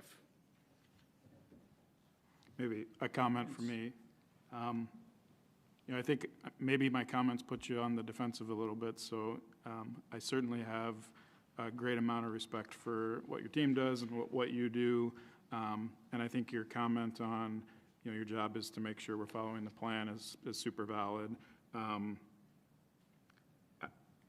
think the context you gave on the communication gap is disappointing too, from probably both sides, that we feel like we couldn't talk with each other and work that out. I don't know the details, I don't need to know the details, but that's just a bummer. But I do still feel like, we have plans for our corridors as well, and we've made 10 exceptions for auto repair shops fairly simply over the period of time, and this just feels super restrictive to me for investing in downtown. So I'm still of the opinion that I feel like we're making it too difficult on someone that's trying to invest. That's me talking as a community member, not me talking as a planner, and I respect you got to do your job, but I appreciate you giving me the context of the communication gap and kind of the role, so thank you for that. Absolutely, and I didn't take any of it personally. I try never to. I have opinions about projects that I never share because that's not my role to share my opinion. My role is to share what the city's rules are. And you influence the city's rules, and the city council influences the city rules. You have the ability to put in other conditions, to recommend other conditions, or to modify or remove conditions that we recommend. You have the ability to share your opinions about things and use your opinions as part of your determinations within the guidelines that are set forth in the standards. But our goal is to make sure that you understand what the rules are. I think that's fair. Two quick questions then. Yes. Does the city have a preference on the variance? Maybe I can't ask preference. On the variance versus the text amendment, I guess. Maybe preference is not what I can ask. I wouldn't say preference. I'll take this one. Okay. Recommendation? Say that? Maybe not even that strong. As Mr. Flory noted, it seems like this is two ways to get to a single place. You have your variances, you have your text amendments, and I'm not here to put my finger on the scale in any way. I will say that the text amendments, as Noel noted, these are not things that you've seen, at least since I've been here. Generally, text amendments have to do with amending the zoning ordinance. This is amending the design guidelines. This is amending the master plan. And so what makes that different is when you amend the text of the master plan. For instance, I'm looking at this. When the master plan was crafted and the design guidelines were crafted, it was with an eye toward more than just a single parcel, more than just a single area. It was more the city in general, or a region of the city. And so if you look at something like the amendment from new buildings along Sheridan Road will be a minimum of 6 stories, and then you add, except that notwithstanding any other language in the city codes, blah, blah, blah, a community college may construct a single-story building primarily used for educational purposes. You have to think about perhaps unintended consequences. What happens if there is another building on Sheridan Road that a community college would like to make a single story? What are you opening the door to? And so I'm not saying you can't do it, and I'm not saying you shouldn't do it. It's just the language itself has to be very specific because the master plan lives across the whole city. It's huge, and so when you make a change, you make a change all down Sheridan Road for any community college to develop by right all of a sudden a certain type of thing. And what would be the impact of the variance then? So the variance is more what you've seen. It's just asking, it's also set out in the master plan again, but it's to me, not so much not changing the language at all, but just saying in this instance, you can have setbacks at 0 and you can not build up to 6 or 8 stories in this instance. Got it. Thank you. If I can add to that, I think that I agree with Attorney Martinez on all of that. I would add that I think the variance would also require an amendment to the 08, let me see if I get the ordinance number right without looking at it, 08-005 ordinance, to allow the variance to be more than 25% for a community college. Feel free to override me, you're the attorney, but that's my observation, that it doesn't even allow for that for that variance at this point. Yeah. So the request is a variance from the comprehensive plan, which would require that ordinance to be changed as well. But why are we doing comprehensive plan and just not, well, because the comprehensive plan lays out. Right, and because your standards in the zoning ordinance require compliance with the comprehensive plan. So you're not able to ignore that requirement for compliance in your determination as the Planning and Zoning Commission and the recommendation that you make to the City Council. That's one of the factors that you have to consider. So the master plan, and pardon my ignorance on this, you said was developed in 2003 initially. It was developed in 2003, the design guidelines in 2005. We updated our comprehensive land use plan in 2020 and incorporated those plans as part of that plan. They were originally adopted into the then standing comprehensive land use plan, and they were readopted as components of the 2020 land use plan. So even though the plans were actually done much earlier, they were confirmed in 2020.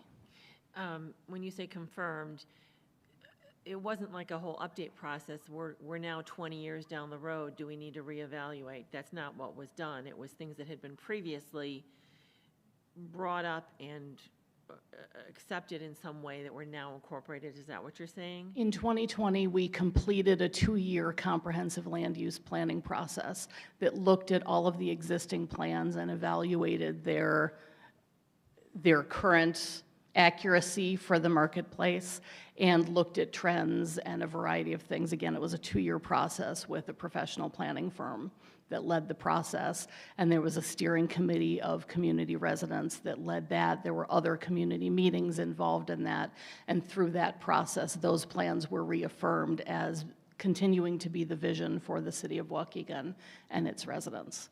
Okay, so 2 questions regarding that. One, so from 2003 to 2020, when this was redone, the plan was still to pursue residential buildings along Sheridan Road. That's correct, with a minimum of 6 stories. Okay, and then these, first of all, that's, to me, I know builders who have considered building down here and never have. So it's, that's a little bit mind-boggling to me that that's still the thought process when we don't have any reason for people to live here yet. I'm not saying not any reason. We don't have the corporate membership in this community in the downtown area to support, I don't think, residents living down here, which is neither here nor there because that's what the plan is. These 27 points, and I understand that you are just communicating that to us. These 27 points you list here, these are all conditions based on what is in that plan and what they're proposing to do, that these conditions relate to helping that proposal fit more in line with that plan. Right, these are the conditions that the city staff would propose for a conditional use permit, were a conditional use permit to be recommended for approval. Based on the 2020 updated plan. And the zoning ordinance and factors related specifically to this project, as well as some standard conditions that we recommend for every project. Okay, no, because I just want to ask one question. I'm not trying to I'm just curious, it's curiosity purely. There is a condition in here regarding birds and the windows, the requirement of windows. That condition was not proposed for the Park District building, which is significantly windows as well. I'm curious as to why that condition is listed in here and it wasn't a condition listed in the Park District proposal. Sure, that was raised for this one specifically because CLC staff pointed out to us that they did that on the Student Services building, and we're very proud of that fact and intended to do it here. Okay. So we memorialized it with a condition. Okay. I guess I'm wondering if, I mean, since this is the first that CLC has seen this, are we trying to rush this process? Don't know. The process was actually slowed from their preferred process because we couldn't fit them in for a submittal meeting in time because the schedule was too tight in the window that was available. So we're actually a month behind what their preferred process was. That was the reason for my going through each condition step by step, and I did provide several copies. I guess a couple of you didn't have them, and I can give you more copies if you like, and I apologize for that. But I wanted to make sure that everybody got to hear each of the conditions. Well, does CLC feel prepared to address this list of conditions tonight? Let me get my stuff out of your way.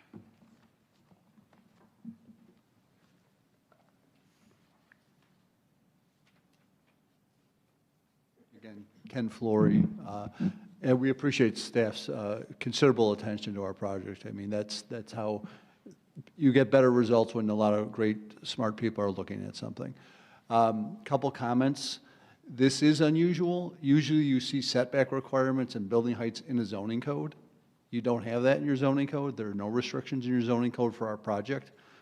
But your comprehensive plan, and a comprehensive plan is usually a goal, a vision. It doesn't have the same regulatory restrictions as a zoning code does, but then through the years, instead of putting those regulations into your zoning code, they put an overlay district and they adopted it. So it was kind of it was put together in a different way than you would typically expect. So we're dealing with what we have. That's why, because it's so unusual, that's why the text amendment's really the way to make sure that what we can build what we want to. We are welcome to work with council in any way to modify that to make everyone more comfortable between now and the city council meeting. But that's why we believe that the most efficient way is the text amendment, and again, with any modifications going forward. As far as the conditions, there are a few that we looked at them tonight for the first time, and I asked staff to tell me about the deal breakers. And we came up with, there's three, I'll give you the ones that are problematic for us. Number 3, because the parking analysis was done. In fact, we explained it was extremely conservative. We counted the students, if they were all going to be there, the daytime students and the nighttime students. That's not the case, so that gives us a buffer. So we believe the parking analysis was done. So 3 is a problem, and then 15, 16, 17, and 18 are a problem. Because 15, 16, 17, and 18, that's the core of what we're doing, entrepreneurial. To have approval before a meeting on our property, that's pretty restrictive. Some of these appear good intention, but they could be landmines that could stop the project in its tracks. That's why I call them deal breakers. We are going to have entrepreneurs use the space, and that's why the kitchen will be technically rented out to entrepreneurs to grow their businesses. That's our model. And if anyone wants to talk about that. Yes, okay. So again, number 3, 15, 16, 17, 18, we'd respectfully request to take those conditions out, and I'll let Allie explain it in more detail. Thank you. Hi, I'm Allie O'Brien. I serve as Vice President for Community and Workforce Partnerships at CLC. So with respect to number 15, really this is core to the college's business and mission. And when you think about this project fitting within the urban campus that exists today in projects and buildings and spaces that have been approved, our current operations do these things. This is another piece of the puzzle to the campus. And it really is part of the business model that we have across our campuses to be open to organizations, municipalities, cities for business meetings. I'll give you a quick example, still can say today, we hosted the intergovernmental agency group for the city of Waukegan at our campus for a meeting. This building is intended to do the exact same thing, really garner that community input and gathering together. So with regard to number 16, as Ken mentioned, this is really core to the Urban Farm Center business model as well, to have an opportunity for small business owners, for individual entrepreneurs to do value-add products in a very safe and approved setting, food safety-wise, et cetera. And so this is part of our sustainability model for the business operation to generate revenue through rental of that commercial kitchen so we can sustain the equipment and access for the community. Are you an incubator? We have not technically called ourselves an incubator. It is one of the small business models that we could build there, but we are first starting with ensuring access to home-based businesses, individual entrepreneurs, and small business owners to have a place to create their products that is a qualified, certified, official, food safety sanitized kind of setting. So. And the other thing for number 17, in terms of resource giveaways, this is another essential component to the Urban Farm Center in terms of supporting health and wellness. So one of our programs we'd like to run is called a Veggie RX box. The produce literally produced there would be packaged and prescribed by healthcare providers for individuals to receive. And so that would be a resource giveaway. And it is something we do today. For example, our students, it's very critical that we resource them for success. So we are giving them access to resources at our campus today. Think of our dental hygiene clinic, giving away toothbrushes and toothpaste and resources such as that. So we see this happening on our campus today, and it would continue in that Urban Farm Center setting. And number 18, we are, related to number 15 also in terms of responding to the community and hosting. We've had two really successful large events lately with our open house and the dedication of the Eleanor Murkey Community Center. Our parking garage really allows for less of an impact of any traffic congestion because you can pull in and immediately park in that structure. We have not had any issues with those recent high profile and high attended events. And so we really see that, this limitation would kind of contradict, again, that existing practice we have to have an abundance of people on campus for events as well. Thank you so much. I'll let Lori tack on. Thank you, Ellen. I need to sign it. Yeah, thank you, Allie and Ken. I won't delay us too much longer, but there are a few things I would like to respond to in addition to what's been shared. And I will just say, and I don't mean this flippantly, I hope we fill every space in our parking garage and cause people to fill spaces on the street in the community. I would call that a wildly successful outcome. And so we look forward to working on that endeavor. A few other things. CLC is the only community college in Lake County by state statute. There will be no other community colleges making this request to the city of Waukegan. I agree 100% that there needs to be strong collaboration and communication between the city of Waukegan and the College of Lake County. I came to the college in 2018. As I've shared with the mayor and the city staff, I can't correct what was done before, but I can certainly work on when I'm here and moving forward. And we have worked very hard to try and build those bridges. We do have a timeline of communications and meetings that go back to 2019 on this project. I did meet with Mayor Sam Cunningham and staff at that time. So there has been a trajectory. Was it perfect? Absolutely not. I don't think anyone can stand in any space and say that they would do it exactly the same way again. And so there is always room for improvement, I will always own my opportunity to that. But I cannot control that when we are hosting and facilitating broad community input sessions that are visioning sessions in which the city was invited, community members are invited, and the media comes. I can't control when the media chooses to write its stories. We didn't request that. We weren't advertising it.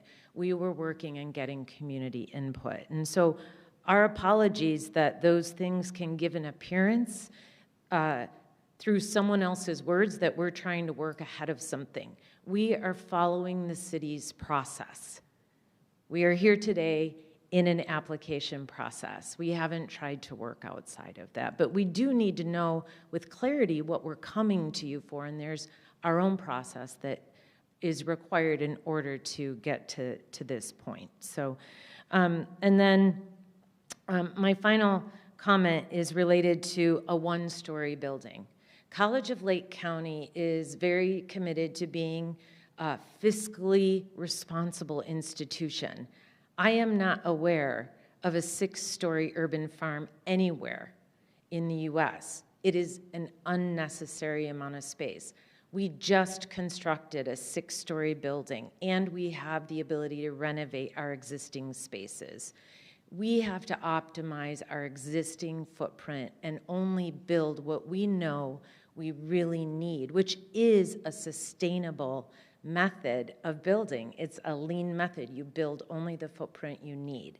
And so I respect and understand the master plan that was created, but I also know through my own master plan work that sometimes, given the context and the current relevance of the moment, there are right times to make modifications to those plans.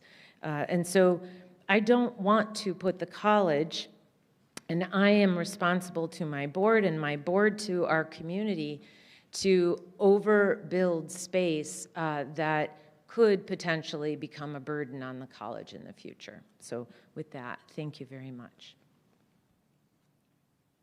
Thank you. Any of the commissioners have questions? Commissioner Bill. Not questions, it's more a comment than anything. I can see if I put my hat on that I'm a commissioner for planning and zoning, and I respect their plans that they did in 2003, I can understand the merit in keeping in with that plan and going forward. But I'm looking at the podium here, and it says Waukegan, the City of Progress. That was 2003. 2003, my company, a company I worked for again, this is my personal hat now, we basically got bought by a large electrical contractor, $400 million a year their revenue was, and they took us over with a precept that we were going to have skyscrapers in Waukegan.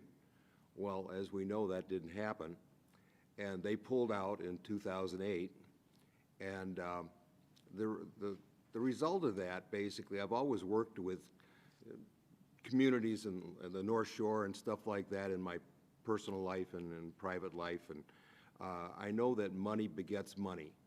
And I think for the plan to work, if we want to keep the plan viable, some modifications do have to be made, because if you are a developer, you want to go to something that has not just a collection of old buildings and vacant lots. You want to put some money into it. Now, we've got a resource with the CLC. It could be Amoco might want to put a small skyscraper up here. Whatever the case may be, it probably wouldn't fit the plan, but it would be the precept of getting people to spend more money here. And I think that's what we have to do, as to be, again, the city of progress. If we want to keep that as our motto, we need to move forward, and that would be forward movement, because that money would attract other people. And somebody's comment here, the gentleman that basically lives in is downtown Waukegan, he's a small businessman. I can see that because everybody experiences and gets enriched by that. So I think this is an opportunity. So again, with two hats, I'm torn. Do I want to stay with my commissioner hat on, or as a private citizen, do I want to see city progress and go ahead in my lifetime? Let's face it, we're all getting older, and not a lot's happened. So I just wanted to throw that in my 2 cents when we're making our decision. Thank you. Anybody else?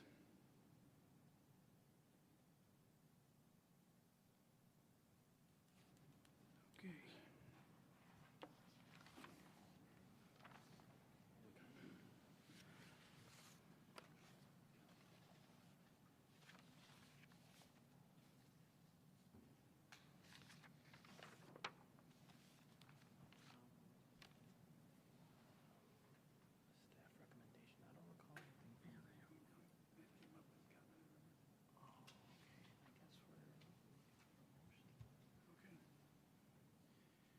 All right, we're at a point now where we are ready to, Can I ask a question?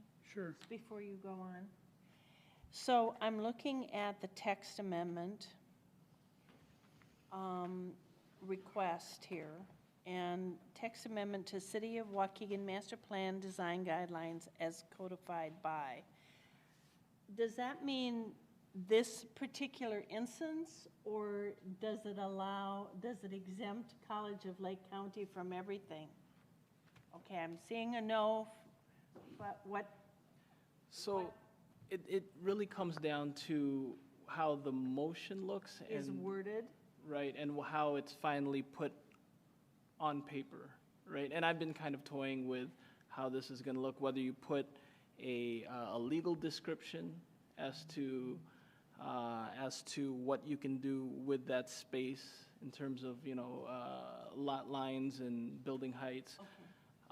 And so whatever it is, I think will make plain our intention that this is to this specific property. For this address. Right, and as Mr. Ken, said, we'll have to work together and reach some sort of language that serves that very specific purpose. Okay, thank you. Sorry to interrupt my Commissioner No, Rodriguez. that's all right. As we do these, can you explain exactly what it is that we're voting on here on this? We're going to ask for a motion on zoning calendar 2706, which is a request for a text amendment to the City of Waukegan Master Plan Design Guidelines as codified by ordinances 0-0-113 and 08-0-05. What exactly are those ordinances that we are amending? So I think perhaps a way to think about this, if we're looking at specifically 2706, the motion would be a motion to amend the design guidelines for the downtown lakefront, or a motion to recommend approval to amend, in order to exempt this proposed development from the minimum height guidelines in order to allow a single-story Okay, building. well, that goes down to 2707. Is that 2707? That's 2707. I'm asking about 2706. Yeah, isn't it 6 or 7, where we wouldn't do both? But- Well, it's not necessarily an either, or you can certainly do both and then let the city council decide, or. Okay. But yeah, 2706 is the text amendment, I believe, and then 2707 is the variance. As Commissioner Haynes pointed out, they both relate to the height.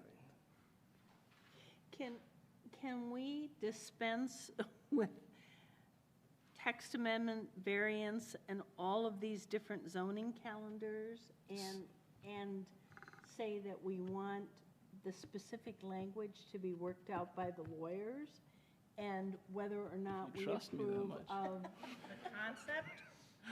Right, yeah, and certainly you could do that if there's an understanding and there's, I guess, understanding among the board that they feel that they want, for instance, a text amendment and a variance, right? So if everyone feels the same way, you can take all of these together. There's nothing to prevent you from wording it as a motion to recommend approval of zoning calendars 2706, 2707, et cetera.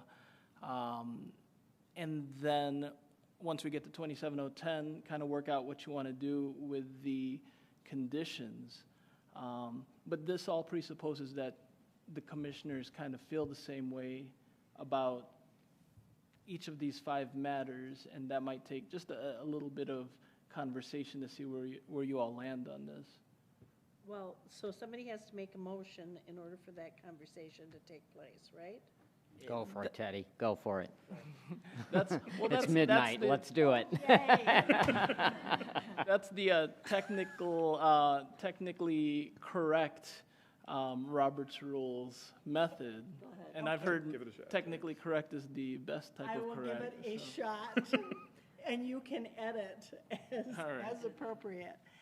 I move to approve zoning calendar 2706, 2707, 2708, 2709, and 27.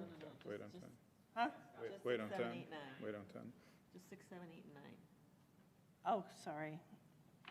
6, 7, 2000, 708, 2000, 709, 2010.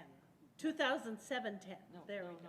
What did I do? Wait on 10, wait on 10, because it's the conditional. 707, 708, So we would do 709. these 4, which are the variances, but Oh. wait on 10. Oh, wait on 10 is what we're saying. Okay. I get it now, what you're saying. Okay, so we're going to do 4 in 1. 06, 07, 08, and 09. And we would request that the city attorney and the attorney for CLC draft the language for the text amendments and variances to the City of Waukegan Master Plan Design Guidelines as codified by Ordinance 050113 and 08005. Regarding the variance on height. Can you repeat that?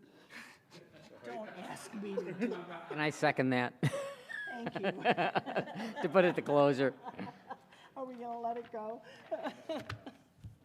Well, basically, we're saying that we want the 2 attorneys to determine language that will allow a variance in the height to the 1-story, and we want to allow the setbacks as requested.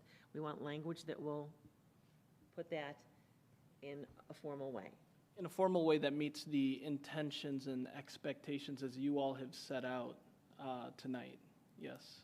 And do you understand our expectations and intentions? No, I do. Very clearly, you want it very specific to this property. Yes. We just have to. In this project. In this project, this one time. Yes. And College of Lake County only. College of Lake County only. There's no other Lake County. So this means then that this is only going to be specific to CLC. It's only going to be specific to this property, so that if somebody else comes along and says, well, you made an exception for them, then we don't have to make the exception for them also. Right. Well, I'll say 2 things about that. This commission is not beholden to its precedents.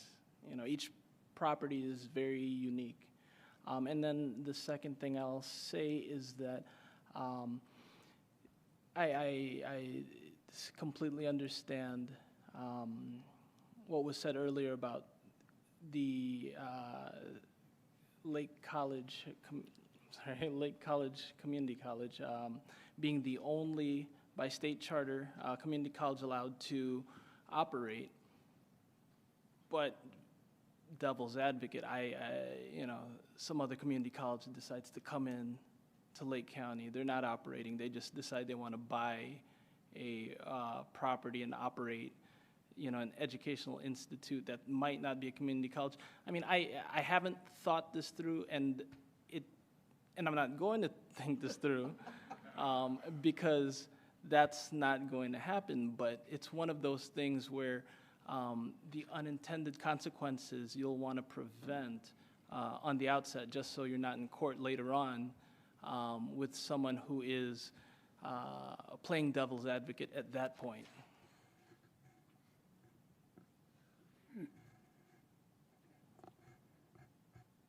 Do you feel like you have enough to go forward? Yes.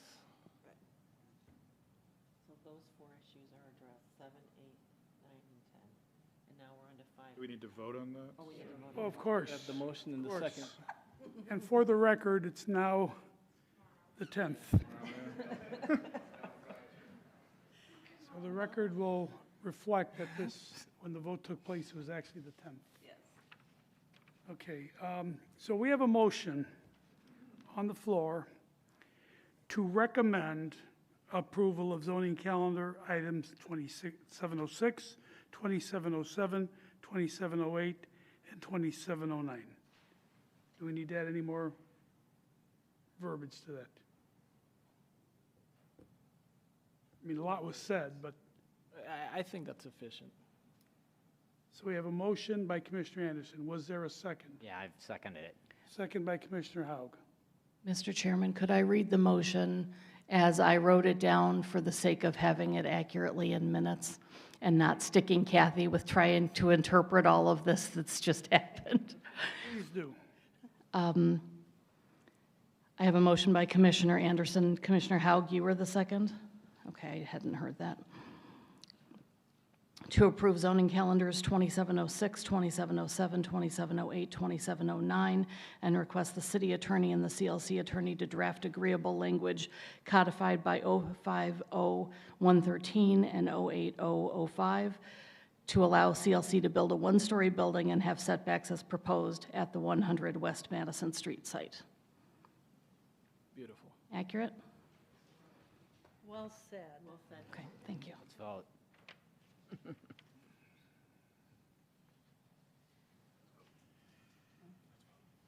That was your motion for the record, and you are seconding that motion. Okay. Is there any further discussion on that motion? We're done. Can we have a roll call vote, please? Bill? Yes. Anderson? Yes. Hintz? Yes. Haug? Yes. Rodriguez? Well, you know, it already passed, but Yes. I'm very conflicted about this, just with all the work that we've done on the master plan and just this opening the door to, I don't know, just changing our standards, changing our guidelines. And as much as I love the project and like what they're doing, I just have to vote no. Well, it's not going to affect anything. The majority has it, and the motion carries. So now, what do we do with 2710? Can I try? Motion? Yeah. I would recommend approval of 27010, conditional use permit for educational institution at 100 West Madison Street and B4 Central Business District and Downtown Lakefront Overlay District with further negotiations of conditional use number 3, 15, 16, 17, and 18. Did I get that right? Those are the ones? Further negotiation or? Further negotiation because the college is not in agreement with them. Commissioner, how could you speak into your microphone? Yes. Approval of 2710 and all the verbiage related to that, and further discussion of conditions listed by the city, number 3, 15, 16, 17, and 18. So Commissioner Haug, I think how that looks is that essentially you are making as conditions to this motion all but the ones that you mentioned. That is correct. And they would negotiate it as. That's correct. Just to move this forward. Got it. I'll second that. We have a motion and a second. Any further discussion on this motion? Can we have a roll call vote, please? Bill, Yes. Anderson, Yes. Hintz, Yes. Haug, Yes. Haynes, Yes. Rodriguez. Yes. Motion carries. Okay, next step is Community Development Committee, Monday, April 3rd, approximately 5 PM in this chamber.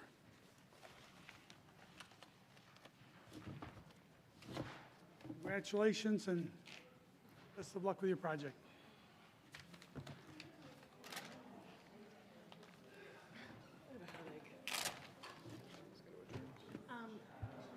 Can we Michael? adjourn? We haven't adjourned it yet. I know we haven't. I have a question. Okay. Go ahead. Before adjournment or after? We are still in session. I thought we were going to get a set of statistics from the police department as to what has been happening in downtown Waukegan related to the 200 block. And I haven't seen it yet, and I was hoping we could maybe get that at the next meeting. I didn't hear all of what you said, but I believe you requested updated police statistics for the Yes, 200 for block of 200 North block. Genesee. Thank you. Anything else before we adjourn? I'd like to ask for a motion to adjourn. So moved. Motion by Commissioner Haug. Second. Second by Commissioner Bill. All in favor? Aye. Opposed? Motion carries. Meeting is adjourned at 12:05 PM. AM. AM, sorry. On Friday. On Friday. Friday.